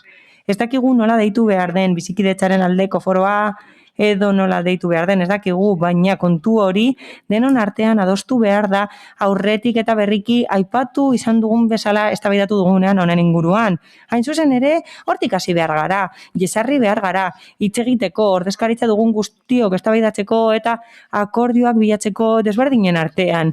Ziur gaude, elkarrizketaren bidez, eraiki ahalko ditugula bizikidetza ospatzeko modu berriak eta memoria historikoa aitortzeko modu berriak eta adostasunik handiena lortu ahal izateko. Sozialistok uste dugu garrantzitsua dela konfiantza izatea alkate Anderearengan. Izan ere, konfiantza hori dugu eta bera izan behar da liderra. Horregatik uste dugu lehenik eta behin hitz egin behar dugula. Hitz egin behar dugu adosteko. Adosteko nola eta noiz egingo dugu. Hortik aurrera premiak identifikatuko dira, eta horiek jorratuko dira, eta pentsatuko dugu nola egingo dugun finantzatzeko eta lankidetzak esartzeko Eusko Jaurlaritzak eskainitako esparruaren barruan. Horregatik guztiagatik gure bozka abstentzioa izango da. Eskerrik asko. Rodríguez jauna. Begionez ikusten dugu Elkarrekin Podemosek aurkeztu den proiektua. Osoko bilkura honetan, orain dela gutxi entzun ziren, aurreko mozioan zehazki entzun diren hitzak argi eta garbi uzten dute bizikidetzan eta memoria arloan oraindik urrats asko eman behar ditugula. Fresko dugu oraindik nola herritarrek sakabanaketak erabateko bidegabekeriz eta injustiaz zigortutako presoen familiak laguntzeko eskaria eskutatu nahi izan den. Arrazoiak entzun ditugu eta alderdi desberdin konpromisoen aldarrikapenak ere bai, baina ekintzek benetako balio dutenek beste zerbait adierazten dute. Besteen bizipenak entzuten ikasi behar dugu. Besteen memoria onartzen ikasi behar dugu. Gure esperientziak, gure memoriak ez du besteena ezabatzen, baina ezin da memoria eta bizipen batzuk beste batzuen gainetik osatu. Pertsona beste bizipen edo memoria dago, pertsona beste min eta postasunak daude. Denon sufrimendua aitortu eta denon nahiak aitortu behar ditugu benetako gizarte demokratikoa eraiki nahi badugu. Aitortzak, entzumenak, empatiak ez dute esan nahi besten arrazoiak edo ekintzak gure ganatzen ditugula, edo ontzat ematen ditugula. Aitortza errespetua da, sufrimendu guztien aitortza eta bizikiretza almen guztien aitortza. Lan handia dugu bai bide horretan, eta horretarako gure eskua luzatuta dago eta egongo da. 2 urte pasako dira laster, isiltasunean topatu genuela gutxieneko adostasun puntu bat. Une hartan, alkateak hartu zuen ardura isiltasunean landutako akordioa zabaltzeko, lana garatzeko. Tamalez ez dugu ezer ikusi. Behin baino gehiagotan gogora arazi dugu konpromesu hau, baina ez dugu erantzunik topatu. Beste hainbat herritan gertatu bada, gurean zergaitik ez da posible da gure buruari egiten diogun galdera. Elkarrekin Podemosek egiten duen proposamenarekin bat gatoz, eta oztopo guztien gainetik gure ahalegin guztia jarriko ditugu bizikidetzan aurrera egiteko, sufrimendu guztien aitortza, biktima guztien erreparazioa eta egia eskaintzeko ahaleginetan, baina guztiena. Eta berriro gogora ekarri nahi dugu orain ze, ointxe bertan alderdi sozialistari entzundakoa, hori gogoraztera ekartzen gaitu, ez da beti aipatzen da beste marko batzuetan egin behar direla eta urratsak eman behar direla, baina duela 2 urte laster hartutako konpromiso horren garapena ez da ikusi, eta noiz ikusteko zain gaude. Eskerrik asko. Eskerrik asko. Elorza jauna. Gracias otra vez, señora alcaldesa. Bueno, Eskerrik asko berriro. yéndome yo también a noviembre del 21. Bueno, 2008ko azara gogora ekarriz, klaro, ni garai hartan, gogoan dut, foro honen sorkuntza gora behera, esan nuela, oinarriak ezarri behar zirela. Eta gaurkoan berriro dakartzue mozio hau, baina ez dago oinarririk. Oinarri finkorik espadaukagu honelako foro bat sortzeko zaila izango da alde edo kontra egitea. Ez dakigulakoz nondik abiatuko den foro hau. Zoritzarrez, berriro azaldu behar ditut nire kezkak foro honen sorreraren inguruan. Galdetu nuen bere garaian eta berriro galdetzen jo, zein akotazio jarriko ditugu ikusteko foro honetan nola jardungo dugun. Kualitatiboak izango dira muga horiek edo denborazkoak. Bigarrenik, zein izango litzateke abiapuntua, bigarren Republika ostea, 34ko gobernu kontraliberala, 36an hasi zen gerra zibila nondik aurrera egingo dugu. Edo gero borroni kuenta noba egin genuen tarte horretatik aurrera, amnistia garaitik aurrera, edo ointzegaitik amnistia batzuntza bai beste batzuetate, nondik abiatuko gara. Badikugu zuetako batzuek baduzuela estatua suntzitzeko asmoa 78ko konstituzioari muzin eginda.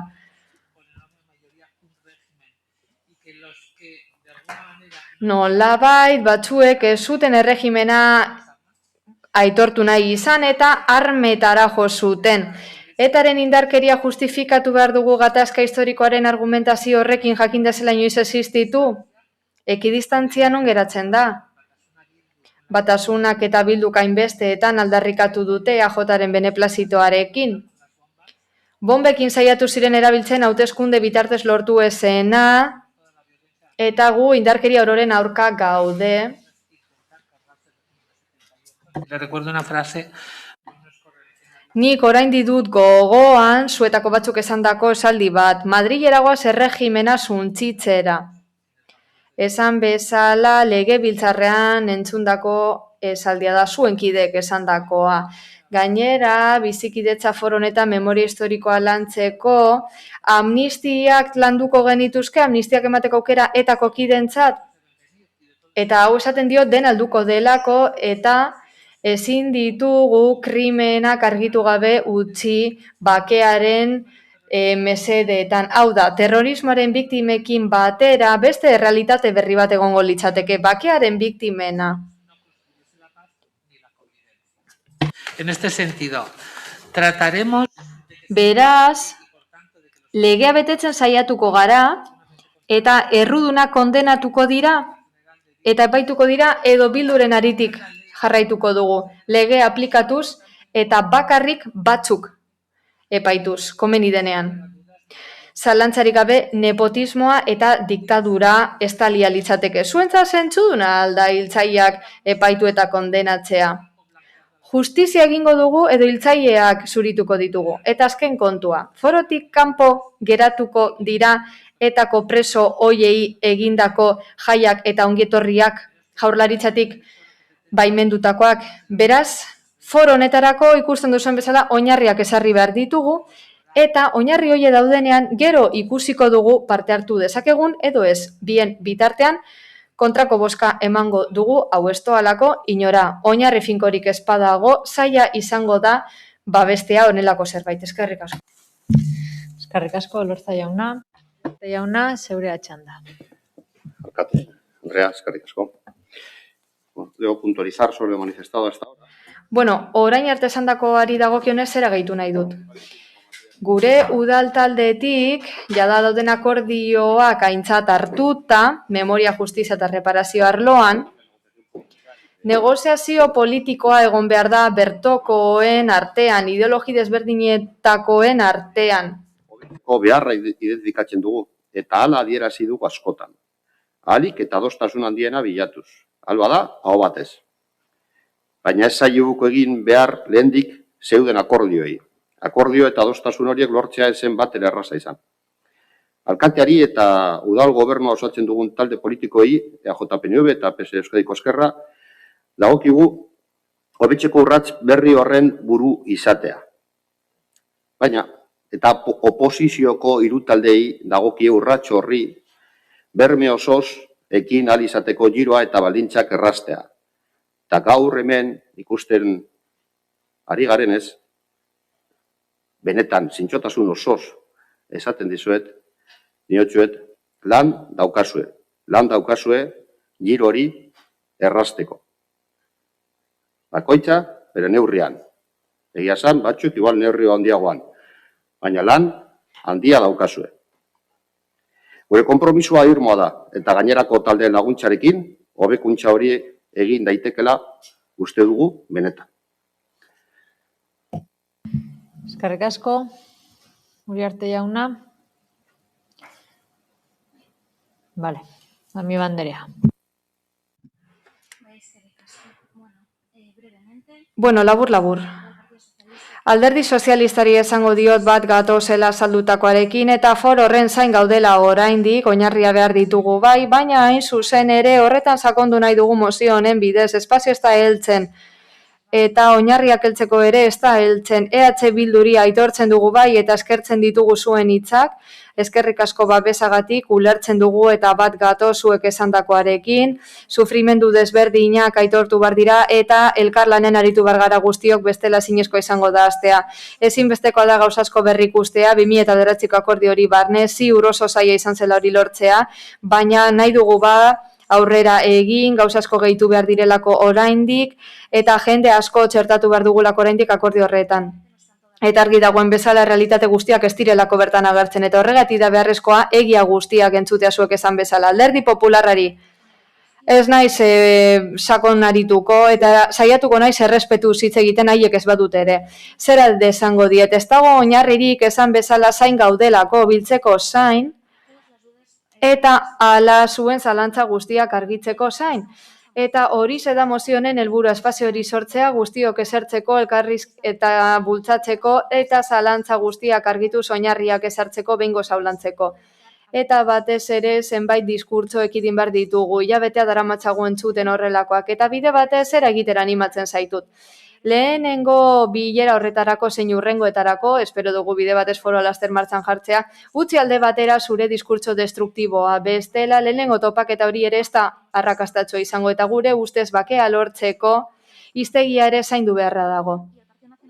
Eta Eusko Alderdi Jeltzaleari esango dio, bai ulertzen dugu, zuek esandakoa beharrezkoa da negoziazioa taldeen artean, baina hori ere ez da iristen, beharrezkoa da bai guztiok esertzea aurrera pausak emateko, eta helburu horiek betetzeko, eta hala lehen esan bezala diskurtso batzuk ez entzuteko ez direlako lagungarriak izango memoriara ikitzeko orduan. Gu konpromiso horrekin ados gaude, gu proposamen hau behin ekarri genuen, eta orain zueri dagokizue martxan jartzea, eskerrik asko. Eskerrik asko. Ez, Rodríguez jauna. Bien, lamentablemente. Bueno, zoritxarrez Alderdi Popularrak argi utzi du foro hau beharrezkoa dela. Galdera asko egin dituzte, saiatuko naiz batzuei erantzuten. Gu, denetatik lantzeko prest gaude. Galdera guztiei erantzuteko. Prest gaude. Lehen esan bezala, norberaren historiak ez dute albo batera uzten beste pertsonaren historia. Denak entzun behar ditugu gustatu esarren ulertzen saiatzeko. Gu benetan prest gaude guztia hitz egiteko gure konpromisoa da, eta batez ere zein abia puntu izango genukeen aipatu da denbora aldetik, ezta? Orain alditik, ezin ditugu iraganeko sufrimentuak aldatu, baina lan egin dezakegu bai sufrimendu berririk ezagartzeko, inorena ez inolakoa. Eta gure konpromisoa horti doa. Beraz, zertaz hitz egiteko prest gaude guztiaz? Guztiaz. Izan ere gure helburua etorkizuna eraikitzea da, iragana ezin dugulako aldatu. Benetan harritu nau, EAJ-ko ordezkariak esandakoak lan daukazue. Pena ematen dit lan daukagu delako, baina zuk ikusiko duzu esfortzu horretatik kanpo edo barne situatzen zareten eta gizarte demokratikoa lortzeko lan egiten duzuen. 2009ko akordioa aipatu da eta gogoratu beharra dago Getxostarren parte bat ilegalizatuta zegoela politikan lan egiteko eta horrela gauzatu zen akordioa 2011az geroztik hori gogorarazi dugu eta orduz geroztik eskatzen ibili gara mesedez akordio hori aztertzeko eta realitate berria kontutan hartzeko. 2009-tik 2021 begira nola aldatu diren gauzak eta zorionez eta jada ez da existitzen. Baina berriro gogorarazi nahi du duela urte batzuk akordio bat lortu genuela eta alkate Andrea konprometitu zen, ze akordio isiltasunean itxuratutako akordio ura lantzen jarraitzeko, baina gero ez da bilera gehiagorik etorri. Beraz, lan daukaz? Daukazue pentsatzen dugun bitartean ez daukagu zereginik. Eskerrik asko, Elorza jauna.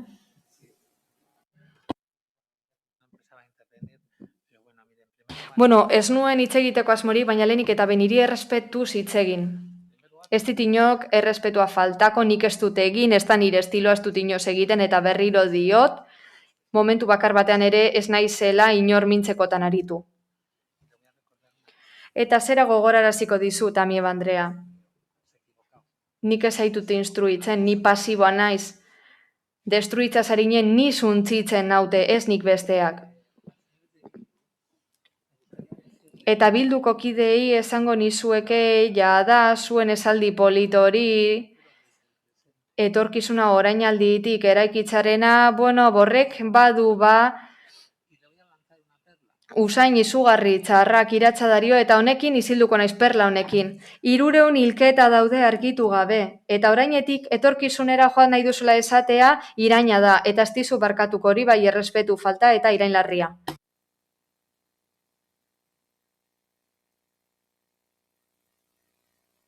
Bozketara pasatuko gara.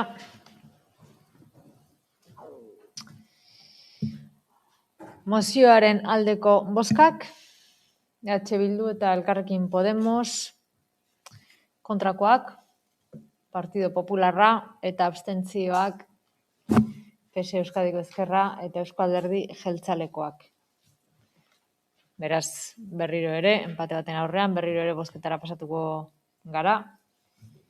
Mozioaren aldeko bozkak, EH Bildu eta Elkarrekin Podemos, kontrakoak, Partido Popularra eta abstentzioak PSE Euskadiko Ezkerra eta Eusko Alderdi Jeltzalea. Beraz, bertan bera geratzen da eta 82. puntura pasatuko ginateke Elkarrekin Podemos udal taldeak aurkeztutako mozioa COVID-19 txertoketarako sarbide unibertsala. Uribe Espriei Anderea, zeurea da txanda. Mi esker.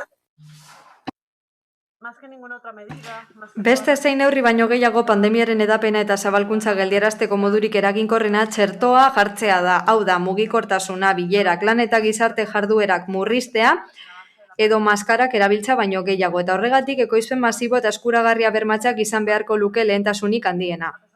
Naiz eta duela hilabete batzuetatik pandemiari aurre egiteko txertoak izan koronavirusak egunero jende askoren heriotza eragitzen jarraitzen du.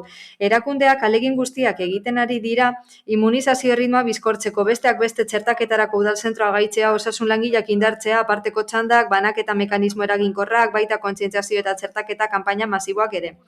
Baina alegin horietako bat ere ez da eraginkorra herritarrak immunizatzeko txerto nahikorik ez badago, eta asko dira txertoen jabe diren farmazia enpresek munduko eskaria hornitzeko duten ezintasunak eragindako atzerapenak eta blokeoak txertaketa prozesu. Para abastecer la demanda mundial. En la actualidad, la vacunación se está viendo... Gaur egun txertaketa nabarmen ari da moteltzen, izan ere patente farmazeutikoek eragotzi egiten dute edozein laborategi gaituk ekoizpen masibo eta nahikoa lortzen laguntzea. Patentea dira beraz pandemia hau gainditzea eragingo duen eta guztiok nahi dugun immunitate globala lortzeko oztopo nagusia. Bat gatoz osasunaren mundu erakundearen zuzendari nagusiaren, gobernu nazional baino gehiagoren, gizarte zibileko ehunka erakunde eta sindikaturen jarrerarekin. Eta hoiekin guztiekin bat egiten dugu Europako Batzordeari eta Europar Batasuneko estatukidei maila gorenean eztabaida dezaten eta merkataritzarekin lotutako jabetza intelektualeko eskubideen alderdi buruzko akordietan jasotako betebehar jakin batzuen aldi baterako eta unean uneko salbuespena babesteko eskatzeko. Hegoafrikak eta India proposatutako salbuespena jabetza intelektuala eta ezagutza partekatzeko aukera erraztuko luke. Ekimen horren bidez jabetza intelektualak sortutako monopolioak saihestuko lirateke eta segurtasun juridikorik eza ezabatuko litzateke. Jarduteko askatasuna eskainiz eta mundu mailan COVID-19 aurre egiteko txertoen eskuragarritasuna, irisgarritasuna eta eskuragaitasuna areagotu eta bizkortiko duen lankidetza ahalbidetuz. Gure gizartea dagoeneko prezio altu ordaindu du bizitza askorekin eta atzerapen ekonomikoarekin. Pandemiaren ondorioz eta kostu hori egunez egun hasi besterik ez da egiten. Gainera, diru publiko kopuru handia daude COVID-19 arloko teknologien berrikuntzaren atzean. Guztion interesekoa da elkarrekin lan egitea txerto herritar guztiengana eta mundu guztiarengana ahalik eta azkarren iritsiko dela ziurtatzeko. Eta ondoro horretarako premiazkoa da lankidetzan aritza eta hori eragozten duten oztopo guztiak ezabatzea. Hori guztia kontuan hartuta honako erabaki proposamena aurkezten dugu. Bat, Getxoko udalak aldarrikatzen du Getxoko udalerria COVID-19 aurkako txertoei, tratamendui eta bestelako osasun tresnei lotutako patente farmazeutikoak etetearen alde dagoela. Bi, Getxoko udalak Eusko Jaurlaritzari eta Estatuko Gobernuari eskatzen die mundu mailan lankidetzan aritzeko txertoak behar beste garatu eta fabrikatzen direla eta gero mundu osoan garaiz eta modu inklusiboan bana daitezela bermatzea eragozten duten oztopoak ezabatzeko. Horre barne hartzen du beste estatu batzuei laguntza teknikoa eta ekonomikoa ematea. Osasunaren mundu erakundeak COVID-19 inguruan zientzia eta baliabidea partekatzeko ezarritako mekanismoetan laguntzea. Hoien artean daude COVID-19 aurkako tresnetarako irisgarritasunaren azeleratzailea, akta, eta bere abiaburu nagusia den COVAX, herrialdeen artean txertoak berdintasunez banatzea. 3, Getxoko udalak erakunden arteko lankidetza eskatzen du, jabetza intelektualeko eskubidek ezein herrialderi osasunerako eskubidea bermatzea eragotziko ez diotela ziurtatzeko. Alegin horren barruan sartzen da merkataritzarekin lotutako jabetza intelektualeko eskubidei buruzko akordietatik aldi baterako eta unean salbuestea COVID-19 aurkako osasun produktuen ekoizpena. 4, Getxoko udalak erabaki honen berri emango die Espainiako Gobernuko lehendakaritzari eta Eusko Jaurlaritzako osasun sailari. Eskerrik asko. Hemen ere transakzional bat daukagu, beraz, Uriarte jauna. Bai, lehen egin dugu moduan, hasiko naiz irakurtzen eta eskerrik asko joan da banatzen. 52. puntuari PSE Euskadiko Ezkerra eta EJ udal taldeek aurkezten duten ordezkatzeko zuzenketa bateratu. Azken aldian, gertatu den osasun publikoko larrialdi garrantzitsuena dugu gure aurrean. 3,3 milioi pertsona baino gehiago galdu du bizitza mundu osoan. Mundu ekonomiak bilioika euro bai, galdu ditzake immunizazio mailak ez badu azkar gora egiten mundu osoan. Nazioetako osasun sistemak erortzear daude, herrialde askotako ekonomiak zapalduta eta milioika pertsonen bizibidea arriskutan. COVID-19 aldaera berriek erakusten digute birusa toki guztietan menperatu arte ez dugula irabaziko. Urtebete geroago, argi dago txertoen fabrikazioa eta erabilgarritasuna esponentzialki handitzea eta mundu maila bidezko banaketa bermatzea premiazkoak direla. Honek ezagutza, datuak, balioabideak eta jabego intelektuala zabalki elkar banatzea eskatzen ditu, diru sarrera hartain eta txikia duten herrialdekin batez be. Erakunde desberdinek patente liberalizazioa eskatzen egin duten lana eskertzen dugu. Hauen artean Amnistia Internacional, Oxfam Intermón, Médicos Sin Fronteras eta Right to Cure kanpaina, aldi berean Estatu Batuetako administrazioak patenteen liberalizazioa bultzatzeko iragarkiari ongi etorria egiten diogu, eta uste dugu orain Europar Batasunari dagokiola pausoak jarraitzea. Espainiak gauza interesgarriak agertu ditu, baina neurri zehatzetan bihurtu behar dira. Zentzu berean, azaldu dira, osasunaren mundu erakundeko zuzendaria, munduko 100 gobernu baino gehiago, gizarte zibileko 100 elkarte eta sindikatu. Beraekin bat egin dugu Europako batzordeari eta Estatu Batuetan Europako Batasunari mailarik gorenak eztabaida dezaten eskatzeko. Behin-behineko salbuespenak bultzatu ditzaten merkataritzarekin lotutako jabetza intelektual eta ezagutzeari buruzko akordioetan. Hego Afrikak eta Indiak proposatutako salbuespenak jabetza intelektual eta ezagutzera eta ezagera partekatzea erraztuko luke. Ekimen honekin, jabetza intelektualak sortutako monopolioak ekidituko litzateke eta zuzenbideko ziurtasun eta desustatuko litzateke. Honek, jarduteko askatasuna eskaintzen du eta ondorioz, erabilgarritasuna, eskuragarritasuna eta merketasuna handitu eta azkartzeko lankidetza ahalbidetuko litzateke. Gure gizarteek, garesti ordaindu dute, jadanik pandemiari lotutako bizitza, galera eta atzerapen ekonomikoa. Egoera hau txarrera doa egunetik egunera. Horretaz gain, diru publiko kopuru handia dago COVID-19 inguruko teknologietan egiten ari diren aurrekuntzak bultzatzen. Txertoa, biztanleria guztira ahalik eta azkarren heltzeko elkarrekin lan egitea eta galarazten duten oztopo guztiak kentzea guztio interesarakoa da. Guzti honengatik, Espainiako gobernuari zuzendutako hurrengo eskaera adostu du. Bat, mundu mailako lankidetza oztopoak kentzea, txertoen edapena, behar besteko ekoizpena eta mundu guztian garaiz eta zuzentasunez banatzea berma daitezen. Hor sartu beharko litzateke beste estatuei laguntza teknikoa eta ekonomikoa eskaintzea.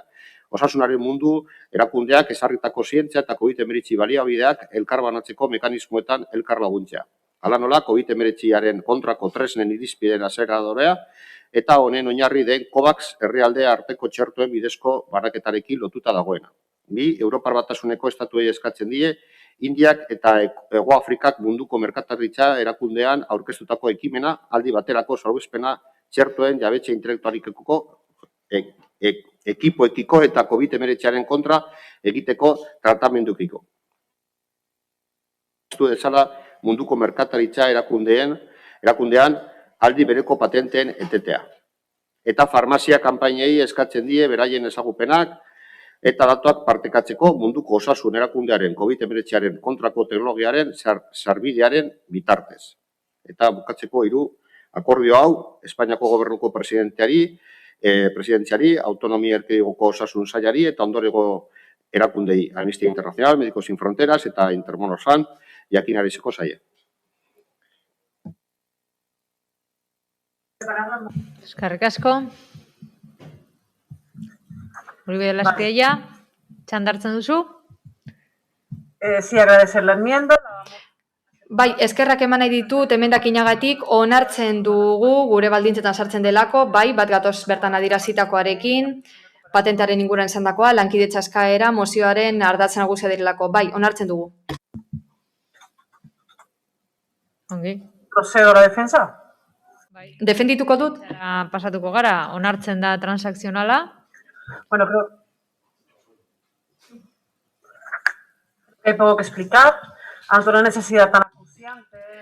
Behar izan handi honen aurrean mozioan ere argi utzi da, ezinbestekoa da txertoak unibertsalak izatea. Horretarako, Right to Curek eskatu bezala eta Amnistia Internacional, Médicos Sin Fronteras eta Intermon Oxfamek besteak beste eskatutakoaren aurrean, elkarrekin getxotik gai honen inguruko eztabaida beharrezkoa dela uste dugu eta gainera uste dugu guztiok ados gaudela argi eta garbi. Kasu askotan, aste eta egun hauetan argi geratu da, Eusko Jaurlaritzatik ere komentatu da, Europako Parlamentuan ere eztabaidatu izan da, eta orain ikusten gaude estatu mailan ere pausoak norabide berean ematen diren.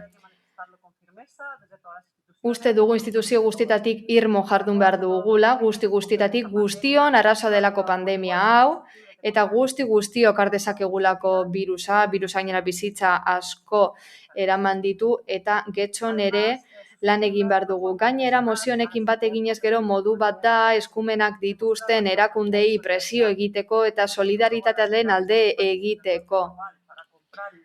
Izan ere, COVAX programa momentu honetan diru-sarrera gutxi tartaina dituzten biztanleriaren 20%ra heltzea du helburu. Eta ez dugu bereizkeriarik egin behar arrazen, erlijioen eta herrialdeen artean.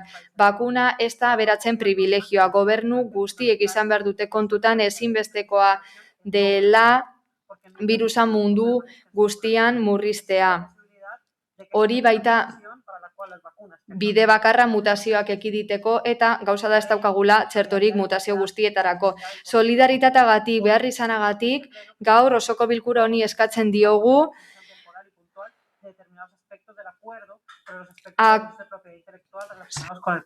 jabetza intelektuaren aldeko eztabaida izateko eta COVID-19aren aurkako txertoen patenteak liberalizatzeko eskatzeko. Uste dugu akordio hau abiapuntua dela, baina duela aste batzuk Elkarrekin Podemosetik, bozeramaile batzarran aipatu genuen mozio hau aurkeztuko genuela eta onakarriko genuela, eta gauza da arraro egin zitzaigula, ezin izan genuela honen inguruan egin, bozeramaile batzarrean, eta ez zela bilerarik sortu honetarako, eta kontutan izan da, lehendakaria berek eskatu duela patenteena liberalizatzeko. Eta hau komentatzen dugu estelako lehenaldia gertatzen dena, beste gai askorekin gertatu zaigu, ikusgaitasun lesbikoaren inguruan esate baterako, eta hau azkenan bozeramailen batzarren ez da lantzen, ez da ere, baina espero dugu, eta konfiantza erakustea espero dugu berriro ez gertatzeko, esan digute adierazpen instituzionala egiteko aurkeztu genuen eskabidea Kolonbiako egoeraren ingurua da solidaritatea erakusteko kolonbiarrei eta indarkeria ez erabiltzeko, bai hori landuko dela, Legebiltzarreko intergrupoan egindako adierazpenaren baldintza berbereetan. Posten gautu, gaur ikustea, getxotik zerbait egingo dugula, gizarte arloan, eta eskatuko dugula patenteak liberalizatzeko. Que sí es verdad que desde nuestras formaciones políticas Eta udal honetan ordezkatuta gauden alderdi politikoetatik bai eskatzen dugu betiereko liberalizazioa, patente hoiena, eta uste dugu adostasuna bilatu behar dugula, eta aurrera pauso handia dela gaur adostasuna lortzea. Izan ere, patente hoie dira oztopo nagusia guztion immunitate lortzeko mundu mailan. Gainera hau ez da esperimentoa, beste referentzia batzuk ditugu, griparen txertoa esate baterako urtero ematen dena, mutazio berrietara egokitzeko. Txerto bakoitzaren inguruan egindako ikerketa hainbat eta hainbat laborategiren emaitza da, urtero argitaratzen dituzte emaitzak, eta txerto horiei esker urtez urte hainbat birus geldiaraztea lortzen da. Uste dugu estrategia hau aplikatu behar dugula koronavirusen aurkako txertaketarako, immunitate hori lortu nahi badugu, gainera espero dugu ahalik eta azkarren egitea, eta espero dugu baliabide publiko guztiak inbertitu direnak erabilgarriak izatea. Eta baita erabilitako azpiegitura guztia ere. Bukatzeko, Omeren zuzendariak esandakoa aipatuko dut. Ditugun tresna guztiak erabili behar ditugu txertoen ekoizpena areagotzeko, lizentzien transferentzia eta jabetza intelektualaren zentzioa. Eskerrik asko. Asko. Díaz Andrea. Ni esker, alkate Andrea. Bueno, vivimos una de las emergencias de salud pública. Osasun publikoko larrienetariko batean gaude, milioika pertsona hil dira, eta arraia ekonomikoa geldi ezina dela ematen du. Argi daukagu birusaren intzidentzia eta ondorioak globalak direla, eta denok elkarrekin jarraitu behar dugula krisialditik ateratzeko. Hain zuzen ere, krisialdiak erakutsi digu ezin dugula horrela jarraitu lehen mailako, bigarren mailako eta hirugarren mailako munduak. Bereizten, ez dugu jarraitu behar. Itxaropen berdina eskaini bersaie pertsona guztiei munduko leku guztietan. Gizarte justiziako kontua delako eta ez delako beste modurik existitzen. Bestela ez da itxaropenik egongo inorentzat. Horregatik, pozgarria da Alderdi Sozialista, EAJ, EH Bildu, Alderdi Popularra eta Elkarrekin Podemos ados egotea testu honekin. EAJak eta PSek aurkeztu dugu, baina testu hau talde guztiok egin dugu, adostasunean oinarrituta. Txertoetarako sarbide unibertsala bermatzeko, hala, Eusko Legebiltzarrean hori eztabaidatu egin da, eta gaur osoko bilkuran horren inguruan jorratzen ari da. Esan bezala, testua adostuta dago. 5 talde politiko daude, osoko bilkura honetan ere bai, eta horrekin esan nahi du denona dela testua.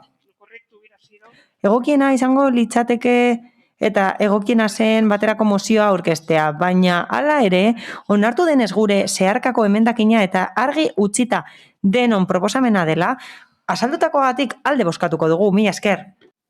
Zeinek hartuko du, Bildosola jauna. Bueno, zer esanik ez mozioaren alde egingo dugula, baina egoera honek errealitate bat erakusten digu eta txertoen kasua kapitalismo gordin eta kurderaren adierazpen garbiena dela esan behar dugu hemen. Enpresa pribatuek ikerketa lana egiten dutela eta euren inbertsioak errentabilizatu behar dituztela esaten digute neoliberalek eta kapitalismoaren defendatzaileek. Eta hasteko esan behar dugu hori ez dela guztiz egia. Kasu askotan inbertsio publiko handia egon da, izan diru laguntzetan, izan aurretik sinatutako kontratuetan, izan inbertsio zuzenean, beraz ezin da esan inbertsio bat pribatua denik.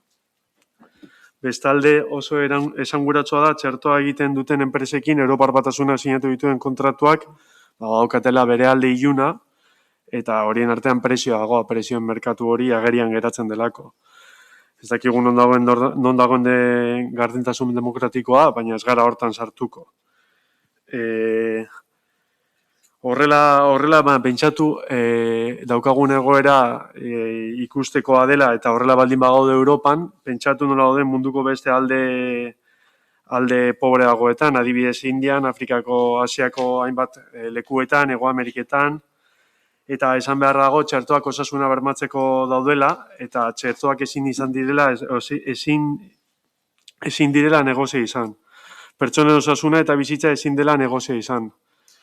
Edozer negozio eta botere txanpona bihurtzen ari den kapitalismo honek ez dugu ulertzen eta neoliberalek horrela ikusten dute egoera hau. Batzuk agian esango diguzue, ez diguzu esango, gaur onartuko delako denon aho batez, onartuko delako Podemosek ekarritako mozioa eta eskartzen dugu hori horrela izatea, eskartzen dugu aurkeztutako zeharkakoa eta besterik gabe ez dago gehiago esateko. Eskerrik asko. Partido Popularretik, Andrade jauna, zeure da txanda.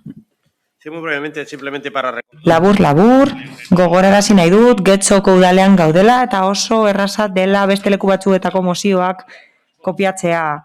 Hala, dagokienek erabakiak har ditzakete. Ez da erraza mozioak ekartzea, kopiatzea eta itxastea. Hauze, Getxoko udala da. Beraz, Getxoko herritarren arazoak kudeatu behar ditugu. Oso erraza da kopiatzea, argudiaketak eta horri asko ekartzea. Gai hauek jorratu dituzte gure agintariek eta utz diezaiegun lan egiten. Mila esker. Ez dugu esango ezer, beraz, bozketara pasatuko ginateke, mozioaren aldeko bozkak,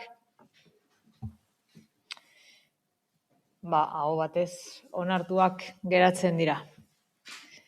Eta honekin batera, 93. puntura pasatuko ginateke, Elkarrekin Podemos udal taldeak aurkeztutako mozioa udaleko gizarte kontseilua sortzea.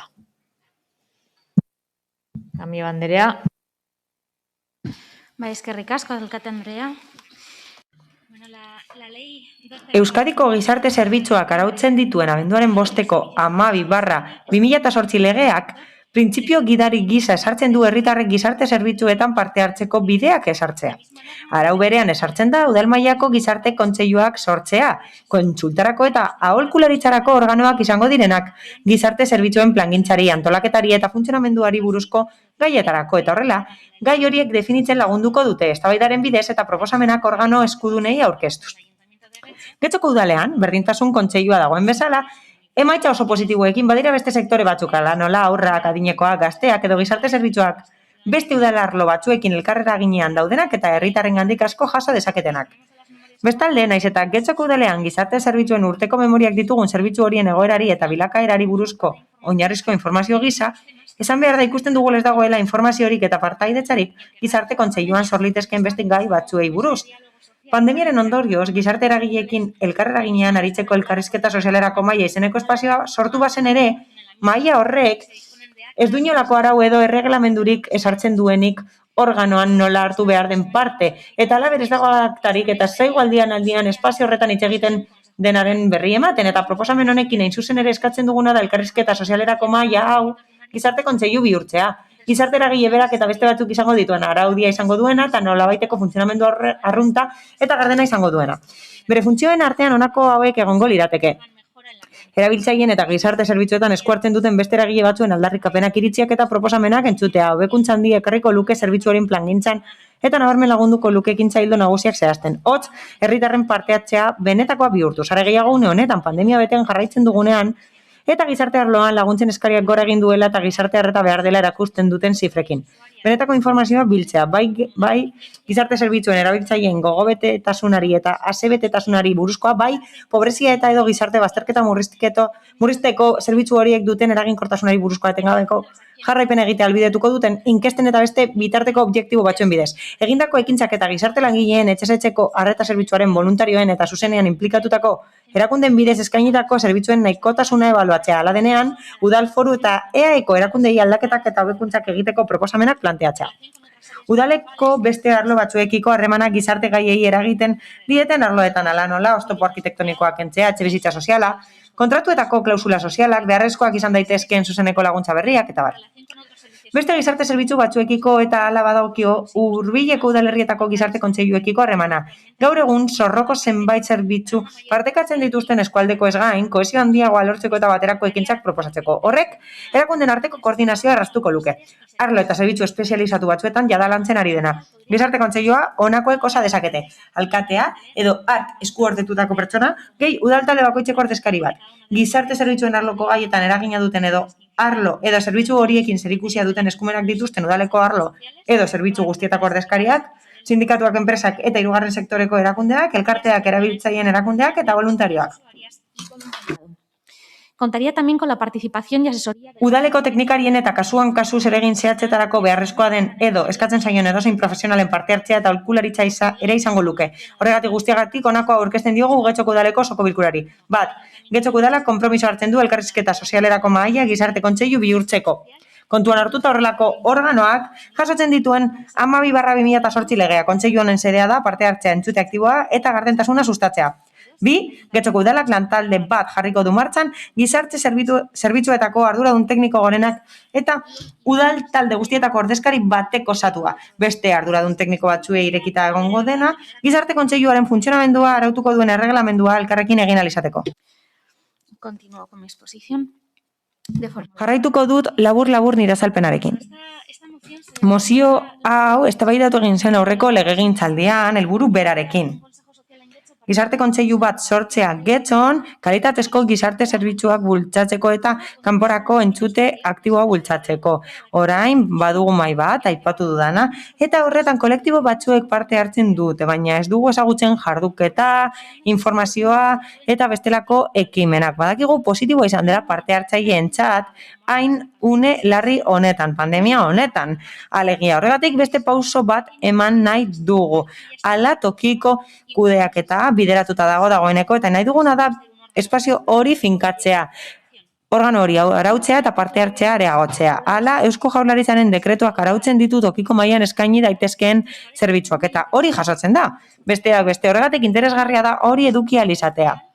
Gizarte kontseiluaren helburua bat dator elkarrizketarako mahaiaren helburuarekin. Horrela, talde guztiok ekarpenak egin ahalko ditugu, gure ikuspegiak azaldu ahalko ditugu, beste espazio batzuetan egiten dugun bezala, hondakinen foroan egiten dugun bezala, eta bar. Horrez gain, gizarte kolektibo gehiago har ditzakegu kontuan, getxoko errealitatera hurbiltzen den ikuspegi batetik lan egiteko, eta hori erabilgarria izan daiteke premia kontuan hartzeko, eta gainera lagungarria izango litzateke proposamenak bideratzeko baldin eta gizartearen eremutik badatoz beste espazio batzuetan egiten den bezala.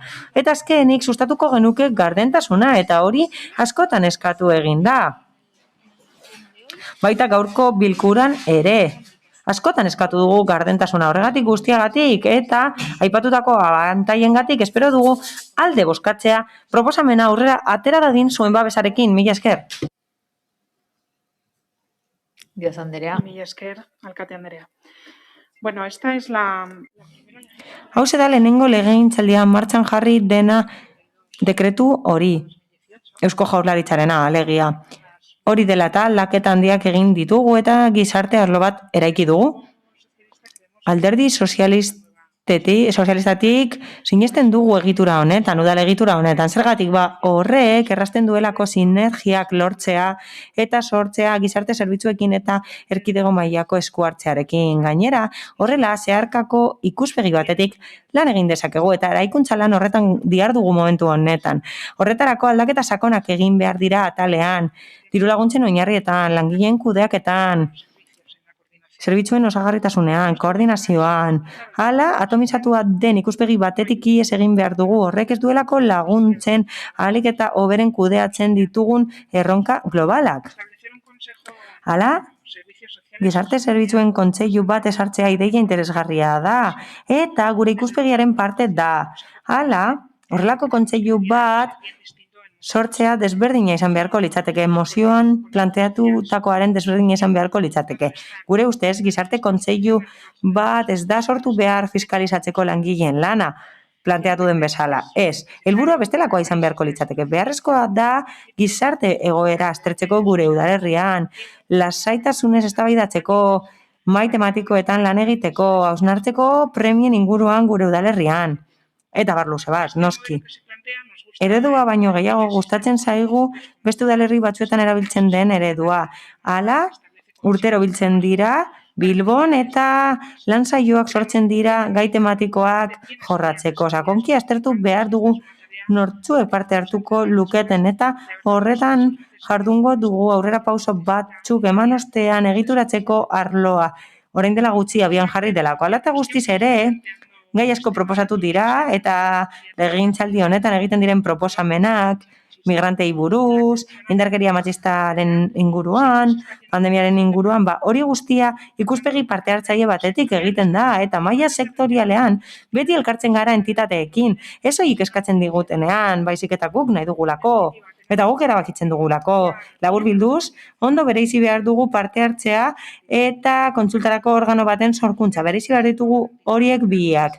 Bermatzen da parte hartzea tresna desberdinen bidez. Adibidez, aurrekontu parte hartzaileak daude. Kalitatezko inkestak egiten dira erabiltzaileen iritzia jakiteko. AQS-ak daude. Eta beti erantzuten dituzte AQS horiek teknikariek.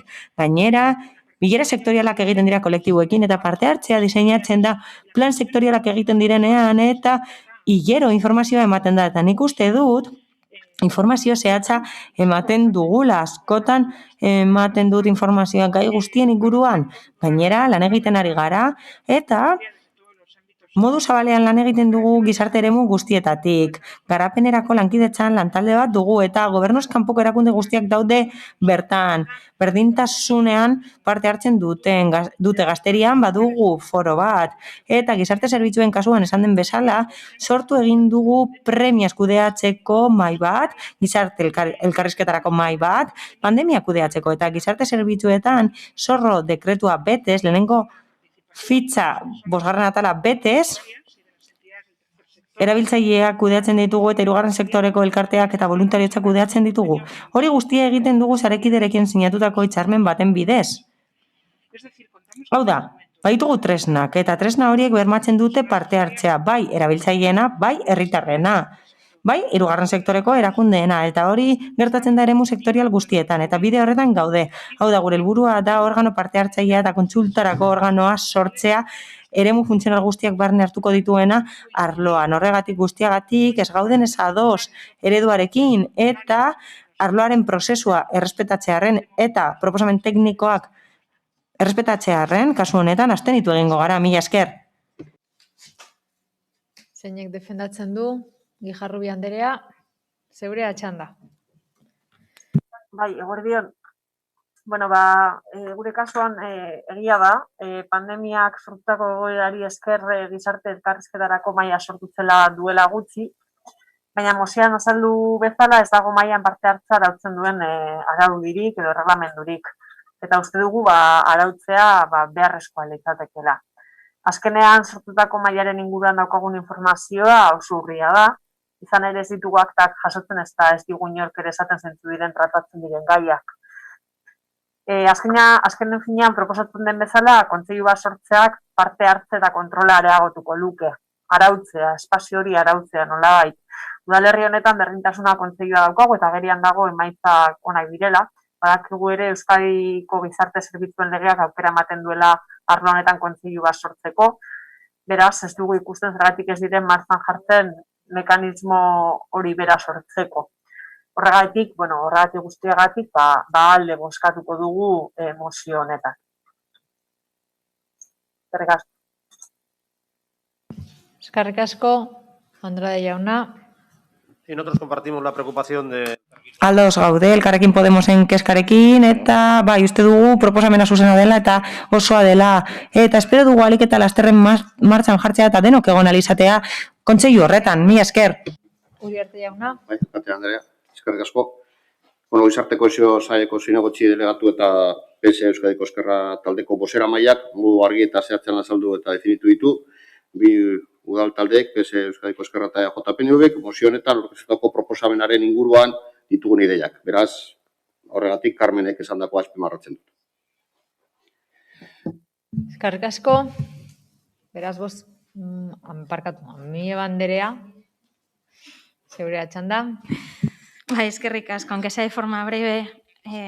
Labur bada ere, txandago erabiliko dut erantzuteko, lehenik eta behin eskerrik asko. Eskerrik asko EH Bilduri, alde bozkatzeagatik eta Alderdi Popularrari eskerrik asko. Ados gaude, beharrezkoa da espazio hau sortzea eta oso positiboa iruditzen zaigu. Baina harrigarria da Alderdi Sozialistak esandakoa, ona iruditzen zaio ideia, baina gero esaten digut ez daudela ados proposatutako prozesuarekin. Gonbidatzen zaituztet berriro irakurtzera mozioa. Horrela ikusiko duzue, badaudela gauza batzuk, adibidez, eginkusunak eta osaera. Eta jarri dugu horrela izan daitekeela, hau da. Akordio proposamenean eta erabaki proposamenean aukera ematen dugu kontuan hartzeko legea. Eta bai, noski, aldaketak egiten ari zarete eta oso konplexuak dira. Ez dut zalantzan jartzen, ez dakit zein den konplexutasun maila, baina ulertzen dut, noski. Hala ere, ondo legoke zenbaterainoko denbora beharko duzuen hausnartzeko aldaketa hori egiteko.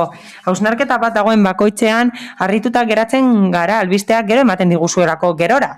Orduan, ondo legoke jakitea zer takarren aldaketa horrek eta zuk aipatutako guzti horrek zer eragiten duen. Ondo legoke hori jakitea. Bestalde, esaten da ez dela fiskalizatu behar profesionalen lana. Ez dugu hori esan dugu profesionalok parte hartu behar dutela. Ez dugu inor fiskalizatzen. Eta bai, ados gaude, espazio bat izan behar da parte hartzeko. Ez dugu aipatu fiskalizazioa, parte hartzea baizik, eta nahi dugu irekia izatea. Edenola ere, ez dugu pentsatzea nahi, jendea fiskalizatuko dugunik, ez ditugu teknikariak fiskalizatuko, nahi dugu parte hartzea eta bere iritzi teknikoa ematea. Gainera, ados badaude Bilbon ondo parte hartzen dela, bai, badugu oinarri ona lan egiten hasteko zentzu horretan, ezta? Gainera, gogorarazten dizuegu talde desberdinetatik beharrezkoa dela gardentasuna sustatzea. Eta informazioa ematen duzuenean, bai, ematen da gai batzuen inguruan, baina elkarrizketarako mahai honen inguruan aktak berrikus ditzakegu eta ikusiko dugu ez dugula ezer asmatzen.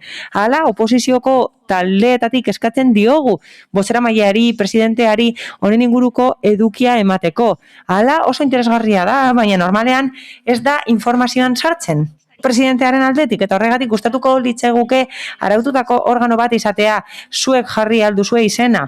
Figura hau aipatu dugu, gizarte zerbitzuen legeak aipatzen duelako, baina esan bezala izena ez da arazoa.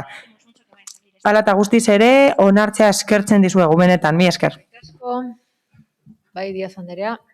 No, yo un poco por aclarar. Argitzearren. Kontseiluaren sorrera gure ikuspegian dago, gure pentsamenduan dago, eta irizpide teknikoa jarraituz hori egingo da aldugunean, eta urratsak ematen ditugu horretara heltzeko. Esan dugu ez gaudela ados proposatutako ereduarekin, zehazki ez gaude ados, ez gaudela ados legeriarekin, baizik eta mozioarekin. Hala, esaten da, eginkizunetako bat izango litzatekeela, eginkizunak ebaluatzea eta nahikotasuna asteartzea gizarte langileen bidez. Beraz, horrelako kontuak guretzat ez dira egokiak.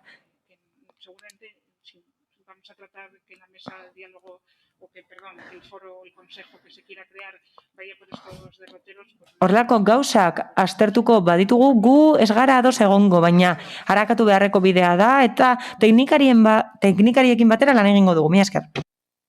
Eskerrik asko, norbaitek gehiago, hitza hartu nahi du. Beraz, bozketara pasatuko ginateke. Mozioaren aldeko bozkak. Partido Popularra, EH Bildu eta Elkarrekin Podemos kontrakoak ez daudez, eta abstentzioak PSE, Euskadiko Ezkerra eta Eusko Alderdi Jeltzalekoak izango lirateke.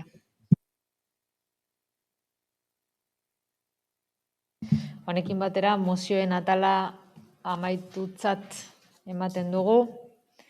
Ez dakit galde eskaeraren bat badokazuen. Ez? Beraz, herritarren galdera bat badagu. Bai, irakurtzen balin badago, mesedez? Bai, galdera bakarra hau da. Galdera egiten duena da Jesus Urrutia, Asociación de Vecinos Sandra Mari gure lurra. A la atención de la señora alcaldesa. Alkate andereari. Erakunde adierazpen bat egin da, eta hori oinarria izan da bizitak egiteko. Hala, Andramarin bizitak egin dituzte ordezkari politiko desberdinek gure elkartearekin. Eta uste dugu ikusi ahal izan dutela nola urratzen den gure proposamena. Espero dugu apoa berrikusi ostean gure helburua betetzea. Guk babestu nahi ditugu Andramariko auzokideen eskubideak.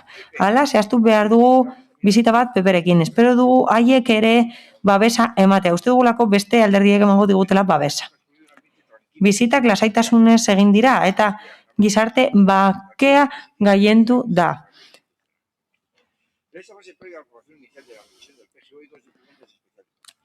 Badaude bi dokumentu garrantzitsu. Helburu batzuk esartzen dira apo idazteko eta bestetik badago akordio politiko bat EAJaren, PSEren eta PPren artean printzipio batzuk esartzeko apo hori idazteko. Bi dokumentu horietan esaten da hau hitzez hitz. Adquiridos con los vecinos de Andramari en la declaración. Sentitzen dugu interpretazio kabinatik helarazi nahi dugu ezin dugula interpretazioarekin jarraitu testu irakurri bat irakurtzen ari delako. Mila esker. Su propuesta de aplicación reflejada en los planos sin memoria entregados en el registro adquiere en este momento un valor añadido a tener en cuenta para la defensa y consolidación de nuestros derechos. Sobre el Consejo Asesor. Nuestra asociación, el 21 de noviembre de 2012, solicitó formar parte del Consejo Asesor del Parlamento Municipal.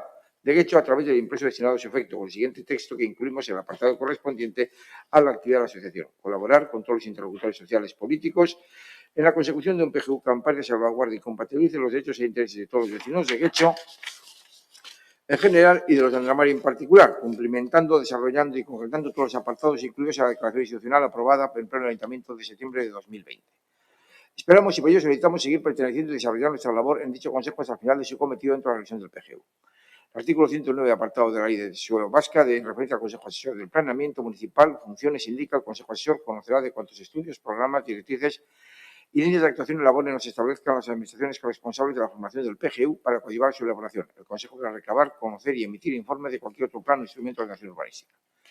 Solicitamos a la alcaldesa poder contribuir, ayudar, en definitiva, coadyuvar, tomando como base de referencia el borrador del documento de aprobación inicial, para poder contrastar criterios y, en definitiva, exponer nuestras razones y puntos de vista analizando el documento junto con la alcaldesa, el equipo redactor y quién o quienes ella considere oportuno.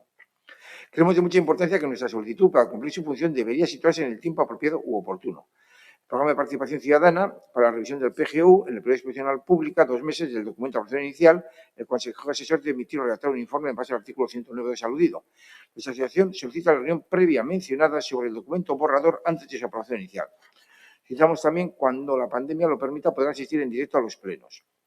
Reiteramos una vez más tener en cuenta nuestras consideraciones ya expuestas sobre los nuevos núcleos, casas en el borde, casas incluidas en los apartados anteriores, anexos propuestos, todo ello con el objetivo de preservar nuestros derechos y dejar nuestras propiedades en situación de plena seguridad futura y con la posibilidad de poder ser divididas entre herederos, no reclasificar suelos de urbanizables, clasificación mayoritaria actual, a no urbanizables, donde no se construya. En Andramari reside mucha gente mayor que sin duda mejoraría su calidad de vida, en muchos casos optimizando el patrimonio edificado, opción prioritaria en el PTP y en la ley del suelo, poder realizar reformas, también recogida esa actitud en nuestra actuación institucional. La gente mayor de Andramari tiene ahora más que nunca la esperanza y deseo de poder constatar que la revisión del PGU finalice cuanto antes y poder comprobar en vida que sus propiedades quedan a salvo de incertidumbres y de plena seguridad jurídica y que sus hijos, nuestros hijos, puedan recibir cada uno su parte de herencia, hoy en situación de propiedades indivisibles a causa de un PGU, el de 2001 no desarrollado en Andramari de una revisión del PGU que no acaba de finalizar. Es necesario en Guecho, también en Andramari, propiciar la mejora de la movilidad, transporte público y sostenible, fomentar y proponer una red ciclable y peatonal que conecte todos los actuales y futuros espacios verdes y equipamientos y dotaciones muy necesarios en Andramari. La necesidad de vivienda, sobre todo para los jóvenes, debe ser atendida. Vivienda social, vivienda asequible. Es necesario buscar inversores, combinando financiación pública y privada, lo que permitirá ofertar viviendas a precio asequible. Viviendas en alquiler, la combinación de viviendas de VPL, VPO, tasadas deben cumplir el imprescindible requisito previo de viabilidad económica, lo demás es construir castillos en el aire. Fomentar, crear actividad económica nueva, mantener y ayudar a la actividad económica actual y a sus empresas maltratadas por la pandemia. Preguntas para la alcaldesa. Pedimos, si es posible, respuestas a nuestras solicitudes expresadas en este documento. Nahi dugu gure galderak erantzutea. Horrez gain, positibo izango litzateke alderdi politikoek bere iritzia ematea gure proposamenaren inguruan. Horregatik, alkate andereari eskertuko genioke data bat aipatzea. Horrela gure ziurgabetasunak murriztuko lirateke. Eskerrik asko. Bien, eskerrik asko Andramari gure lurrari, beraien galderengatik, pero bueno, yo sí quiero decir que... Baina, esan nahi dut, askotan esan dudan bezala, aurretik, 12 osoko bilkura desberdinetan egin dizkigute galderak, apoaren berrikuspenari buruz, eta berriro ere errepikatuko ditut nire erantzunak, lehenik eta behin, berriro ere esan nahi dut, eta azpimarratu nahi dut, berrikuspena egiten ari dela prozedura arautuaren barruan. Horretarako, hain zuzen ere bigarrenik, prozedura honek, 2 prozesu esartzen ditu, 2 prozesu parte hartzaile. Horietan, parte hartzea ematen da. Bata egin zen dagoeneko prozedurak eskatzen zuen momentuan. Eta bestea, egingo da, hasierako onespen horren ostean. Hau da, hasiera batean onetsiko da, apo hori, eta horren ostean beste fase bat egongo da publikoari erakusteko, eta irekiko da epe bat alegazioak aurkezteko. Beraz, gustatuko litzaidake azpimarratzea, orain talde idazleak lan egin behar duela, horretarako dago kontratatuta taldea, talde teknikoarekin batera, udaleko taldearekin batera, kasu honetan, zehazki. Eta bai, egia da. Apo tresna bat da, apoa oso tresna garrantzitsua da, eta horrek aukera emango digu balioan jartzeko, eta balioan jarri baino gehiago zaintzeko, jasangarritasun balioak, ingurumena zaintzeko, balio ekonomikoak zaintzeko, eta balio fisikoak mantentzeko ere bai gure udalerrian. hori helburu berarekin, premiak asetzea, getxostarren premiak asetzea, hori da helburua, tresna garrantzitsua da, horretan lan egiten ari gara, eta esan bezala, tresna garrantzitsua da, eta espero dugu goiz ikusi alizatea tresna hori. Askotan esan dudan bezala, eta hilabete hauetan esan dudan bezala, gonbidatzen dut elkartea, Andramari gure lurra elkartea gonbidatzen dut, berriro ere elkartzera taldearekin horretarako, argitzeko puntu horiek guztiak, zalantzak argitzeko, eta nahi dutena komentatzeko, besterik gabe, alderdi politikoen erantzuna nahi badute, bizitaren inguruan, gonbidatzen ditut, haiekin bilera bat deitzera. Izan ere, momentu honetan, alkate andereak baino ezin du erantzun. Galderak egiten badira momentu honetan, herritarrek aukera daukate galderak egiteko alkate andereari. Horretarako bakarrik dago aukera. Eta osoko bilkuretara etortzeari dagokionez, pandemiak albidetzen duen momentutik bertatik, egingo dugu, ez gaude alarma egoeran. Orain, baina gogoratu behar dugu, pandemian jarraitzen dugula, txertoak hor daude, txertak eta aurrera doa, baina jarraitzen dugu arazoak edukitzen, hau da, onartu behar dugu zein den egoera, ezarri behar ditugu neurri asko, segurtasun eta osasun neurri asko aplikatzen jarraitu behar dugu, eta horiek indarrean dirauten bitartean, horiek beteko ditugu, aplikatuko ditugu, eta bukatzen den momentuan, hau da, pandemia bukatu eta berehala, noski onartuko ditugu herritarrak hemen, pleno honetan, mila esker.